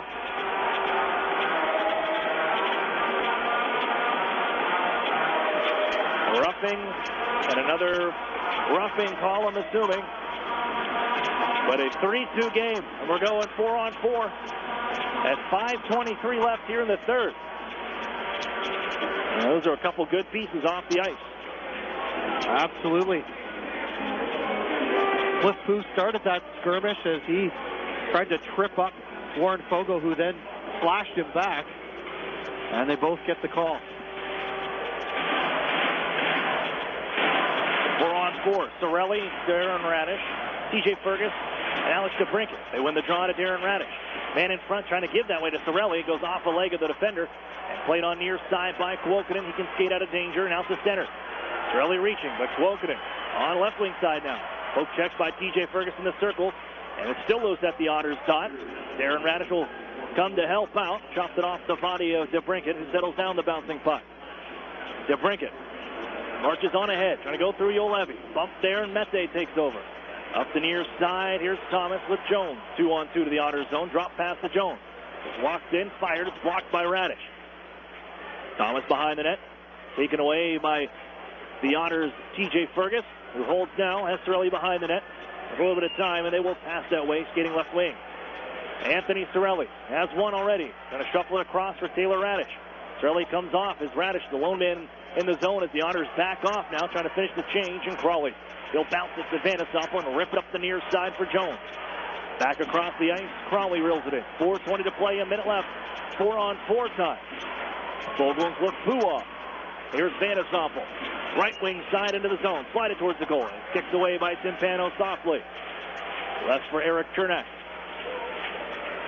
Originally drafted by the LA Kings and involved in the Ben Bishop deal. On to Tampa Bay he comes. Radish trying to bounce his way in front. That's off a leg and picked up by Pickanis. Off he goes right wing side. Good reach from Chernak. Leaves the puck out at center. The intended pass for McDonald. They follow up with Bouchard. Watched by Owen Hedrick, and he just sends it behind the Otters net. The Otters' biggest enemy now is the clock. As Ladnia spins around and gets a little time, a little interference from Chernak, and allows him to skate away from Pickanis. Ladnia into the offensive zone. Down left wing circle. Slowed out in front. Maximovich was tied up. After the play by the goaltender Parsons. Here's Erie. Turned around just in front of the net. Ulevi able to dish it right back to Erie ice. Owen Hedrick wanted to come off. He can't now. That's out of the box is Fogle. Now Ladnia. He'll find Fogle left wing side. Charging down the board. Steps around Poo. Almost around into his own man Maximovich. But Ladnia was ahead of the play and an offside. Well, certainly time becoming an enemy for the Erie Otters. Just 3:12 to play here in the third period. The London Knights exploding in the third period in a span of 5 minutes and 10 seconds, scoring 3 times to go from trailing 2-0 to leading 3-2.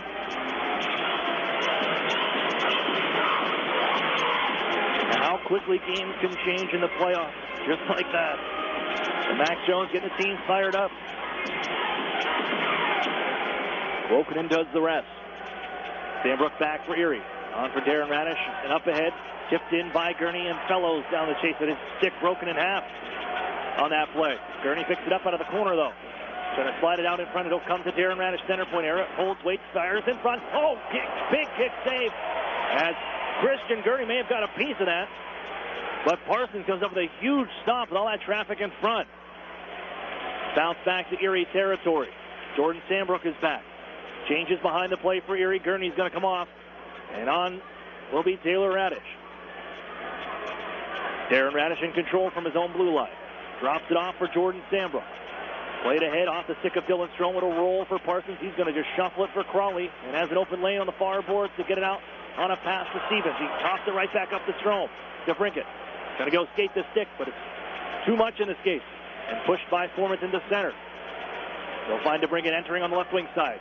Radish going towards the goal. Bounced onto the corner instead. There's Dylan Strome for Erie. Trying to push it back out in front. He's hit by Mitchell Stevens. And the puck freed and sent to Erie ice. Darren Radish trying to chase it down. Klokanen on his back and stole the puck away. Klokanen runs off the side of the cage.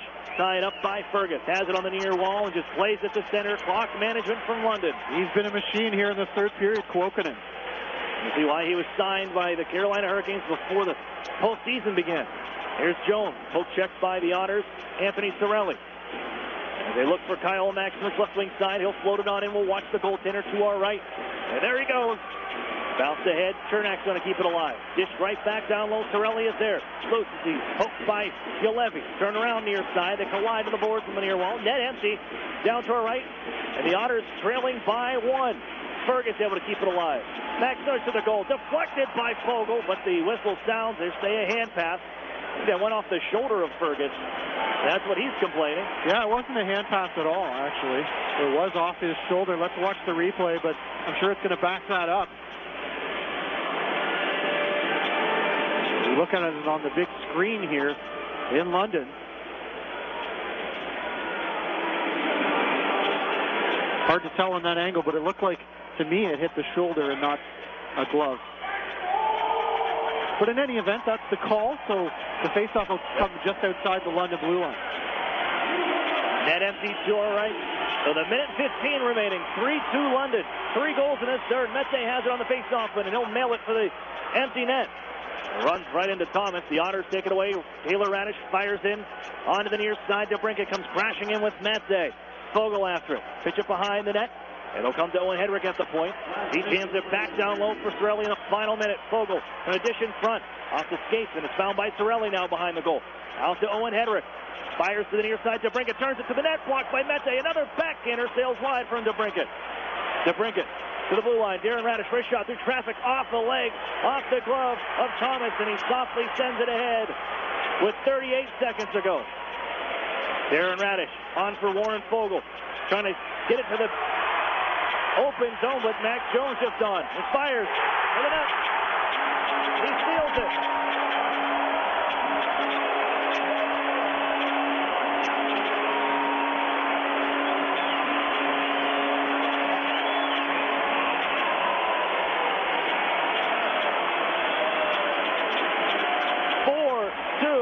London with the empty net.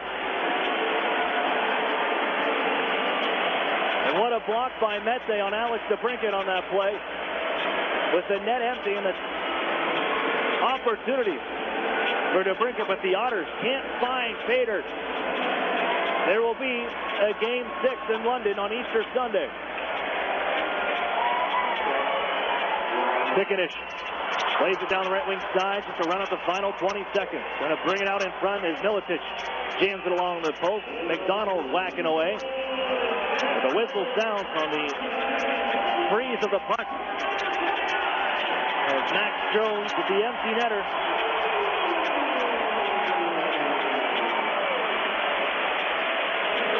Caps a 4-goal third period for the London Knights. And they hand the Otters their first loss on the season when leading after 2 periods. Jones, an empty net, unassisted goal coming at 19:33. Clock running down here, just 14 seconds left in this hockey game. Byrne holds behind the net for the final 10 seconds. Everyone will back off. We will head to Erie for Game 5, tied at 2. As London runs out the clock, a 4-goal third period to tie this series at 2 apiece. And back to Erie for Saturday night. We'll step for a break. The Justice Martin Funeral Home post-game show is next on Fox Sports Radio, 1330, The Fan. Gus, you're here. Thank goodness. What's up? Everyone's here and I don't have the games. Wait, what? For game night. I forgot the games for game night. What am I going to do? How about these? Bank on it. The new scratch-off from the Pennsylvania Lottery with top prizes of $300,000. Gus, you're a lifesaver. Let the games begin. Keep on scratching. Players must be 18 or older. Please play responsibly. Benefits older Pennsylvanians every day. Dr. Jones is right over there. Early in the afternoon, Barbara checks in at a doctor's office. But if you look out the window, it's miles from the closest medical facility. Because Barbara is in Highmark's Healthcare Mobile Clinic, a doctor's office on wheels that brings care directly to remote communities and members in need. By reaching out to Highmark members in need and inviting them to our mobile clinic, we're making access to care a little easier. Living proof of the difference you can make when you're all for health. Highmark Blue Cross Blue Shield. Visit HighmarkLivingProof.com. Otters fans, Bertrand here from Cloud9 Wine Bar. If you want a place to get great food and great drinks specials before Otters game, stop in and see us at Cloud9 Wine Bar for happy hour from 4 to 6, featuring half-off draft beer, draft wines, and selected menu items. Cloud9 Wine Bar on the corner of 10th and French Street, Erie, Pennsylvania. Erie Otters 2017-2018 season tickets are now on sale. Take advantage of the advanced discount price by committing before May 31st. Visit ottershockey.com for more information or contact the front office at 814-455-7779. All the exciting action of OHL hockey. The Erie Otters On Fox Sports Radio, 1330, The Fan. Welcome back here inside the Budweiser Gardens. Not a whole lot to cheer about through 40 minutes, but that third period, London coming on a 4-goal final frame, and they even this series at 2 apiece in game number 4. Hello again, Aaron Cooney here. Steve Fitzsimmons to my right as we wrap things up. This is the Duskus Martin Funeral Home postgame show. Duskus Martin working tirelessly to give your loved ones dignity. And into our Arctic Spa recap as the Otters played the weather an early storm. It was early and then late as they moved through the eye of the hurricane, the softer part through the end of the first and the second. But the Otters take advantage with the game's first goal at 8:12. Warren Fogle on the board, 1-0 Erie. And then late on the power play, Anthony Sorelli set up by Dylan Strome at 18:14, 2-0 Erie through 20 minutes. And you could just tell London getting better as the game went on. And Steve, you called it, yes, the scarier lead in hockey, 2-0. After a scoreless second, you head into the third period. And the best period for London all season long. And Max Jones gets him started at 5:51. As he gets on the board, makes it 2-1, and then Yanni Kwokin just took over the game midway through. And at 10:30, following an icing call and the timeout for the clean the ice midway through, Kwokin getting loose in front, the pass from Stevens, and he slides it underneath. Troy Timpano, who was excellent throughout most of the entire game. It wasn't until that end part the Otters kind of fizzled in front of him. But Kwokin ties the game up, and then 31 seconds later, he snaps another one towards the net from the right wing circle. I don't know if it was deflected. It looked like, they showed the replays again here, but the reaction from Timpano looked like he was thinking one way and then it came the other way. And Radish was there in front, may have deflected it. But nonetheless, 3-2 lead for London. And as the Otters pull the goaltender, trying to get back and try to tie the game, this wasn't going to be. A couple chances for DeBrincat on the near side circle. And he just couldn't settle it down and get it to the net. It was blocked at one point. Stepping in front of him, Victor Mete. But they hold in front of their goaltender. And allows Max Jones to find the empty net once again at 19:32. And we are tied at 2 in this Western Conference semifinals. Look, you have to give some credit to the London Knights. They played with a desperation and energy in that third period that the Erie Otters just couldn't match. and it was led by Max Jones, who by no stretch of the imagination is he my favorite player by any means, but you have to respect Max Jones and what he can do when he stays between the lines, if you will, and doesn't go over the edge. He can bring you that power forward type play that he is capable of, and the reason he's a first-round pick of the Anaheim Ducks, and he did that with that goal to get the Erie to cut the margin to 2-1, and that got the London Knights faithful in flight.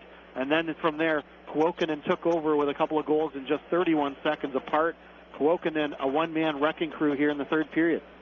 He has been excellent for them all playoffs. Mentioned in 9 points in 9 of 11 games this postseason, and 6th and 7th of the postseason for London to send them on their way forward to the final and back to Erie Saturday night at the Erie Insurance Arena. Lucky for Erie, that's back to their friendly confines, and I'm sure the Erie faithful will be there and waiting for them for game number 5. Undoubtedly, and you know what? We're down to a best of 3 now, and the Erie Otters back to having home ice advantage. They play 2 of them at home if necessary. I still like the Erie Otters' chances, and let's be honest, nobody thought the London Knights were going to be easy. They're a hard out, and you're going to have to scratch and claw your way to put them out in any playoff round. The Otters have 2 out of 3 at home if they need them. They're still in good shape and still in driver's seat in this series. In front of 9,036 sellout here in London. Let's look at tonight's Ironworkers Local Union number 3's Ironman of the game with tonight's 3 stars. As you guessed, all go into London. Third star Tyler Parsons again does what he does best between the pipes and keeps his team in it. He made some good saves. It could have ended up a different game going to the third if it wasn't for him stopping the Otters also on another power play opportunity. He's the number 3 star, stopping 26 of 28. Second star is Max Jones. He got him going with the first and then the empty net goal. And then Yanni Kuokkanen, the game-tying, game-winning goal for number 72. And London has tied this series at 2 apiece. You talked about the fact that the Erie Otters had not been outshot in the playoffs. They're outshot tonight 33-28, and it's a factor in the hockey game. Some great chances created by the London Knights in the third, and they're able to convert on 3 of them and then 1 into the empty net. A hard-working, desperate effort by the London Knights upends the Otters tonight. Yeah, we went from 13 shots on goal in the first to 8 to 7 in that third period. Certainly just kind of, well, not the usual team that you see that went 43-0 and leading after 2 periods in regular season. That's their first loss of the year when leading after 2. That's going to wrap things up for us here as we can take a look at the out-of-town scoreboard real quick. Brought to you by the Sheridan and Courtyard Erie Bayfront Hotels. Proud sponsors of the Erie Otters. You ought to be staying with the best. It looks like Peterborough, they finish off the year for the Kingston Frontenacs, a 4-game sweep, 5 to the final in Kingston in game number 4. Oshawa making this one a bit of a game. Cedric Mercier with a pair of goals in the third to make it 4-3 in the final minute and 11 of the third. And the Oshawa Generals trying to avoid finding themselves in a pretty big hole. So we find ourselves tied, and you mentioned, best of 3 now, and Erie gets 2 on home ice, and they need to be as good as they have been all season long on home ice against the London Knights, who take momentum and back to Erie now. Well, home ice is a key in the playoffs. There's no doubt about it. The home faithful can get the wind in your sails, and the Erie Otters have 2 of the next 3 if they need them at home. So I like their chances. They came here, they got the 1 win that they needed. Yep. They would have liked this one tonight to take a stranglehold. It just wasn't to be. The London Knights a very tough out, and they're going to take it back to Erie. And, again, Erie's in good shape here. Nothing to panic about here for the Erie Otters. Just a tough third period where they just didn't have the wind at their back once the Knights got rolling. And I commented about the fact that 2-0 is a dangerous lead because teams tend to sit back and try to manage the clock a little bit with that lead.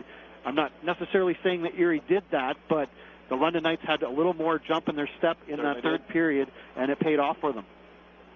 He's Steve Fitzsimmons. Steve, welcome back on Sunday. I will. For the game. He will be here for Game 6. That is now official. There will be a Game 6 here at the Budweiser Gardens, but that's after Game 5.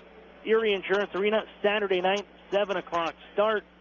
You're not going to want to miss that one. Tickets available at the Erie Insurance Arena box office. by visiting erieevents.com, or you can call the box office as well to get them over the phone. So that'll do it for us as we wrap things up here. Steve, again, thanks for joining on the broadcast, and looking forward to having you again on Sunday. We'll see you on Sunday. Easter Sunday could be a big day for the Erie Otters. We'll see. For Greg Mons back in studio, I'm Aaron Cooney saying so long. Final score, 4-2 London. They even the best-of-7 series, 2 apiece. Coming back to Erie for Game 5 Saturday night at the Erie Insurance Arena. We'll talk to you then.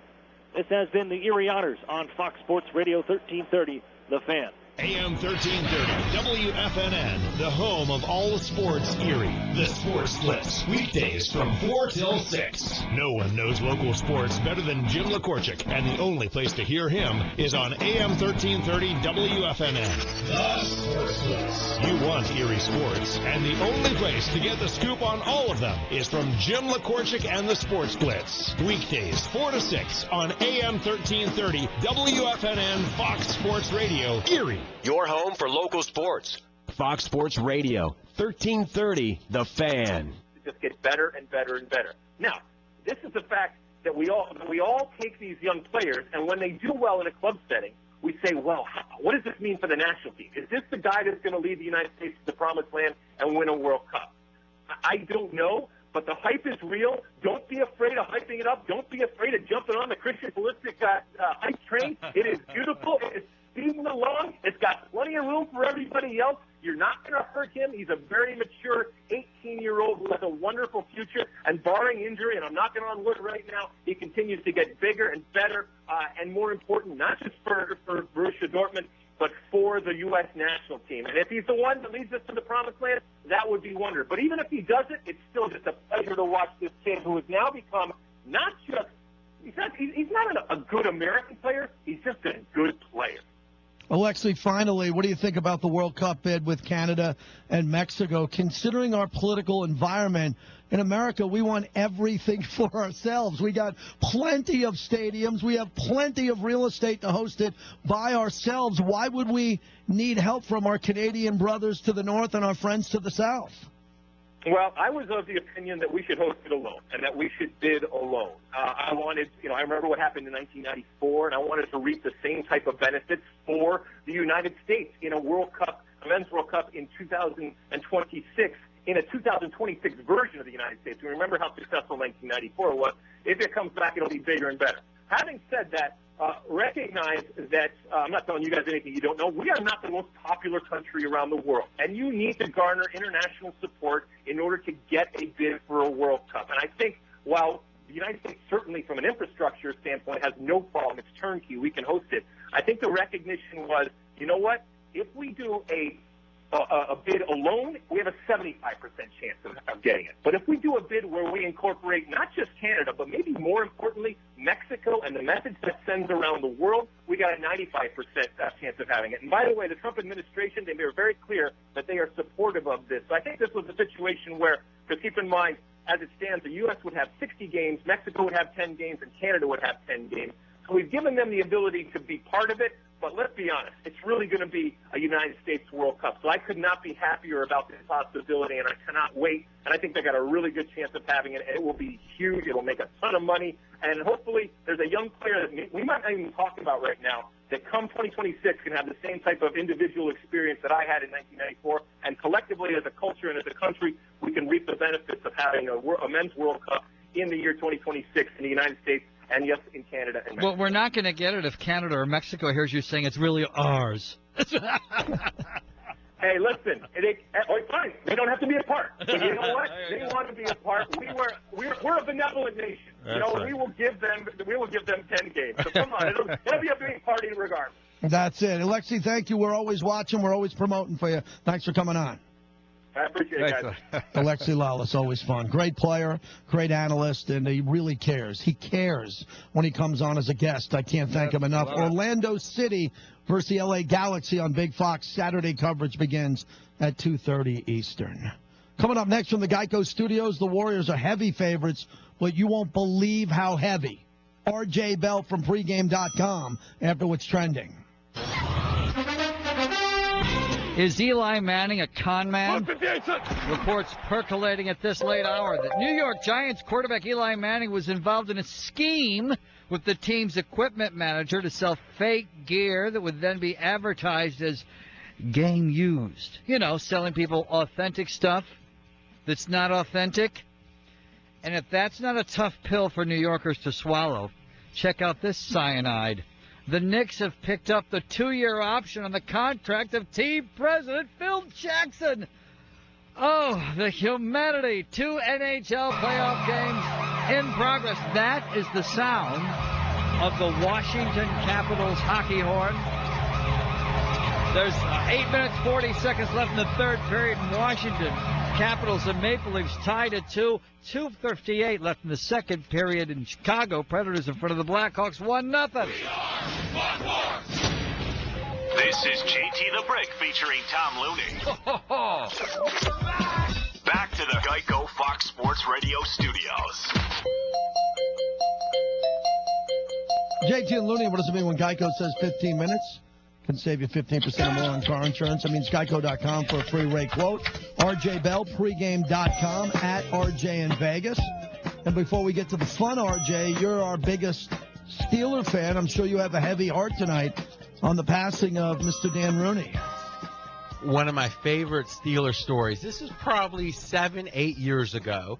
I was back for Christmas in the Pittsburgh area, about an hour outside of Pittsburgh, and the Steelers were in one of their typical kind of losing 3 out of 4 games, the one bad streak of the season, and I was listening to Pittsburgh talk radio, and this is back when Rooney was the ambassador, right, to Ireland, and the guy calls up and goes, listen, he goes, I think it's all well and good he's an ambassador, but he's needed back in Steeler country.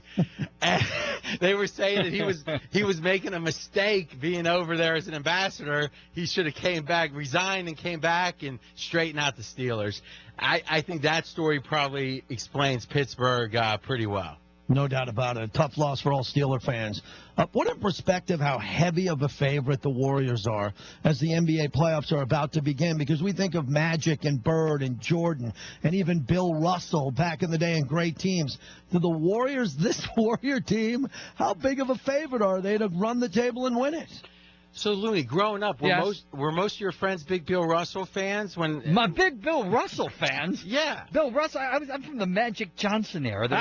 There was Magic Johnson and there was Larry Bird fans. Okay, if you Bill say Russell, please. This is the first time I ever saw him, he hosted Saturday Night Live. This is the easiest question you've asked me all month, JT, and it's a pretty powerful answer. Russell. Right now, Golden State is the biggest favorite entering the NBA playoffs of any team in the modern era. Let's call that 1980 onwards. We're talking 35-plus years. Not Michael's Bulls, not Magic, not Bird, not Isaiah. I mean, go up and down. Not Kobe and Shaq. So the modern era for the NBA, because you change it all the time for different leagues, is 1980? I think Magic and Bird coming in, right. It feels right to me. All right. I mean, again, it's your contemporary of that time, Looney. What do you think? The modern era, see, I always tell you the modern era began with Green Day. So that's what I always think of the modern era. But think about it. I mean, those are obviously some of the best teams of all time. Absolutely. And this Golden State. Now, you might say, oh, it's such a weak year. Well, the Spurs, mighty good team. And obviously, LeBron is one of the 5 best players of all time. I keep talking about how good the Clippers are. I see the Clippers are the hottest team in the NBA right now. They're so deep on that team. People are saying blow it up. It's unbelievable how talented they are. You know, if you don't mind, Looney, that segues JT and Looney to a great point. What is the best macro global tip I can give to handicap the NBA playoffs? And here it is. Look for teams with another gear. Here's what I mean. Okay. A team like the Hawks, a really well-coached team, a team like the Spurs, quite frankly, don't have another gear. They're playing exceptionally well usually throughout the season. They might have some losing streaks, but the motivation is always going to be there. The effort is always going to be there. Teams like the Clippers have another gear. Now, you never know if they're going to get into that gear for the playoffs, and oftentimes they don't. But I think the Cavs last year is a good example. If you look at Golden State versus Cleveland, obviously Golden State had a much, much better year. They had a historically good regular season. But the Cavs had another gear. They got into it, came back 3-1, and ended up winning that series. Both those teams have a gear because the Golden State Warriors had to use that gear against the Oklahoma City Thunder. Yeah, but winning a series, Looney, isn't another gear when you had the best regular season of all time. Okay. Right? They might have another gear relative to them being in a low gear earlier in that series. I'm just saying most people are looking at the records. Okay. They're looking at the seedings. They're looking at the computer generations of all the stats. But if in one case, let me give you an example. Imagine you were going to hire someone to be your, whatever. I won't say producer because I don't want your producer to worry. Let's say you're going to hire someone, right? Okay. And one guy, they both had exactly a 3.6 GPA, and they both scored exactly the same on some standardized tests. Okay. If you found out one of the guys was a health nut, never drank, always worked out, and was optimal all the time, and you found out the other guy was drunk half the time, now the question becomes, well, the drunk guy... I'll take the drunk guy because he lived in the real world. Well, the drunk guy certainly has more talent, right? If he was able to get the same scores in GPA while drunk half the time... That's how we ended up with this producer. The question is that talent something that will turn on in a given situation? The Clippers are better than their record. If they turn it on, they should overperform their record and their seeding.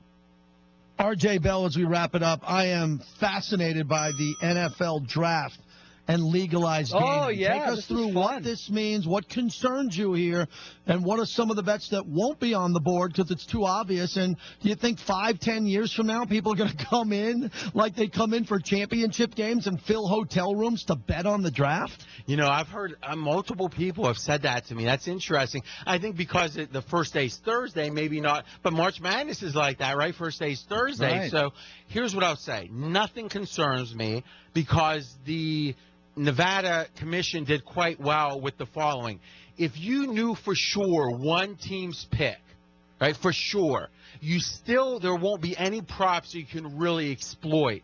What the props are more like, will this conference have more players picked in the first round than that conference? Or will there be more offensive players or defensive? So, yeah, if you know that a certain team is going to pick, an SEC player, yeah, that gives you a +1 to the SEC, and that's an edge, but it's not the determining factor. And that's what the Nevada Commission tried hard to avoid, those kind of bets that one piece of inside information could swing the bet. Thus, I'm not so worried. Where I'm optimistic is ambition, creativity. Nevada, quite frankly, is a monopoly when it comes to sports betting in the state. And, there's a gray area sports betting across the country. But if you want to be legal, there's one place to be. And because of that, there hasn't been a ton of ambition. You've got a lot of VPs making six figures, and they're being quite conservative. And I think that this is a sign of ambition, and that makes me optimistic about the future when it comes to Nevada. Quite frankly, it's important because I think we're going to see legalization in the next few years, and when we do, then we're going to be competing with the rest of the country when it comes to bookmaking. With about a minute to go, tell us about the guy who got dragged off the United Airlines flight and his connection to Vegas. I always use Twitter as a feedback mechanism, right? I'll tweet something out, and I think it's awesome. It gets 30 retweets, right? Okay. I tweet something else, not so sure, it gets 300. This was one yesterday that got a ton of retweets. People were fascinated. The doctor who got dragged off the United flight literally won about $250,000, about $250,000 in just the World Series of Poker tournaments. So this was the guy, not a professional poker player, but quite good enough to win $250,000. And people were so fascinated with, he called their bluff, and he was doing game theory on the lawsuit. So I'm not sure how true all that is. It doesn't surprise me. He said he was from China and he was from Vietnam, so there's a poker thing going on there. And what else did he say? He had to get to his patients, even though he's not really a doctor. So he was playing some poker cards right there on the plane. JT, I always thought Looney was liberal. Now he's characterizing people by race. He said he was Chinese and he's Vietnamese. That means he's good.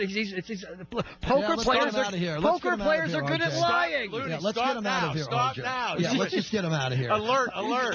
See you, RJ. We'll see you next week. Thanks, guys. RJ poker Bell players are good at. They're good at lying. Pregame.com at RJ in Vegas. When we come back from the Geico Studios, Bernie Madoff, Martha Stewart, and Eli Manning. That's next. With the first pick, the Cleveland Browns will still suck. From the Oh my God! Why did you pick him? to the We need a running back, and you picked the kicker. Your 2017 NFL Draft will be covered here on Fox Sports Radio. You don't have to drive like a pro to stop like a pro. All thanks to the new Duralast GT brake pads from AutoZone. They're like the ones used by Team Penske and NASCAR. They're engineered to be race-ready with a V-slot design and carbon fiber technology to reduce wear and increase stopping power. Because when you drive fast, sometimes you have to stop even faster. Duralast GT brake pads, proven tough from the tracks to the streets and sold only at AutoZone. Get in the zone. AutoZone. Okay, Kevin, for the grand prize of $1 million. What color is the White House? I know this. 5 seconds. Oh, switching to Geico could save you a bunch of money on car insurance? Okay. Judges? That's true, Kevin. They'll allow it. Congratulations. You're a winner. Woo! Geico, because saving 15% or more on car insurance is always a great answer. The Yankee Honda, where they treat every customer as though you're a member of their family. Visit them at 8430 Peach Street, Erie, or 24 hours a day, 7 days a week at Come be a part of the official Level Red Boxing grand opening this Saturday from 9 to 1. Take a tour. Even try a demo class at noon. Find out how you can begin enjoying group fitness boxing now. Visit LevelRedBoxing.com for details. Level Red Boxing, where you are strong at every level. Hit the road, Jack, or Susan, or insert your name here. Ray Wickley has the right RV for all of you, with motorhomes, travel trailers, and fifth wheels. Choices range from inspiring envy to that's just so cute. Come see it, Ray Wickley's RV Center, Route 20 in Northeast. Spring has sprung, and Rupp Limousine has all of the hottest limos you've been searching for. Enjoy a chauffeured ride in one of the many 2, 4, 6, 10, 14, or 26 passenger limousines. Opportunities are endless to book a limo. Concerts, airport transportation, wine tours, just a night out with friends. Looking for special discounts and offers? Add Rupp Limo on Facebook. Rupp Limo, your local limo company. RuppLimo.com. Why would you ride in anything else? Rupp Limousine. Get going to Cunningham's of Edinburgh for their spring clearance event. With money-saving deals popping up all over the lot, now's the time to buy or lease any new 2017 Chrysler, Dodge, Jeep, or Ram. Put a spring in your step and head to Cunningham's of Edinburgh now. On sale now at halfofferie.com. Have your home pest-free with Kunso Landscapes Perimeter Pest Control for only $100. Their pest control service provides 4 applications from May through August, which are all applied outside away from family and pets. The application is virtually odorless and colorless and won't harm your flowers, shrubs, or lawn. So get rid of those pests for half the price with Kunso Landscape. Call Robert at 899-1880 for a free consultation. Find great deals when you log on to halfofferie.com. ErieHelpWanted.com salutes the employee of the month. The one employee you can't live without. The others, let's just call them Dave. Dave, have you been stealing lunches out of the fridge and posting reviews online? Finishing one right now, Mr. Employee of the Month. Hey, is that my lunch? Yep. Today's meatballs were very dry. My wife made those. 1 star out of 5. Would not steal again. If you don't mind hiring Daves, go to the huge national job boards. That's probably what you'll get. But if you want more employees of the month, go where local job seekers find good local jobs. ErieHelpWanted.com. Local jobs that work. ErieHelpWanted.com salutes the employee of the month. The one employee you can't live without. The others, let's just call them Dave. Oh, man. What's going on, Mr. Employee of the Month? Oh, nothing, Dave. It's just a paper jam. Paper jam? Hey, guys, time for a paper jam! I shouldn't have said anything. If you don't mind hiring Daves, go to the huge national job boards. That's probably what you'll get. But if you want more employees of the month, go where local job seekers find good local jobs. ErieHelpWanted.com. Local jobs that work. On Fox Sports Radio. Have you ever lost a cat? And have you ever wanted to get your cat back after you lost it? Hi there, I'm Andrew Hoffman. I went on this website called InventNow.org. Then I decided to make an invention of my own. It's called the Lost Cat Magnet Invention. So you can get your cat back after you lost it. Just turn it on, and lost cats stick to it.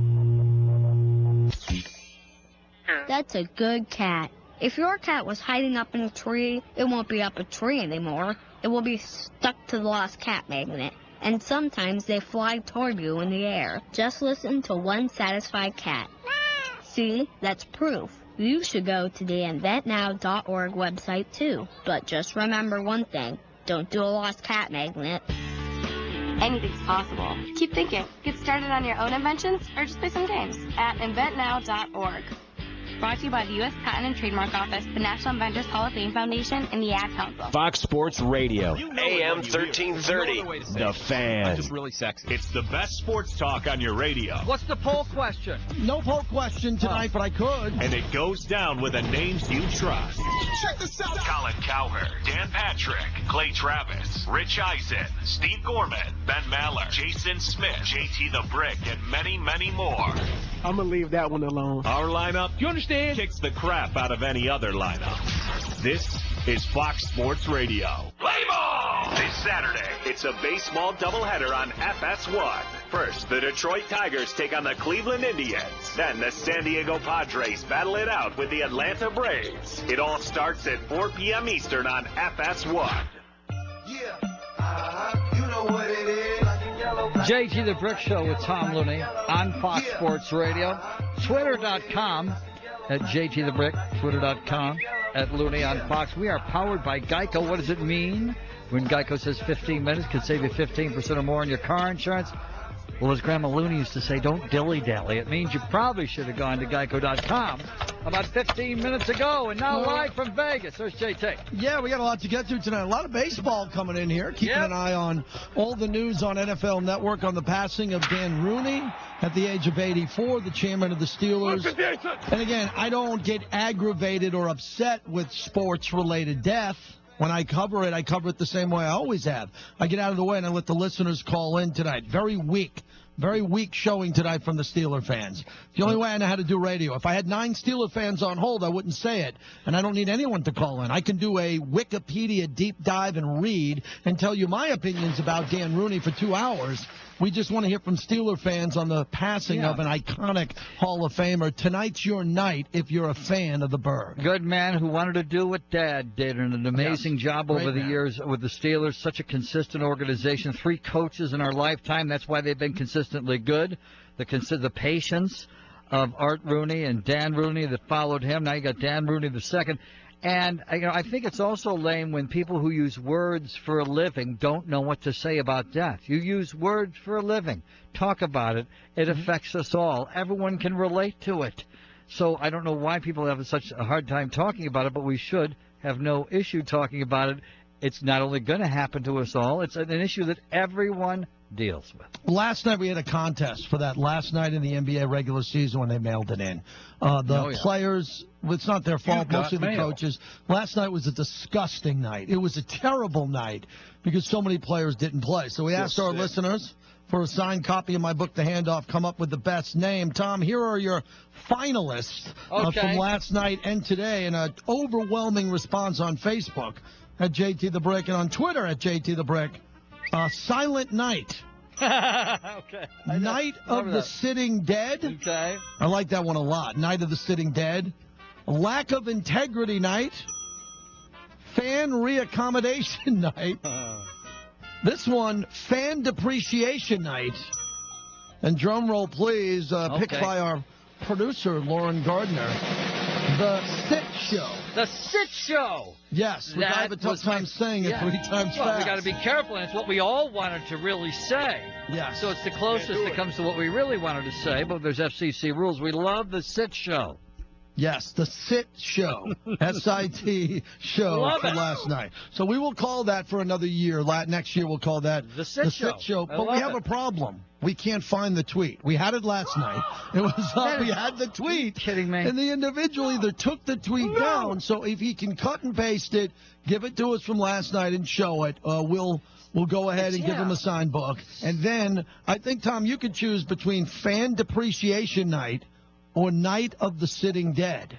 Why do people sometimes take down I don't know. We I have had a friend Lauren, who's a sports talk show host who takes down all his tweets. It's Lauren, am I preposterous. right? We went through our Twitter feed from last night. It was our favorite one. We liked it. We put it up. We went back there after the show, and it was gone, and we want to give him a signed book. Yeah, that was the consensus. Everybody loved that tweet, and if that guy can put it back up, we'll make sure he gets a copy of his book. So please clip a copy of that and send it to us. We'll get you your book as If quickly as Congressman possible. Weiner had successfully deleted his tweet, then he'd still be a congressman.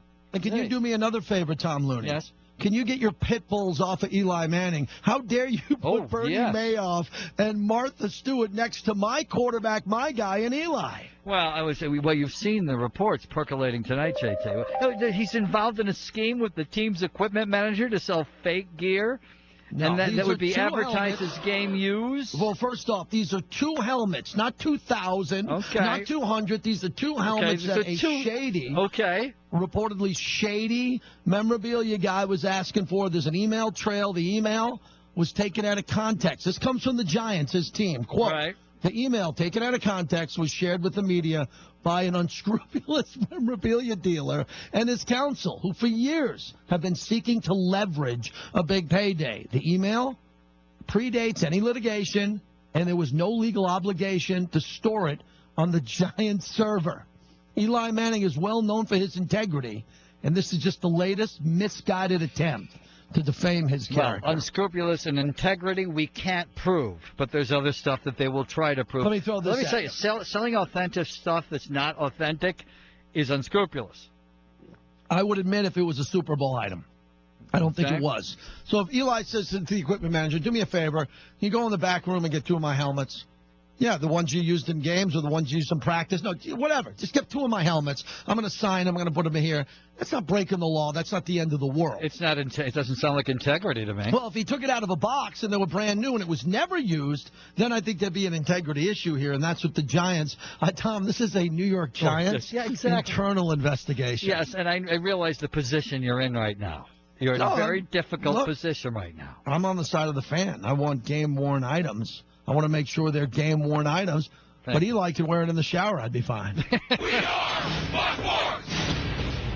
If you're a CPAP user, soap and water cleaning may leave harmful bacteria, viruses, and mold that can make you sick. That alone will keep you up at night. Until now, SoClean.com is the world's first and only automated, hands-free CPAP cleaner and sanitizer. SoClean kills 99.9% of all CPAP germs without soap, water, harsh chemicals, or even equipment disassembly. And now, you can try it risk-free for 30 days. Call 1-800-954-7373. SoClean changed the CPAP experience for the better. My health is improved. It's simple to use, and I'm not worried about infections. SoClean's revolutionary design makes it easy to clean your CPAP and protect you against CPAP-related illnesses. Plus, SoClean works with all popular CPAP devices to clean them in minutes. It really is that easy. Don't risk your health. Call SoClean.com now to try it risk-free for 30 days. Call 1-800-954-7373. This offer won't last. Call now. 800-954-7373. 800-954-7373. The Yankee Honda, where they treat every customer as though you're a member of their family. Visit them at 8430 Peach Street, Erie, or 24 hours a day, 7 days a week at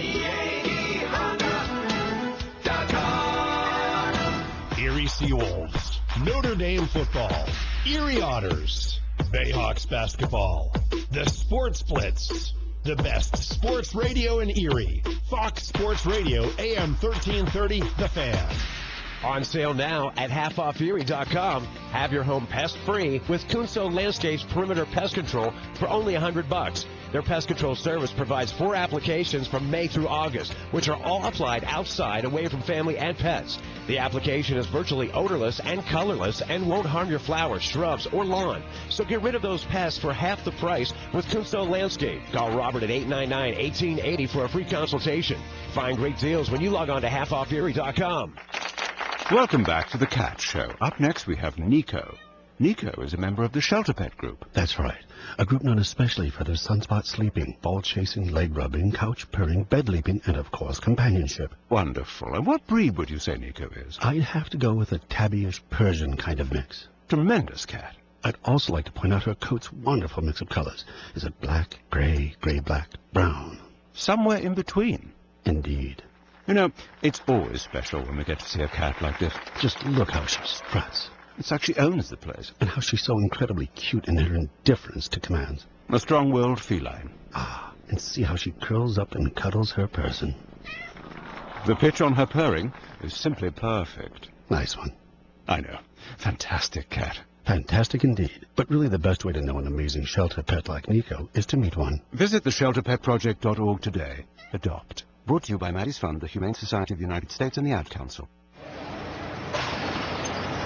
When I grow up, I want to be a new pair of blue jeans.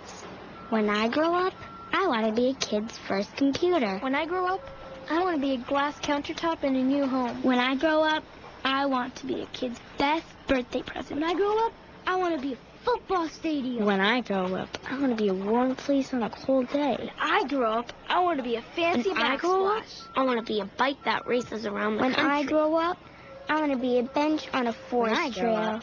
I want to be a rocking chair on a sunny porch. I want to be a skyscraper. I want to be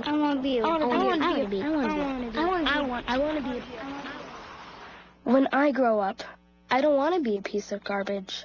And if you recycle me, I won't be. Give your garbage another life. Recycle. Learn how at iwanttoberecycled.org. A public service advertisement brought to you by Keep America Beautiful and the Ad Council.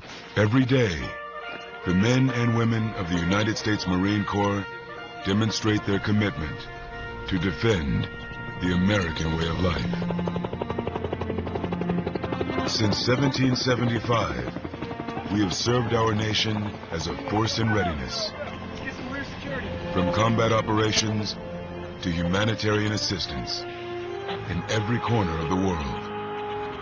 No matter where the mission takes us today, or wherever our country needs us tomorrow, we always remember the land we call home.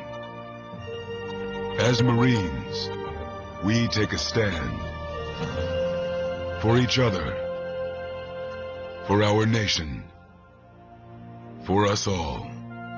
The few, the proud, the Marines. AM Pacific. Broadcasting from the Bud Light Studios in the historic Boston Store. AM 1330.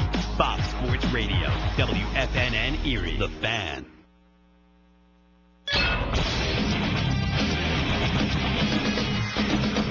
Fox Sports trending now. Live from La La Land, I'm Tom Looney. Slaving over a hot microphone. Our night baseball games are beginning to go final, including White Sox and Indians. Here's a high fly, deep right field. This got a chance to go to the stands. A 3-run homer for Davidson. His second. The Sox put a 4 spot on the Indians here in the first. Ed Farmer with the call on one of my favorite stations as a child, WLS Chicago. White Sox beat the Indians 10-4, good buddy. Ryan Braun had a big dinger, as we sportscasters like to say when we talk about home runs. Brewers Marlboro the Reds 5-1. Got one other final in Toronto. Orioles clipped the Blue Jays 2-1.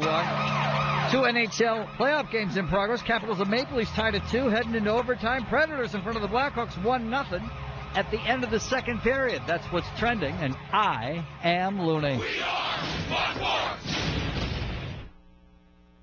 Sports. Pigs get fat, hogs get slaughtered. Nice. This is JT the Brick with Tom Looney. Yeah, I love your show. This is the most interactive show. We let everybody come in. JT the Brick with Tom Looney. Everybody wins here. If the number 2 pencil is the most popular, why is it number 2? All right, joke time is over. Work time has begun. Live from the Geico Fox Sports Radio studios, here's JT the Brick. JT and Looney, last hour of the show. A big one as always. Thanks for joining us and coming back to the Geico Fox Sports Radio studios. 15 minutes could save you 15% or more on car insurance. Geico, Geico, Geico for that free rate quote. Yes. The studios I'm in, congratulations, round of applause. These are the studios now that will broadcast the new Las Vegas Golden Knights hockey game. Wow. Yes. Fox Sports got real Radio NHL hockey now there. Well, they cover, Tom, this radio station covers our network in Morning Drive. Dan Patrick, Colin into afternoons. Nice. They pick up my show. I host my other show out of the studio, and now they're going to have some hockey here. We'll join the Preemption Radio Network maybe a night or two, but it'll be for the good of the cause of hockey, which we're excited about. And never afraid to talk about it on this show. Well, and also now that we've grown up, we're on Sirius XM 83. I also have the iHeart Radio app. If you download it on your phone for free, I have to remind people it's free. You go to iHeart Radio, and then you get the show on podcast, uninterrupted, whenever you want. A sad day today. Dan Rooney passed away, the chairman of the Steelers, at the age of 84. He was the son of founder Art Rooney Sr. He was a key man in the success of the Steelers from the 70s dynasty to the current team. It was Dan Rooney who pushed for the Rooney Rule, ensuring minority coaches were given a fair shot at vacancies to be put in place. His impact was monumental around the league. He had a global impact. And look, when you're the son of Art Rooney, who was the chief of the team, and then the label as team president, Rooney turned his attention to politics and became the United States ambassador to Ireland. When he returned, he claimed the title of chairman of the Steelers and was still very active. He was a present member of the organization at league events and at regular season games. Tom, he's a Hall of Famer. When you look at the impact that he had, his health has declined in recent months. Roger Goodell was able to go travel and see him before he passed away, and everyone has a heavy heart tonight for the great global Steeler fans, one of the largest and most important fan bases in all of professional sports. And it's really cool, and we talked about earlier how so many kids as children, if dad's a policeman, they want to be a policeman. If dad's a fireman, they want to be a fireman. I thought about Barry Bonds. Why did he play baseball? Why was he such a stinker with the media? Because he never wanted to be rich and famous. He wanted to play baseball like his dad did. And with Art Rooney and Dan Rooney, Art Rooney was a great mentor to have for his son, and his son wanted to carry on the legacy, and that business really grew. The Pittsburgh Steelers under Art Rooney were lovable losers of the 30s, 40s, 50s, and 60s. His father owned it since 1933. And then once Dan Rooney figured out what he was doing, figured out the football business, his fresh young mind changed that organization, and they became champions and a consistent organization and consistent winners throughout the 70s, 80s, 90s till now. Nicely said. I will take as many Steelers calls as I can for the next 55 minutes at 877-99 on Fox and on Twitter at JT the Brick if you want to get through and pay tribute to Mr. Rooney on the night that he passes away. Tom, many sports websites now you have to click and move the mouse to find hockey. It used to be hockey on the front page. Right. Now you have to click on NHL it's and under click other on another sports. Page. Yeah, it's in other sports with other sports like rugby and MMA. It's no longer center stage. We talk hockey, and we're in overtime. Capitals and the Maple Leafs tied at 2 in the nation's capital. This would have been an epic disaster. As the Capitals were down early, they dug out of the hole. Overtime, tied at 2. Predators leading the Blackhawks, Tom, in the third. In Chicago, 1-0. Chicago, a lot of people will say, is the best team in the NHL. The Washington Capitals, that's their hockey horn right there. That's why they're hosting tonight. They won the President's Trophy as the team with the best regular season record. So I think Capitals fans might have something to say about that. And the Flames and the Ducks. Tom, have you ever met a Ducks fan? Have you ever seen one? Have you bumped into one at the airport? Yes, I have a person who I care about very, very much, who's a Ducks fan. He works on this show. He's our technical engineer. He's really a board-up. He's lucky he's that. Alex Teichert grew up. He's got pictures of himself as a little boy wearing the Anaheim Mighty Ducks T-shirt back in the day. This is usually the time at night, Tom. The editors tell me if we have a Cubs home run, because the Cubs beat the Dodgers earlier in the broadcast, and I should be made aware in a 4-0 game. Cubs come through. Cubs beat the Dodgers. Rizzo, a homer in this game at Wrigley Field. When we get it, we'll play it for you. Rangers over the Angels 8-3 in Anaheim. White Sox over the Indians 10-4. Orioles beat the Blue Jays. Thomas, John Paul Morosi told us last night the Blue Jays are 1-8.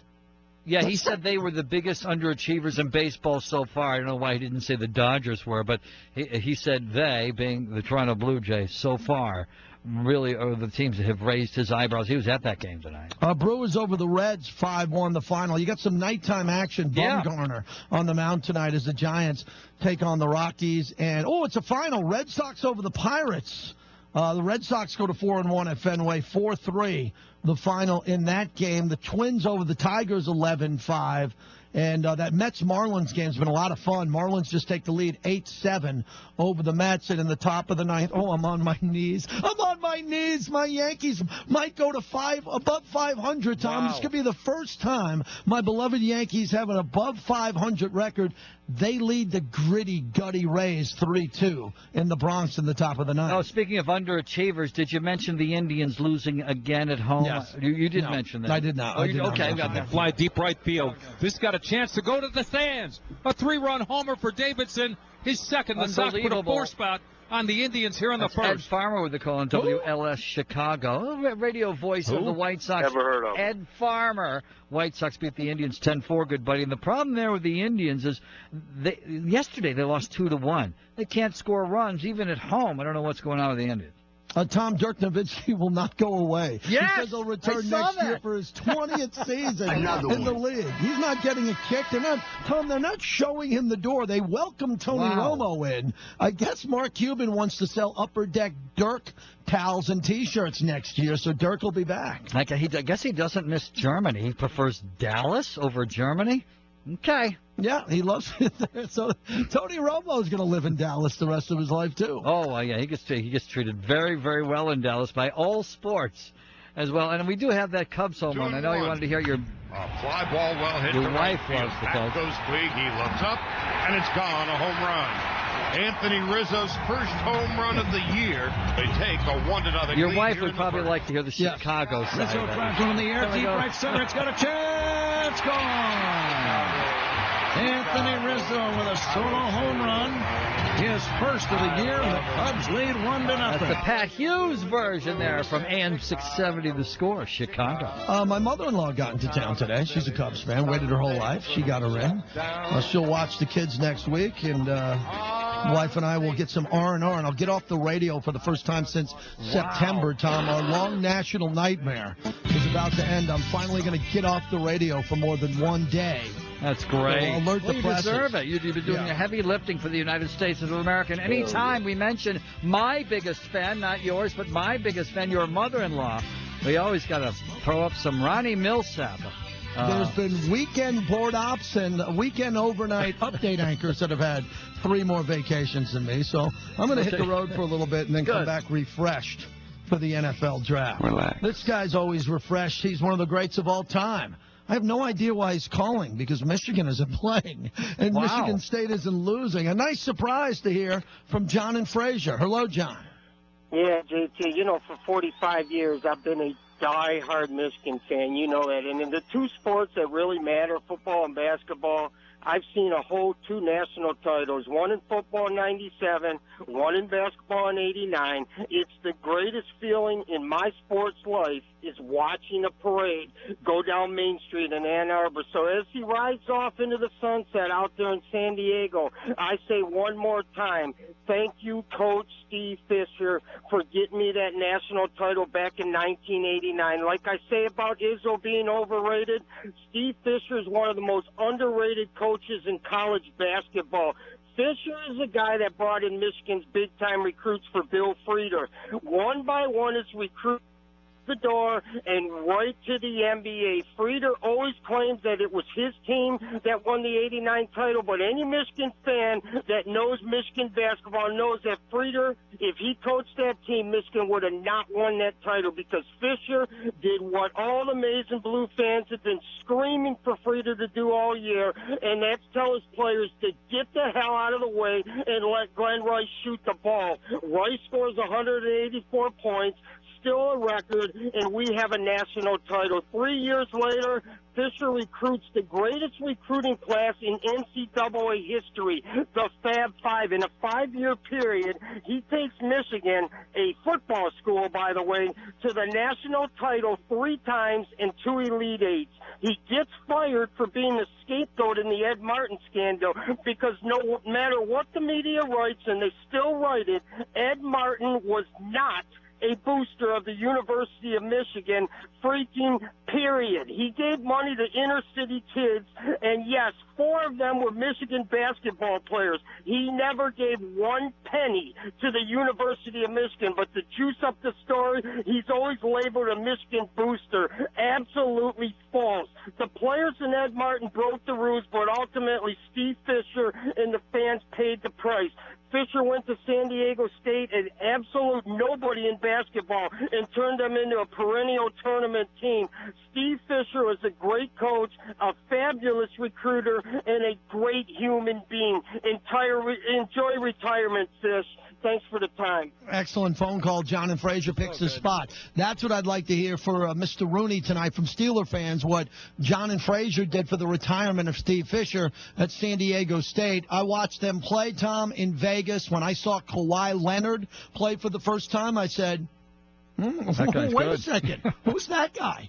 No, and let me say this. I never thought when I saw Kawhi Leonard play, I never thought when I saw him live he'd be the Kawhi Leonard we're watching now. But Pop did. Steve Fisher did. You look at, every once in a while a coach has an eye for someone great and they can see him coming a mile away. He did a lot of good for that program, no doubt about it. I'm always amazed when the coaches don't have an eye. How long it took Kurt Warner to get a job as a quarterback in the National Football League. How Bill Belichick wasn't smart enough to know the best quarterback on his team was a guy sitting on the bench named Tom Brady. How the Houston Rockets didn't realize how good Patrick Beverly was. He was on their D-League team, and they brought him up because somebody got hurt, and he scored 39 points in his first game in the NBA, and he hasn't gone back down since.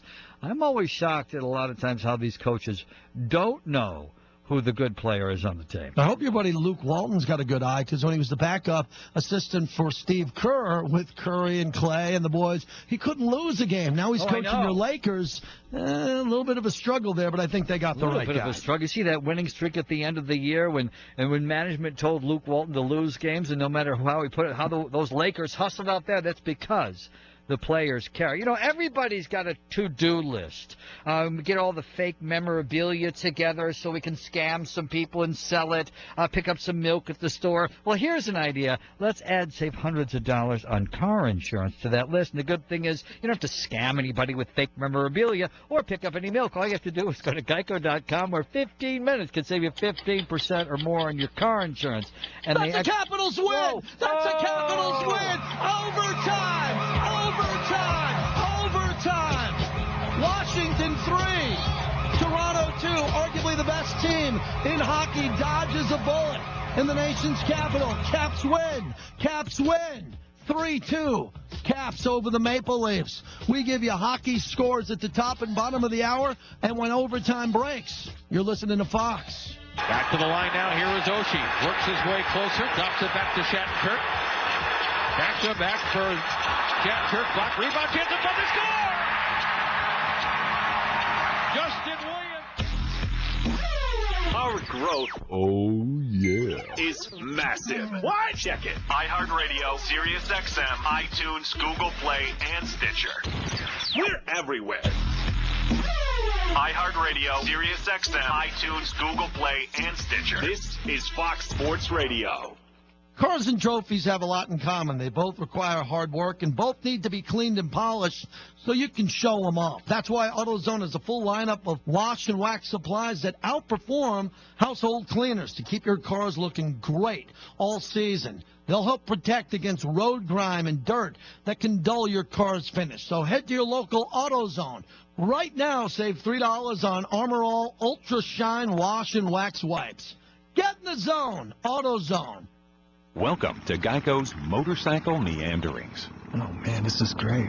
I sure saved a lot of money by switching to Geico. I scored some big savings, and now I can use their mobile app 24/7 for all sorts of stuff. Life just makes sense now. You know what doesn't make sense? If a car is called a horseless carriage, why isn't a motorcycle called a horseless horse?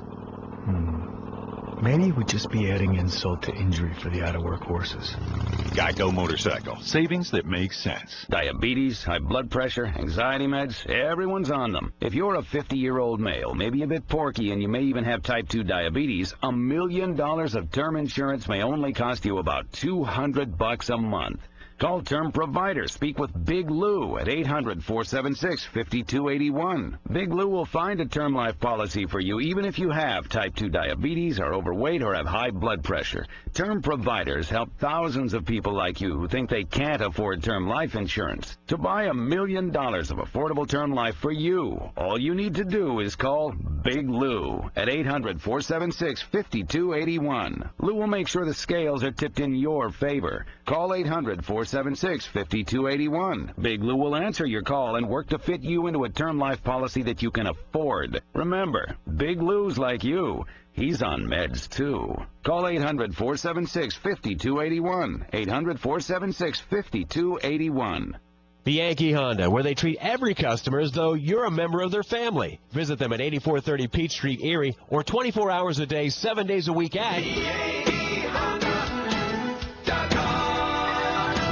Erie Seawolves, Notre Dame football, Erie Otters, Bayhawks basketball, the Sports Blitz, the best sports radio in Erie, Fox Sports Radio, AM 1330, The Fan. The thought of my sons growing up without me inspired me to quit smoking. I talked to my doctors, and then I threw away all my cigarettes, ashtrays, and lighters. I started exercising instead of smoking. Getting support from friends online kept me on track. Staying away from alcohol when I was first quitting was key. Instead of smoking after I ate, I'd get up and take a walk. I missed having a cigarette in my hand, so I'd hold a pen or a straw, anything. Until I knew I wouldn't give in to temptation, I spent more time with my friends who didn't smoke. I went to places that were smoke-free. I didn't stay quit the very first time I tried. I kept on trying, and I learned something each time. Do whatever it takes. No matter how many times it takes. I quit. I quit. I quit. We did it, so can you. You can quit. For free help, call 1-800-QUIT-NOW. A message from the U.S. Department of Health and Human Services and CDC.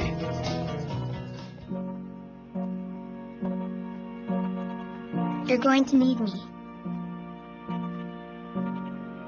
You're going to need us. All of us.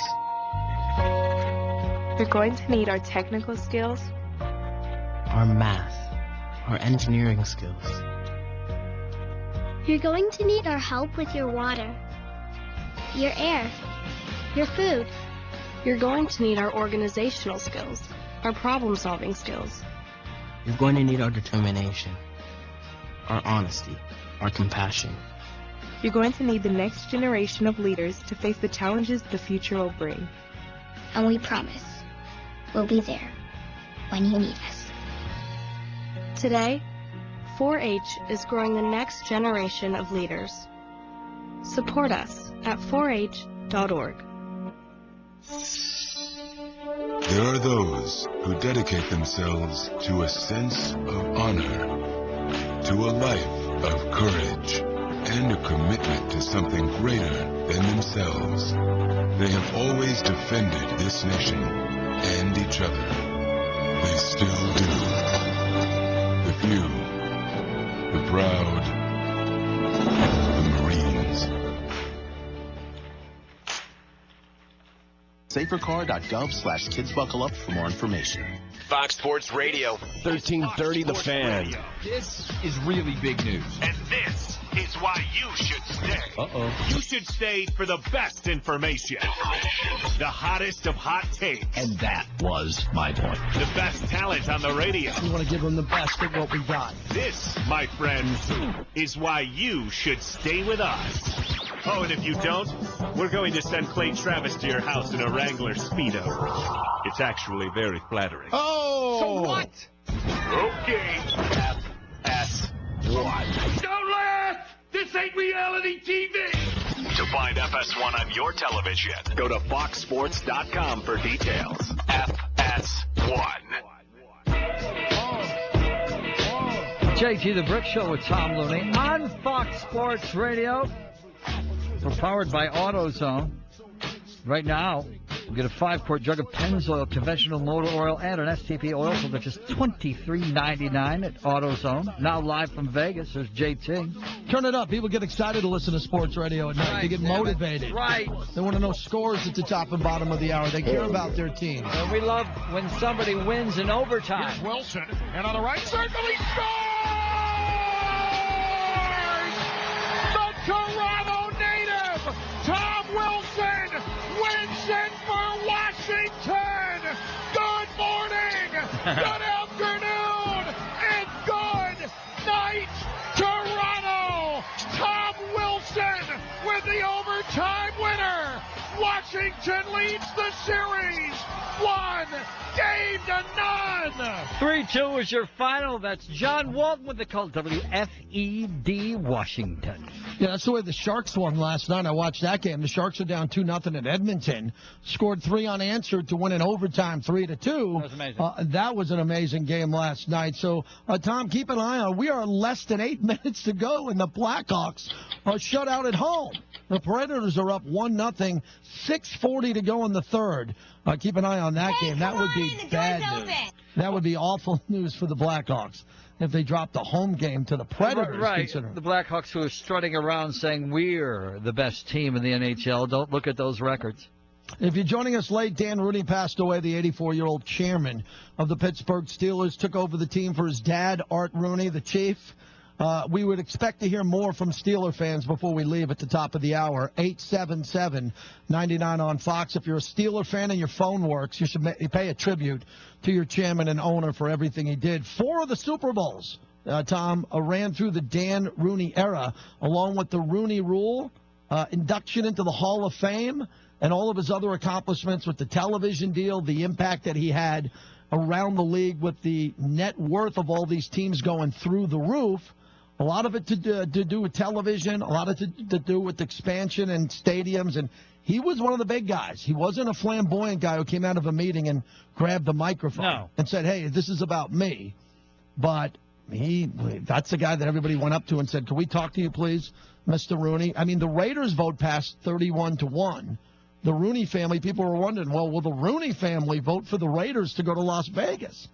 Well, the Rooneys and the Davis family goes back to the 60s. God, yeah. And he was there to support Mark Davis.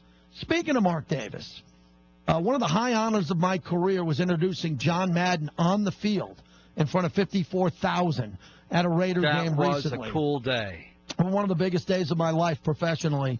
John Madden, who was obviously great friends with Al Davis. Al Davis was his boss.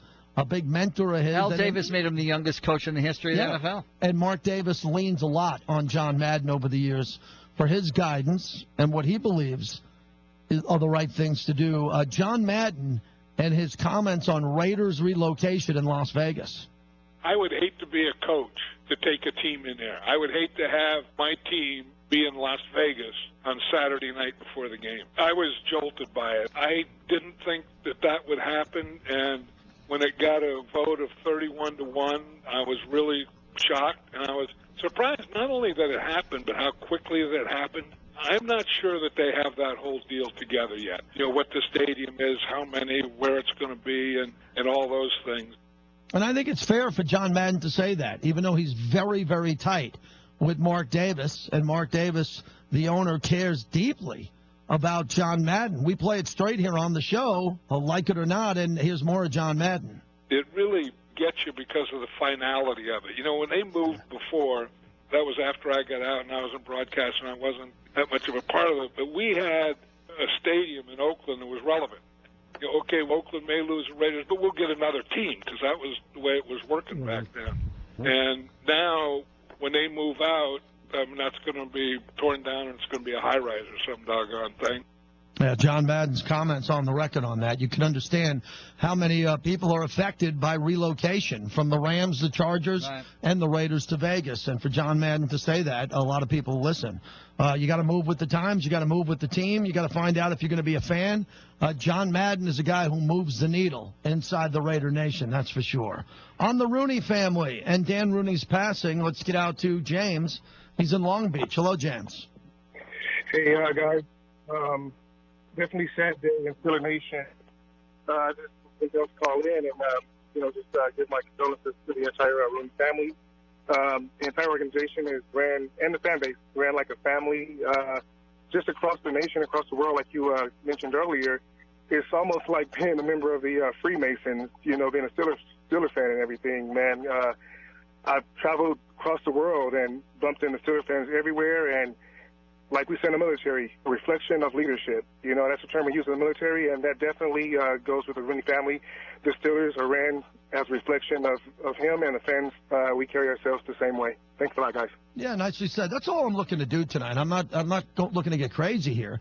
I just thought, when an owner of a team dies in any sport, we open up the phones. Usually the fans want to pay their respects. That's all there is to do. I don't want to interview anybody. I don't want to talk to people about the passing. If we get a big star to come on, that's one thing. But the fans are the ones who are affected the most. And this is a tough night for the Steeler fans. Steeler fans, Tom, are lighting candles all over the world for the passing of Dan Rooney. He had that big of an impact on a team. That fan base travels. They buy tickets. They sell out because of the vision of the Rooney family. Art Rooney, who passed away years ago, and now Dan Rooney, his son. The Steelers are in good hands as a family business going forward. Pittsburgh is a city that loves itself, and I say that as a compliment, very proud city. And Dan Rooney was born, raised, went to high school and college, all in Pittsburgh, Pennsylvania, and eventually took over the team that his father owned, who was that's a Steeler city. If you wake up in Pittsburgh, I remember I was in a college roommate's wedding, and when I woke up the next day, it was a Sunday, time to head back to L.A., and I was walking through the hotel, and every television was turned on to the Steeler game. Every television and empty rooms, big boardrooms with TVs on, with the Steeler game on. When we went out to the airport, when you pay the toll, the guy in the toll booth listening to it old-fashioned style on the radio. The guy in the guy driving the taxi was listening to the Steeler game. That is a Steeler city. And tonight they're playing all the Steelers Super Bowl victories on NFL Network. Even one of your favorite ones, Tom, the one where they beat Seattle, where the refs helped the Steelers and no one thought Big Ben played well. That's the one with the stink on Big Ben where he didn't play well and they won the Super Bowl? Yeah, I know. But that's too bad, too, because Big Ben has had a pretty amazing career, and I've always said at times he's the best quarterback in the NFL, but that's a pretty bad game. Joel in Oklahoma, you're on Fox. Hello, Joel. Yeah, you guys mentioned, first of all, Brick, Tom, I love the show. Listen to it every night this time going home from work. Thank you. First-time caller. Anyway, I've only lived here in Oklahoma since 2001, as Tom said.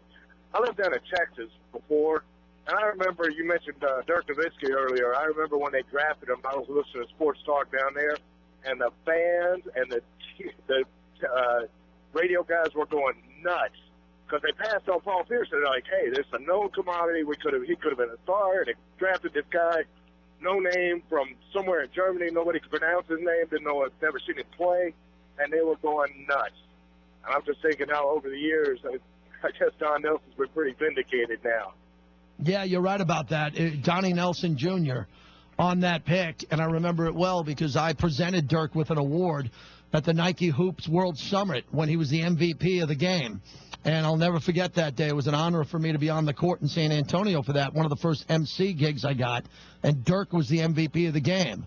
And no one knew how to pronounce his name. Oh, yeah, because that W is a V. Yeah, no one knew. In Polish. And I watched him play. I sat, a couple rows up off the floor and watched him dominate the game against a really good team from the United States of America. And then Dirk got on my radar. But again, another guy I never thought would be this good. It's one of the greatest 50 players to ever play. That W confuses sportscasters almost as much as the apostrophe on Mike D'Antoni's name. People cannot get past that apostrophe. D'Antoni? Yeah, yes. And all you have to do in that case, especially if you're a sportscaster, is ask the guy. Ask Tyronn Lue how to say his name. Ask Mike D'Antoni how to say his name. Ask Dirk Nowitzki how to say his name. This spicy, tangy, zesty portion of English class is powered by Geico. What does it mean when Geico says 15 minutes can save you 15% or more on your car insurance? That means you probably should have gone to Geico.com 15 minutes ago. How's Pop Looney looking? Fresh and ready. Coming up next from the Geico Studios, fast cars, bullying, and a conveniently timed vacation. All in Pop Looney after what's trending. 2 NHL playoff games tonight. That sound you hear, that is the Washington Capitals hockey horn. Capitals Maple Leafs overtime game just ended. Here's Wilson, and on the right circle, he scores! The Toronto native, Tom Wilson, wins it for Washington! Good morning, good afternoon, and good night, Toronto! With the call on WFED, Washington Capitals punished the Maple Leafs 3-2 in Chicago.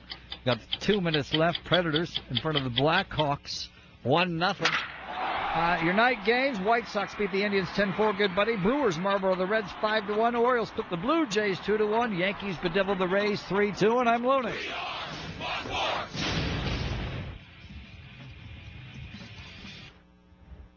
This is JT the Brick featuring Tom Looney. Here they come. That to me is gutless. Live from the Geico Fox Sports Radio studios.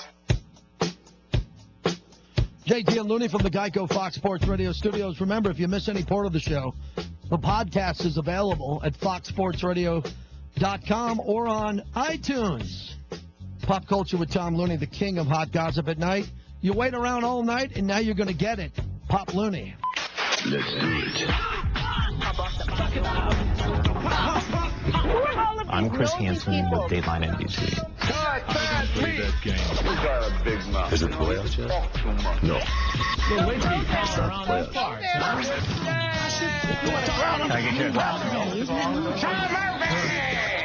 And now it's time for Pop Looney. Here he is. Me. Oh, thank you, Tom Looney. Love that introduction. The jingle, the Twitter page, twitter.com/LooneyOnFox is where we can tweet together. You're creepy. And then there's the email. You've got mail. LooneyOnFox@gmail.com. Pop Looney is powered by the NHTSA, the National Highway Traffic and Safety Administration.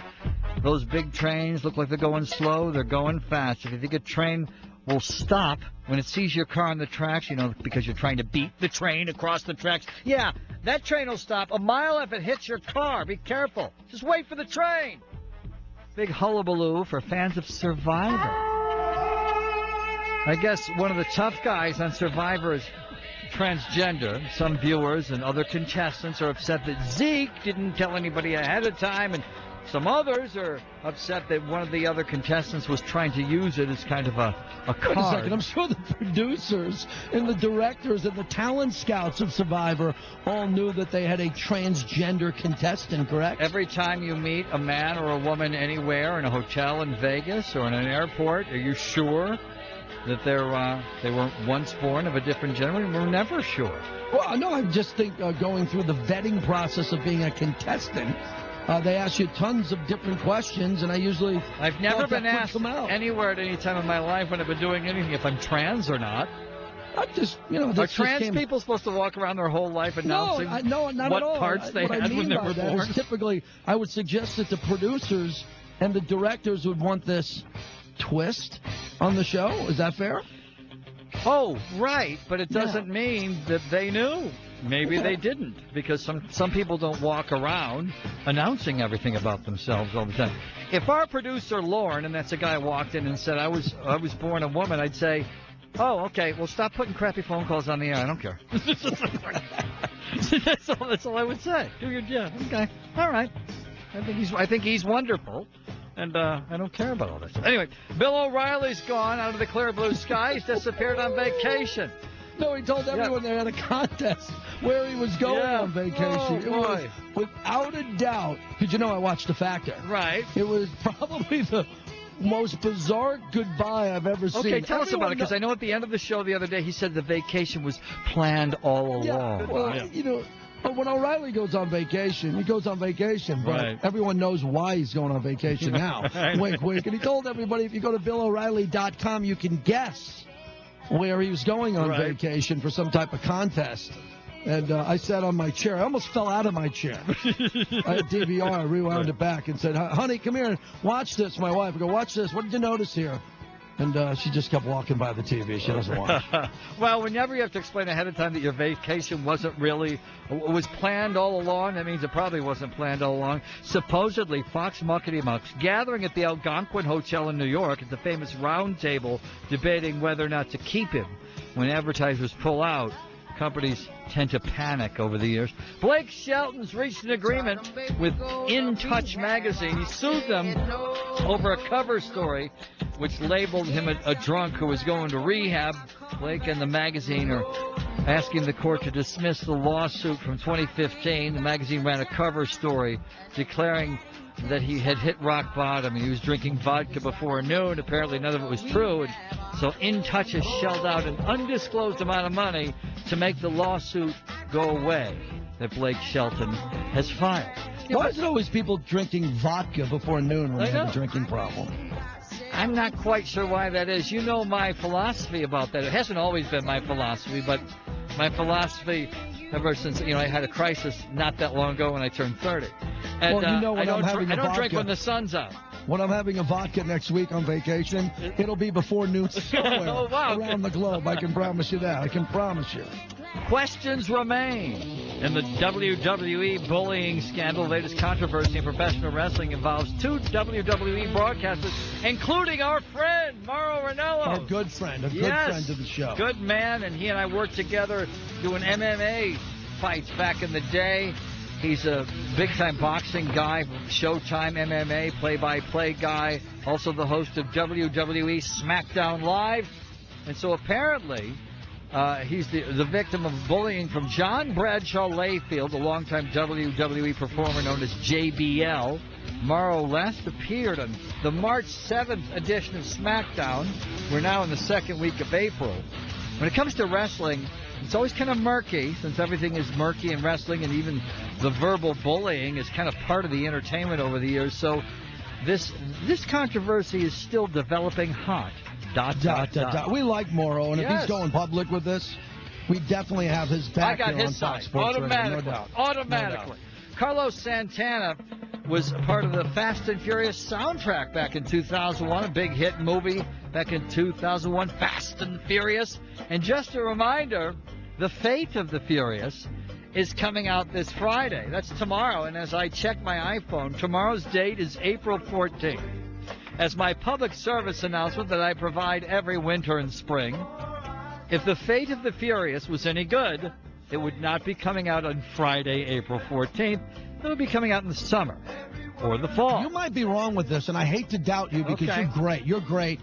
But this Fast and Furious franchise, which I'm not a part of, not my scene, those movies do well all the time. Are you sure you want to go down that road with this one? Yeah, because I've been twice since 2000 that a movie that ended up top 10 box office was released before May 1st. Twice. And one of those was Hunger Games. The other one was last year.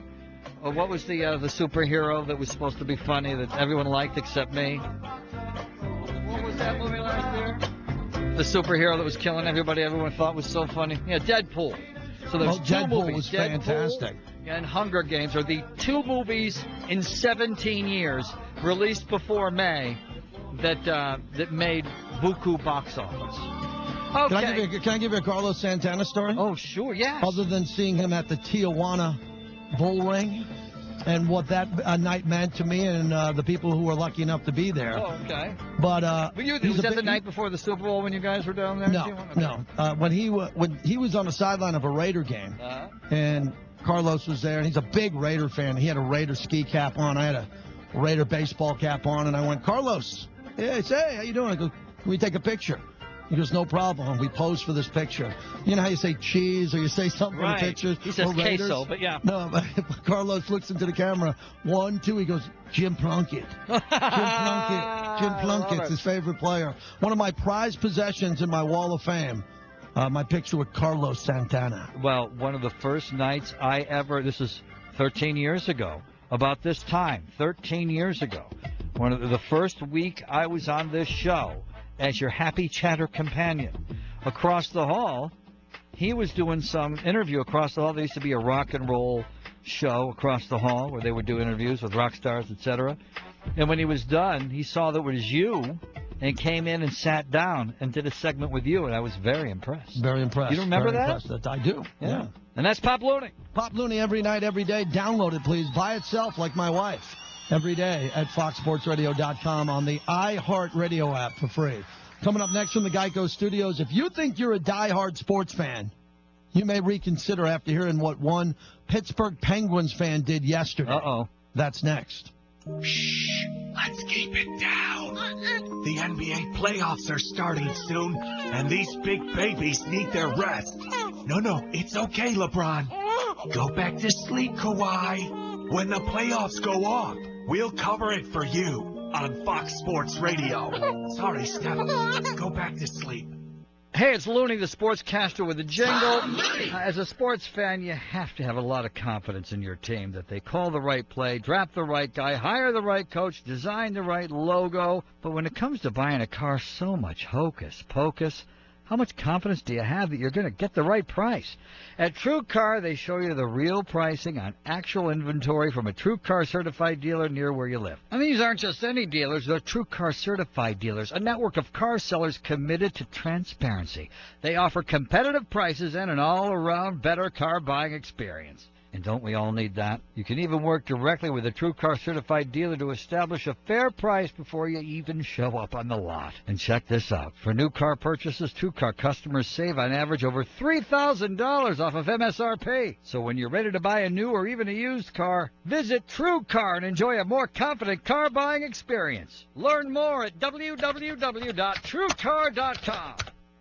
Yankee Honda, where they treat every customer as though you're a member of their family. Visit them at 8430 Peachtree, Erie, or 24 hours a day, 7 days a week at Come be a part of the official Level Red Boxing grand opening this Saturday from 9 to 1. Take a tour. Even try a demo class at noon. Find out how you can begin enjoying group fitness boxing now. Visit LevelRedBoxing.com for details. Level Red Boxing, where you are strong at every level. Hi, I'm Phil Van Horn, founder of Blue Rock Energy. We understand how important energy is, and our goal is to work with you in order to help you reduce use, reduce cost, and offer you a program that fits your business profile. In a world where your current supplier may say one size fits all, we disagree. Our energy advisors understand the market and the trends and can walk you through your bill and develop a customized solution for your business. Don't be frustrated. Get educated with Blue Rock Energy today. It's time to stop, think, switch, and save with BlueRockEnergy.com. How was your day? What did you do in school? I'm Mike Crussie, president of the Pennsylvania State Education Association, and these two simple questions can encourage learning in your home. Showing interest and asking about the school day can help motivate your children and keep them excited about learning. So stay involved, stay curious, and ask specific questions. Student success involves the whole family. Be sure to take the opportunity during daily conversations to talk with your children about what they're learning, help set academic goals, and discuss a plan of action to meet those goals. Whether it's improving on weekly spelling tests or allowing enough time to eat breakfast every day before school, every small step taken helps build momentum to academic success. Great public schools are a basic right for every student. A message from the Pennsylvania State Education Association. The Ad Council. The Big Lead. This is The Big Lead with Jason McIntyre. When you've got an agent of chaos like LeVar Ball, who will say anything about anyone, you've got a buyer beware situation. Lonzo Ball had better cut that cord. I'm worried about the two younger kids, because right now, they're going to be the ones maybe going to UCLA, where who knows what the hell LeVar Ball is going to say. All the dads out there driving their kids to sporting events, don't be LeVar Ball. His quote-unquote brand that he's building, you don't want any part of that brand. That's not something you want to be associated with. That's how you made your name? That thing right now is a house of cards. LeVar Ball is one comment away from being bankrupt. This is a guy who is potentially ruining his son's career. This is The Big Lead with Jason McIntyre. Saturday morning, 10 a.m. Eastern, 7 a.m. Pacific on Fox Sports Radio. Adopt US Kids presents Multiple Choice Parenting. You accidentally cut your daughter's bangs unevenly. Do you A, line things up a centimeter from her hairline? Man, oh man, oh man, oh man, oh man. No. Sweatbands are so hot right now. Everyone's wearing them. Like that basketball player and that other basketball player. B. Get spiritual. Mom, where did all the mirrors go? A reflection could never capture our true selves. Huh? Beauty is within. C. Look on the bright side. Less time blow drying, more time texting. Or D. Show empathy. Mom, you really don't have Ta-da! Twinsies. I kind of love it. As a parent, there are no perfect answers. But you don't have to be perfect to be a perfect parent. Thousands of teens in foster care will love you just the same. For more information on how you can adopt, visit adoptuskids.org. A public service announcement from the U.S. Department of Health and Human Services, Adopt U.S. Kids, and the Ad Council. This is Fox Sports Radio, AM 1330, The Fan. You get Colin Cowherd, Dan Patrick, Rich Eisen, Clay Travis, and now, Doug freaking Gottlieb. Whoa! Are you effing kidding me? It's over. Wow.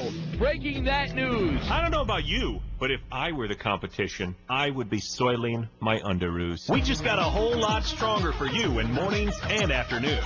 This is Fox Sports Radio. FS1. Yeah! FS1. The best station on the planet. Look at me. Don't look at anybody else. Look at me! To find FS1 on your television, go to foxsports.com for details. The JT the Brick Show with Tom Looney on Fox Sports Radio. Time for our Geico Play of the Night. Two NHL teams had playoff games tonight. It's game one between the Capitals and the Maple Leafs. Here's Wilson, and on the right circle, he scores! The Toronto native, Tom Wilson, wins it for Washington! Good morning, good afternoon, and good night, Toronto! Tom Wilson with the overtime winner! Washington leads the series! Love those NHL play-by-play guys. John Walton with the call.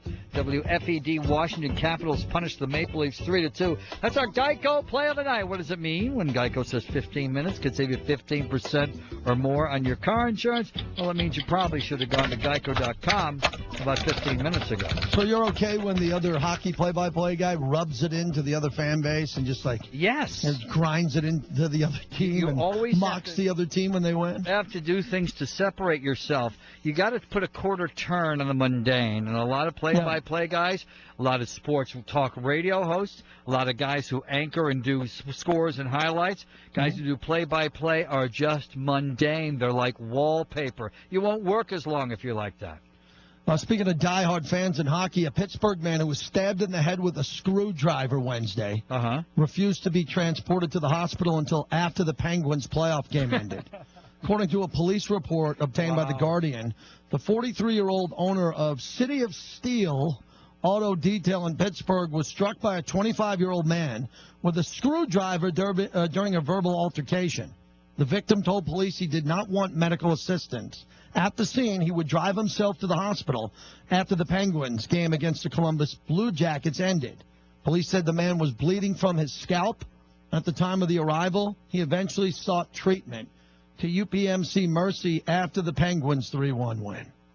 A round of applause for a man with a screwdriver in his head at one point who wanted to see the end of the game. Yeah, a friend of mine was having an appendicitis, and as he's being rolled into the emergency room, he asked the doctor, does this mean I'll miss the Tyson fight?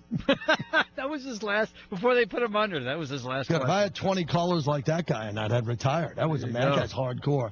Speaking of tonight, how about my Yankees getting it done? Can I get a Yankee final, please? Oh, sure. Chapman holds the set about neck high. The pitch swung on and hit in the air to left center. Ellsbury cuts over and Hicks makes the catch. Ball game over. Yankees win. There you go. Yankees win. Now, that's a play-by-play guy who puts a quarter turn on the mundane, and I love him. John Sterling with the call, WFAN, New York. Yankees bedeviled the Rays 3-2. And you didn't give your first Hugh Darvish of the year with Hugh Darvish. 10 Ks for Hugh Darvish as the Rangers beat the Angels 8-3. And we finally got the Anthony Rizzo home run. This is a big deal. My wife's favorite player, not Chris Bryant, Anthony Rizzo, as the Cubs beat the Dodgers 4-0 at Wrigley. 2-1. A fly ball well hit to right field. Back goes Puig. He looks up, and it's gone. A home run. Anthony Rizzo's first home run of the year. They take a 1-0 lead here in the first. After that, the Cubs never looked back. That's a call from the Dodgers side with Charlie Steiner, AM 570 Los Angeles. Tom, this might shock you here, but overall, if the playoffs started tonight in baseball, Looney Game Show music, the Orioles would lead the American League East with a 6-2 record. The Tigers at 6-3. Wow. Okay, Twins are 6-3. In the West, Houston 6-4 with the Angels. In the National League, the Metropolitans, Jason Smith's team, but you know that. You work with Jason. That's right. He talks about the Mets all the time. You know the Mets are 3-0 on the road. 6-3.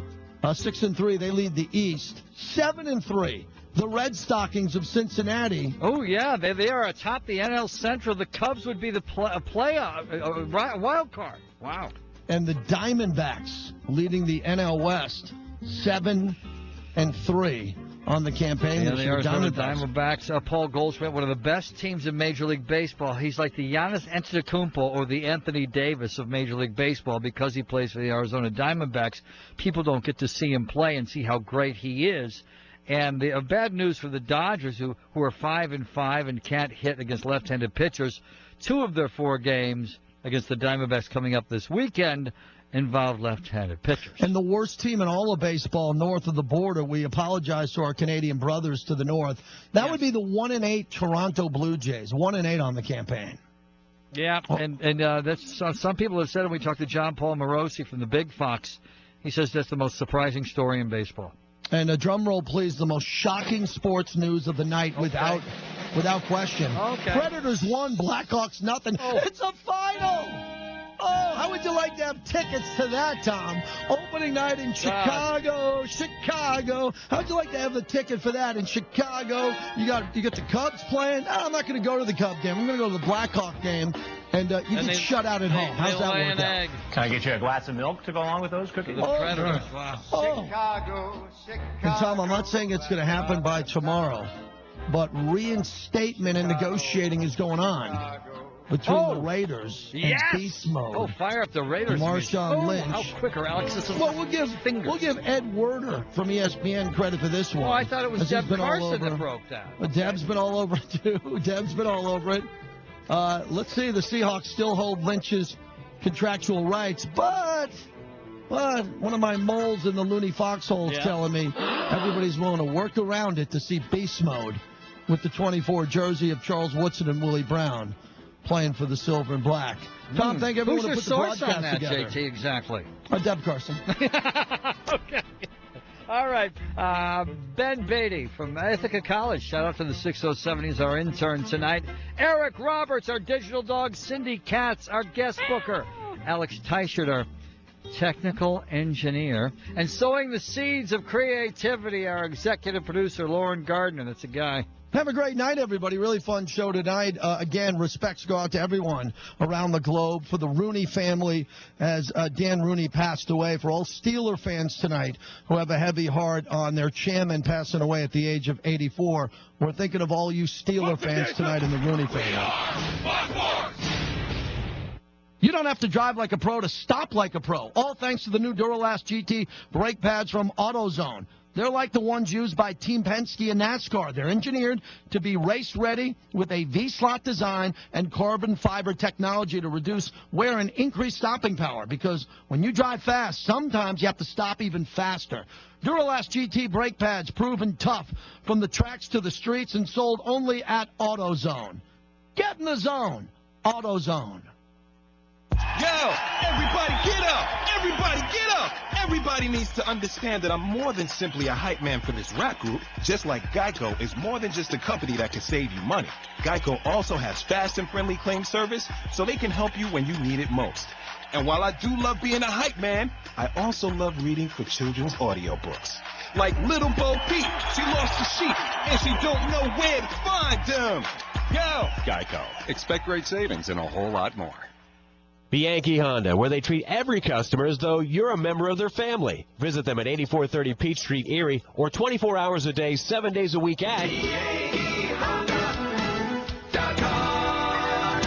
Come be a part of the official Level Red Boxing grand opening this Saturday from 9 to 1. Take a tour. Even try a demo class at noon. Find out how you can begin enjoying group fitness boxing now. Visit LevelRedBoxing.com for details. Level Red Boxing, where you are strong at every level.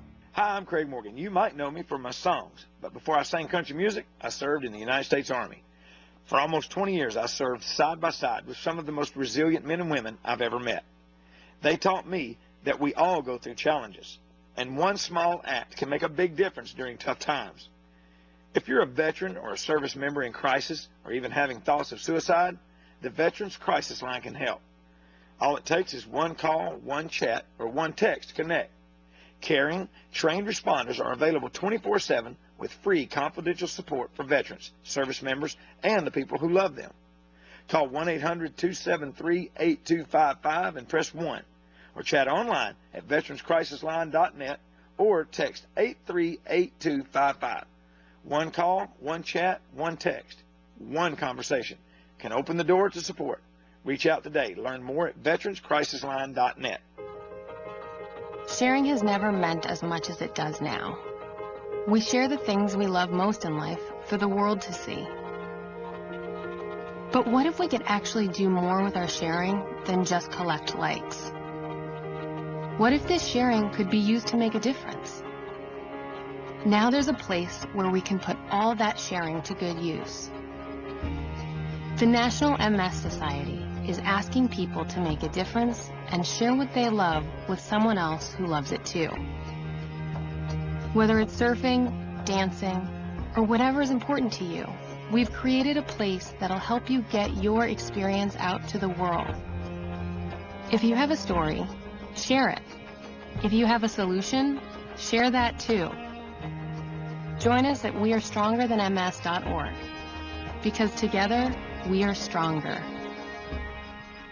Okay, what are you wearing right now? Nothing. That's right. So Mommy's going to teach you how to dress yourself. Underwear always comes first, name tag at the back, then pants, then shirt. Get the first button in the right hole or you have to start all over. Socks going first, then shoes, right on right, left on left. With shoelaces, just take the ends, cross them over, switch the loops, the rabbit goes down the hole, pull tight, and you're left with bunny ears. Got it? Why are your pants on your head? Most parenting is hard to do in just 2 minutes. But 2 minutes twice a day making sure they brush their teeth is easier, and it could help save them from a lifetime of tooth pain. Visit 2min2x.org to find out more. A message from the Partnership for Healthy Mouths, Healthy Lives, and the Ad Council. Safe and sound. A message from the U.S. Department of Justice, National Crime Prevention Council, and the Ad Council. Ladies and gentlemen, Outkick the Coverage with Clay Travis is coming right for you. If LeBron James is overworked, why wouldn't the Cleveland Cavaliers just take off for him the months of October and November and most of December and not bring him back to play until Christmas? Christmas is kind of the official kickoff of the NBA regular season for a lot of people, right? Are you telling me that the Cleveland Cavaliers, if they only played 60 games with LeBron James,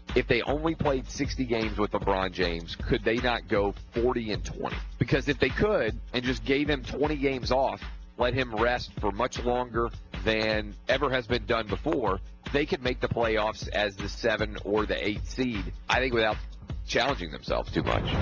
It's Outkick the Coverage with Clay Travis. Weekdays 6 a.m. Eastern, 3 a.m. Pacific on Fox Sports. Broadcasting from the Bud Light Studios in the historic Boston Store. AM 1330, Fox Sports Radio. WFNN Erie. The Fan.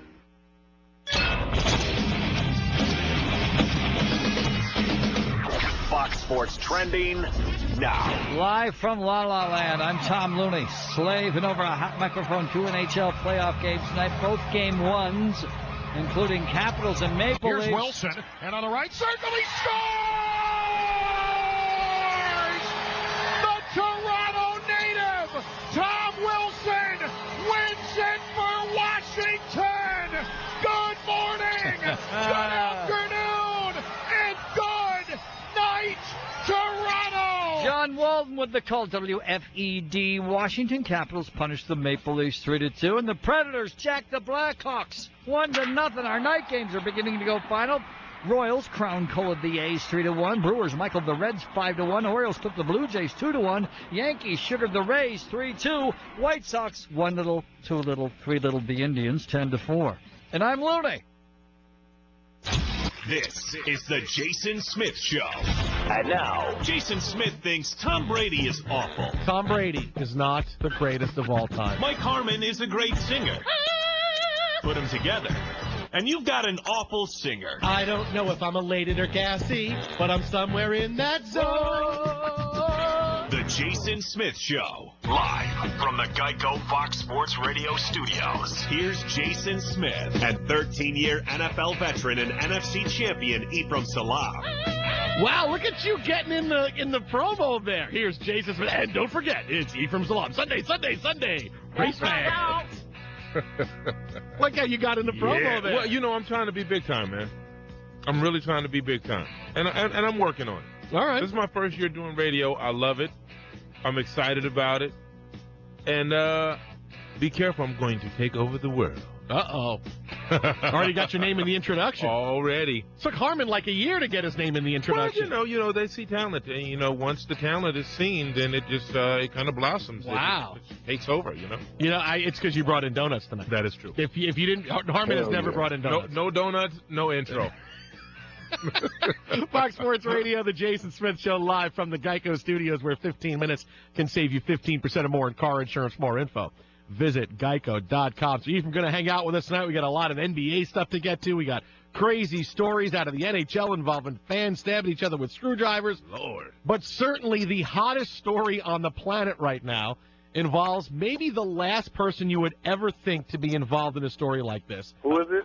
Eli Manning, who today turned over potentially incriminating emails in connection with a lawsuit that claims that Eli Manning and a Giants equipment manager knowingly provided false game-worn memorabilia to collectors. Erroneous! According to this lawsuit, and this is, I saw the story, I'm like, this is an Onion headline, right? Crazy. This is not a real story. Can't be real.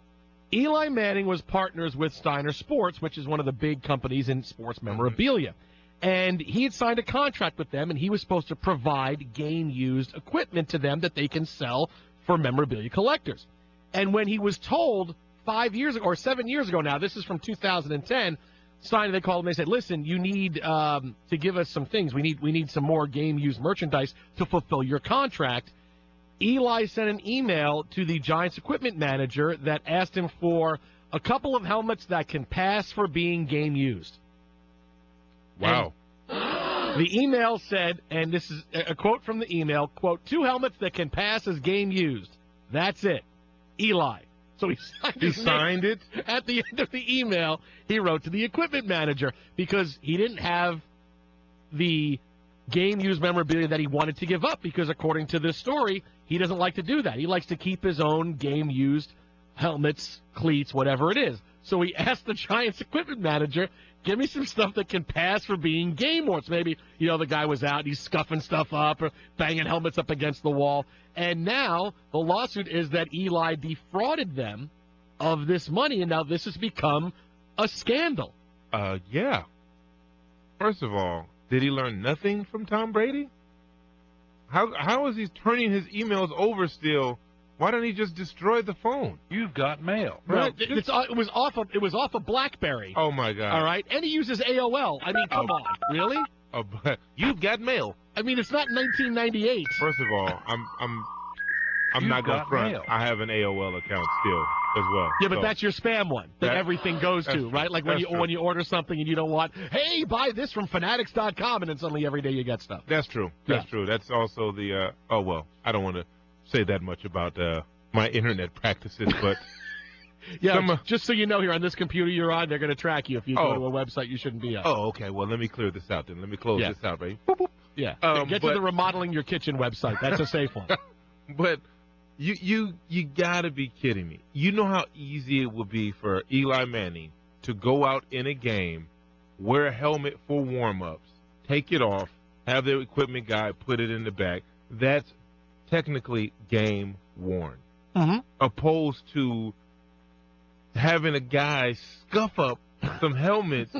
The fact that he signed his name Like on the email. Yeah. And look, and we thought the first family of football was all roses and cupcakes and kitties. No! Right? First HGH for the big bro, allegedly.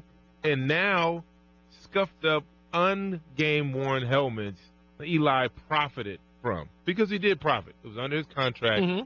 They paid him whatever amount they paid him for these specific items that were worn in the game. He's basically telling on himself right now, I don't see how this is going in his favor. It's just a blemish. It's just a huge blemish that it didn't even have to happen. It didn't even have to happen. It's so easily. I can't. And look, Eli says, and a statement through the Giants and their attorney says this is being taken out of context, and there's going to be a thing. I don't know how you take out of context an email that says 2 helmets that can pass as game used. That's it. Like I don't understand how that's it, right? That's basically. Can't you just tell? Listen, if you can't tell what's game worn and what's obviously the jersey's going to be the thing, depending on when you play. Isn't it easy to just go, hey, send them a couple of things. I need this. Why does it have to be, pass as game worn? I mean, unless it pants or whatever. Yeah, because they would have went and got some off the back shelf. Like in the NFL locker room, it's like 700 helmets. Like for real, it's 700 helmets. It's a lot of helmets on a back wall. Yeah. They don't have any decals, no numbers or anything. They're just like blue helmets for the Giants. And then they take them down, they put the logos on them, and then they, dole them out to each guy depending on the size you wear and the face mask you like and stuff like that. So if he would have did that, they would have just got some new helmets, put the stickers on there, put them in the box, and shipped them off. And I'm like, wait a minute, these weren't game worn. So he had to specify that could pass.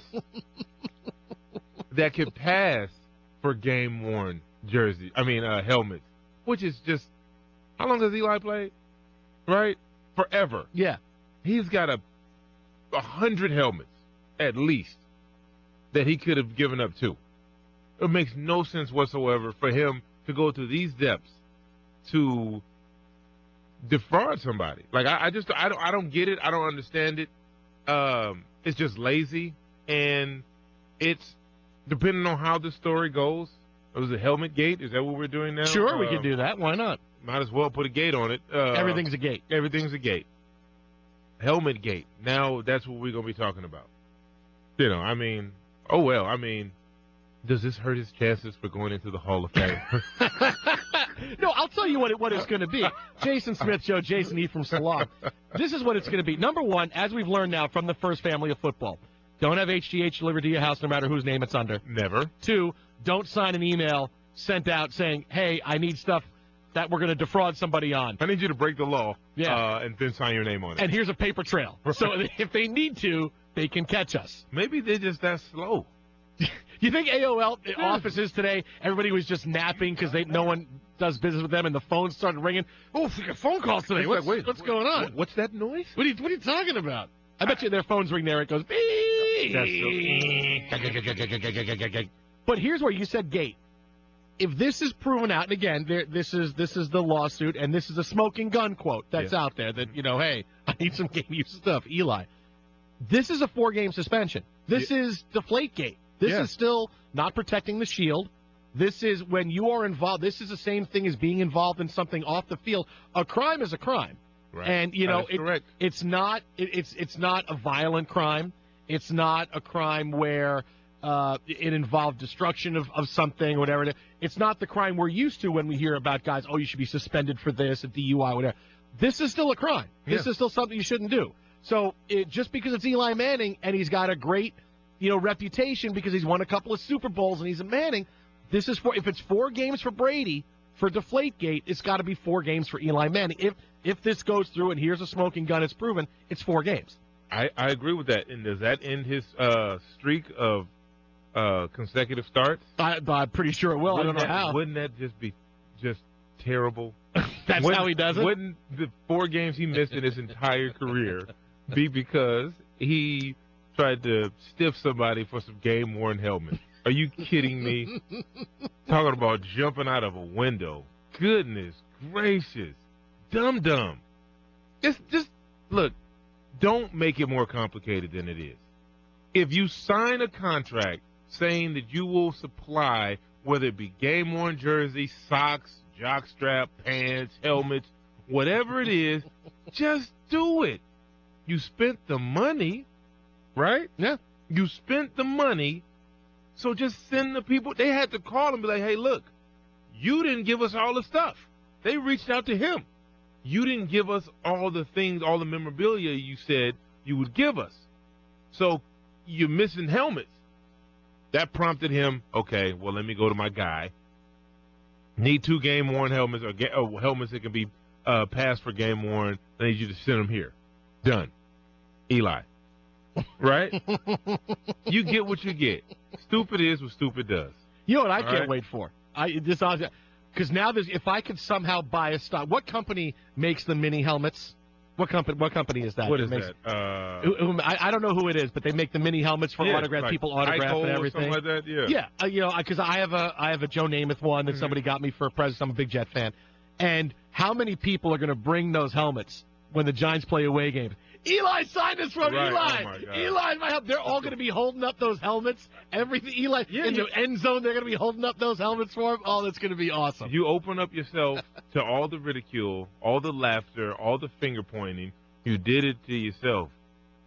Just dummy.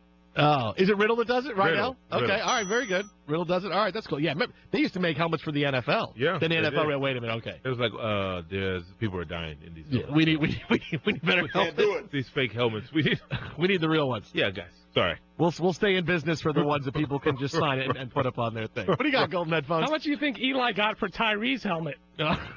Oh, yeah.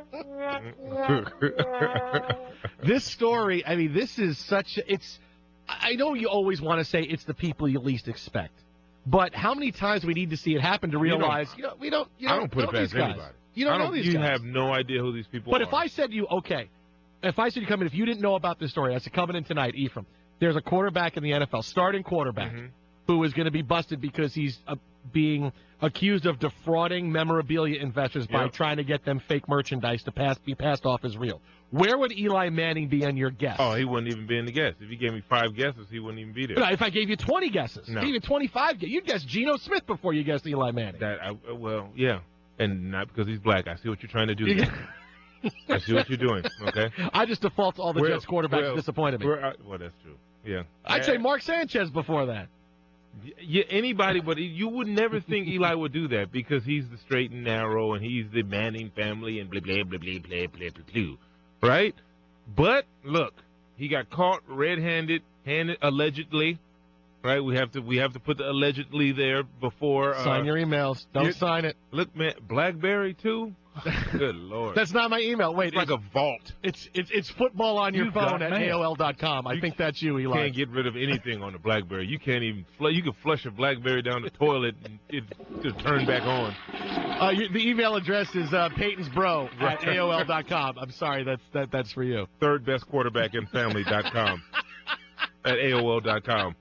I have no knowledge of anything. You know, I remember when I went from BlackBerry to my iPhone, and I dropped my BlackBerry in a big soda. Yeah. And because I went to Subway and got a sandwich, and I didn't have the top on my soda yet, and I said, oh, it's done, and I was like, spoiler alert.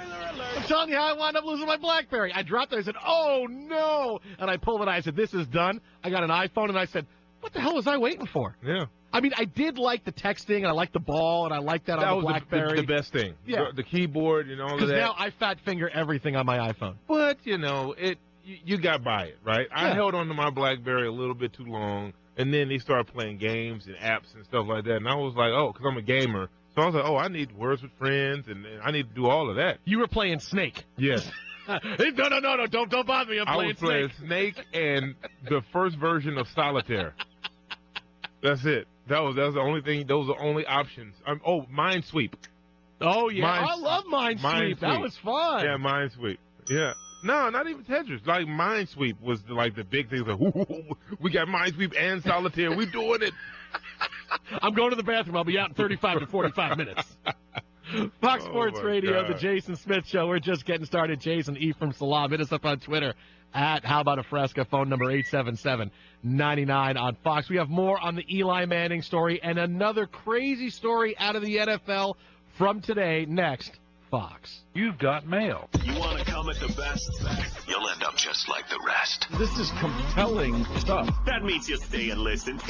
Oh, it'll be okay. This is Fox Sports Radio. I am your last line of defense. Yeah, sounds good to me. Damn it. The best damn sports talk on your radio. If you're single and not dating on Match, then listen up.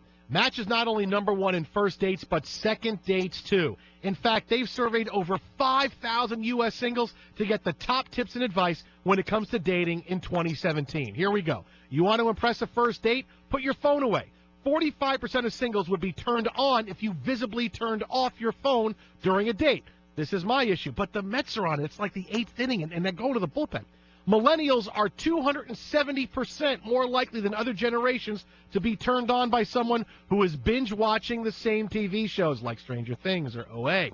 Singles flirt everywhere, but flirting at the bar, in the laundromat, or at the gym are the most successful. I like to just say, hey, can I fold your clothes? Oh, see, now I get to... I don't know, but I would like to fold your clothes. Dating can be difficult, so if you're not using Match, you're missing out. Start searching and connecting for free today at Match.com. That's Match.com, Match.com, MATCH.com. Geico presents a voicemail from your friend Bicycle. Hello, it's your bike here. So about last night, sorry, I kind of just ran off with that bike thief. I just want you to know it's not anything you did. And I'm not trying to make excuses here, but I do have wheels. They roll. Anyway, hope you're insured. Ulster Stolen Grill says, hey. When your stuff runs off, it doesn't pay you back. Luckily, the Geico Insurance Agency makes getting coverage a snap. Visit geico.com to see how affordable renter's insurance can be. That's the sound you'll hear right before you try the newest seasonal from Sam Adams, Fresh as Hellas. And that's the sound of your taste buds colliding with this Hellas lager, brewed with orange blossom for a slightly citrus flavor, floral notes, and a touch of malt sweetness. Get Fresh as Hellas in stores now and take hold of the seasonal. Boston Beer Company, Boston, Mass. Drink responsibly.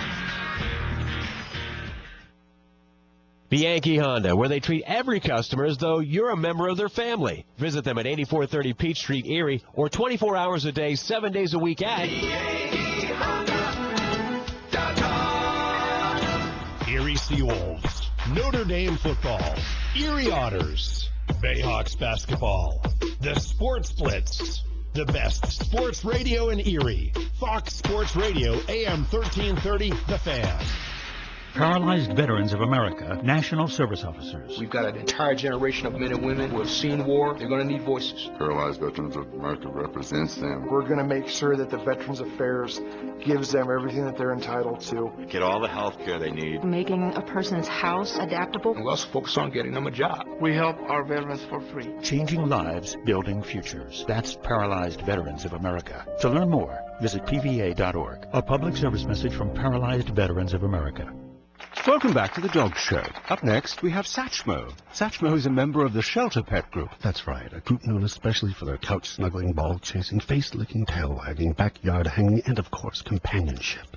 And what breed would you say Satchmo is? I'd have to go with maybe a lavish terrier-hound chihuahua-looking kind of mix. Tremendous dog. I'd also like to point out Satchmo's coloring, a white, gray, brown, black brindle, simply marvelous. You know, it's such a treat to watch a dog like this. Now, let's see him in action. Look how he makes eye contact with his person. That's actually known as the treat stare. How intuitive. And now he appears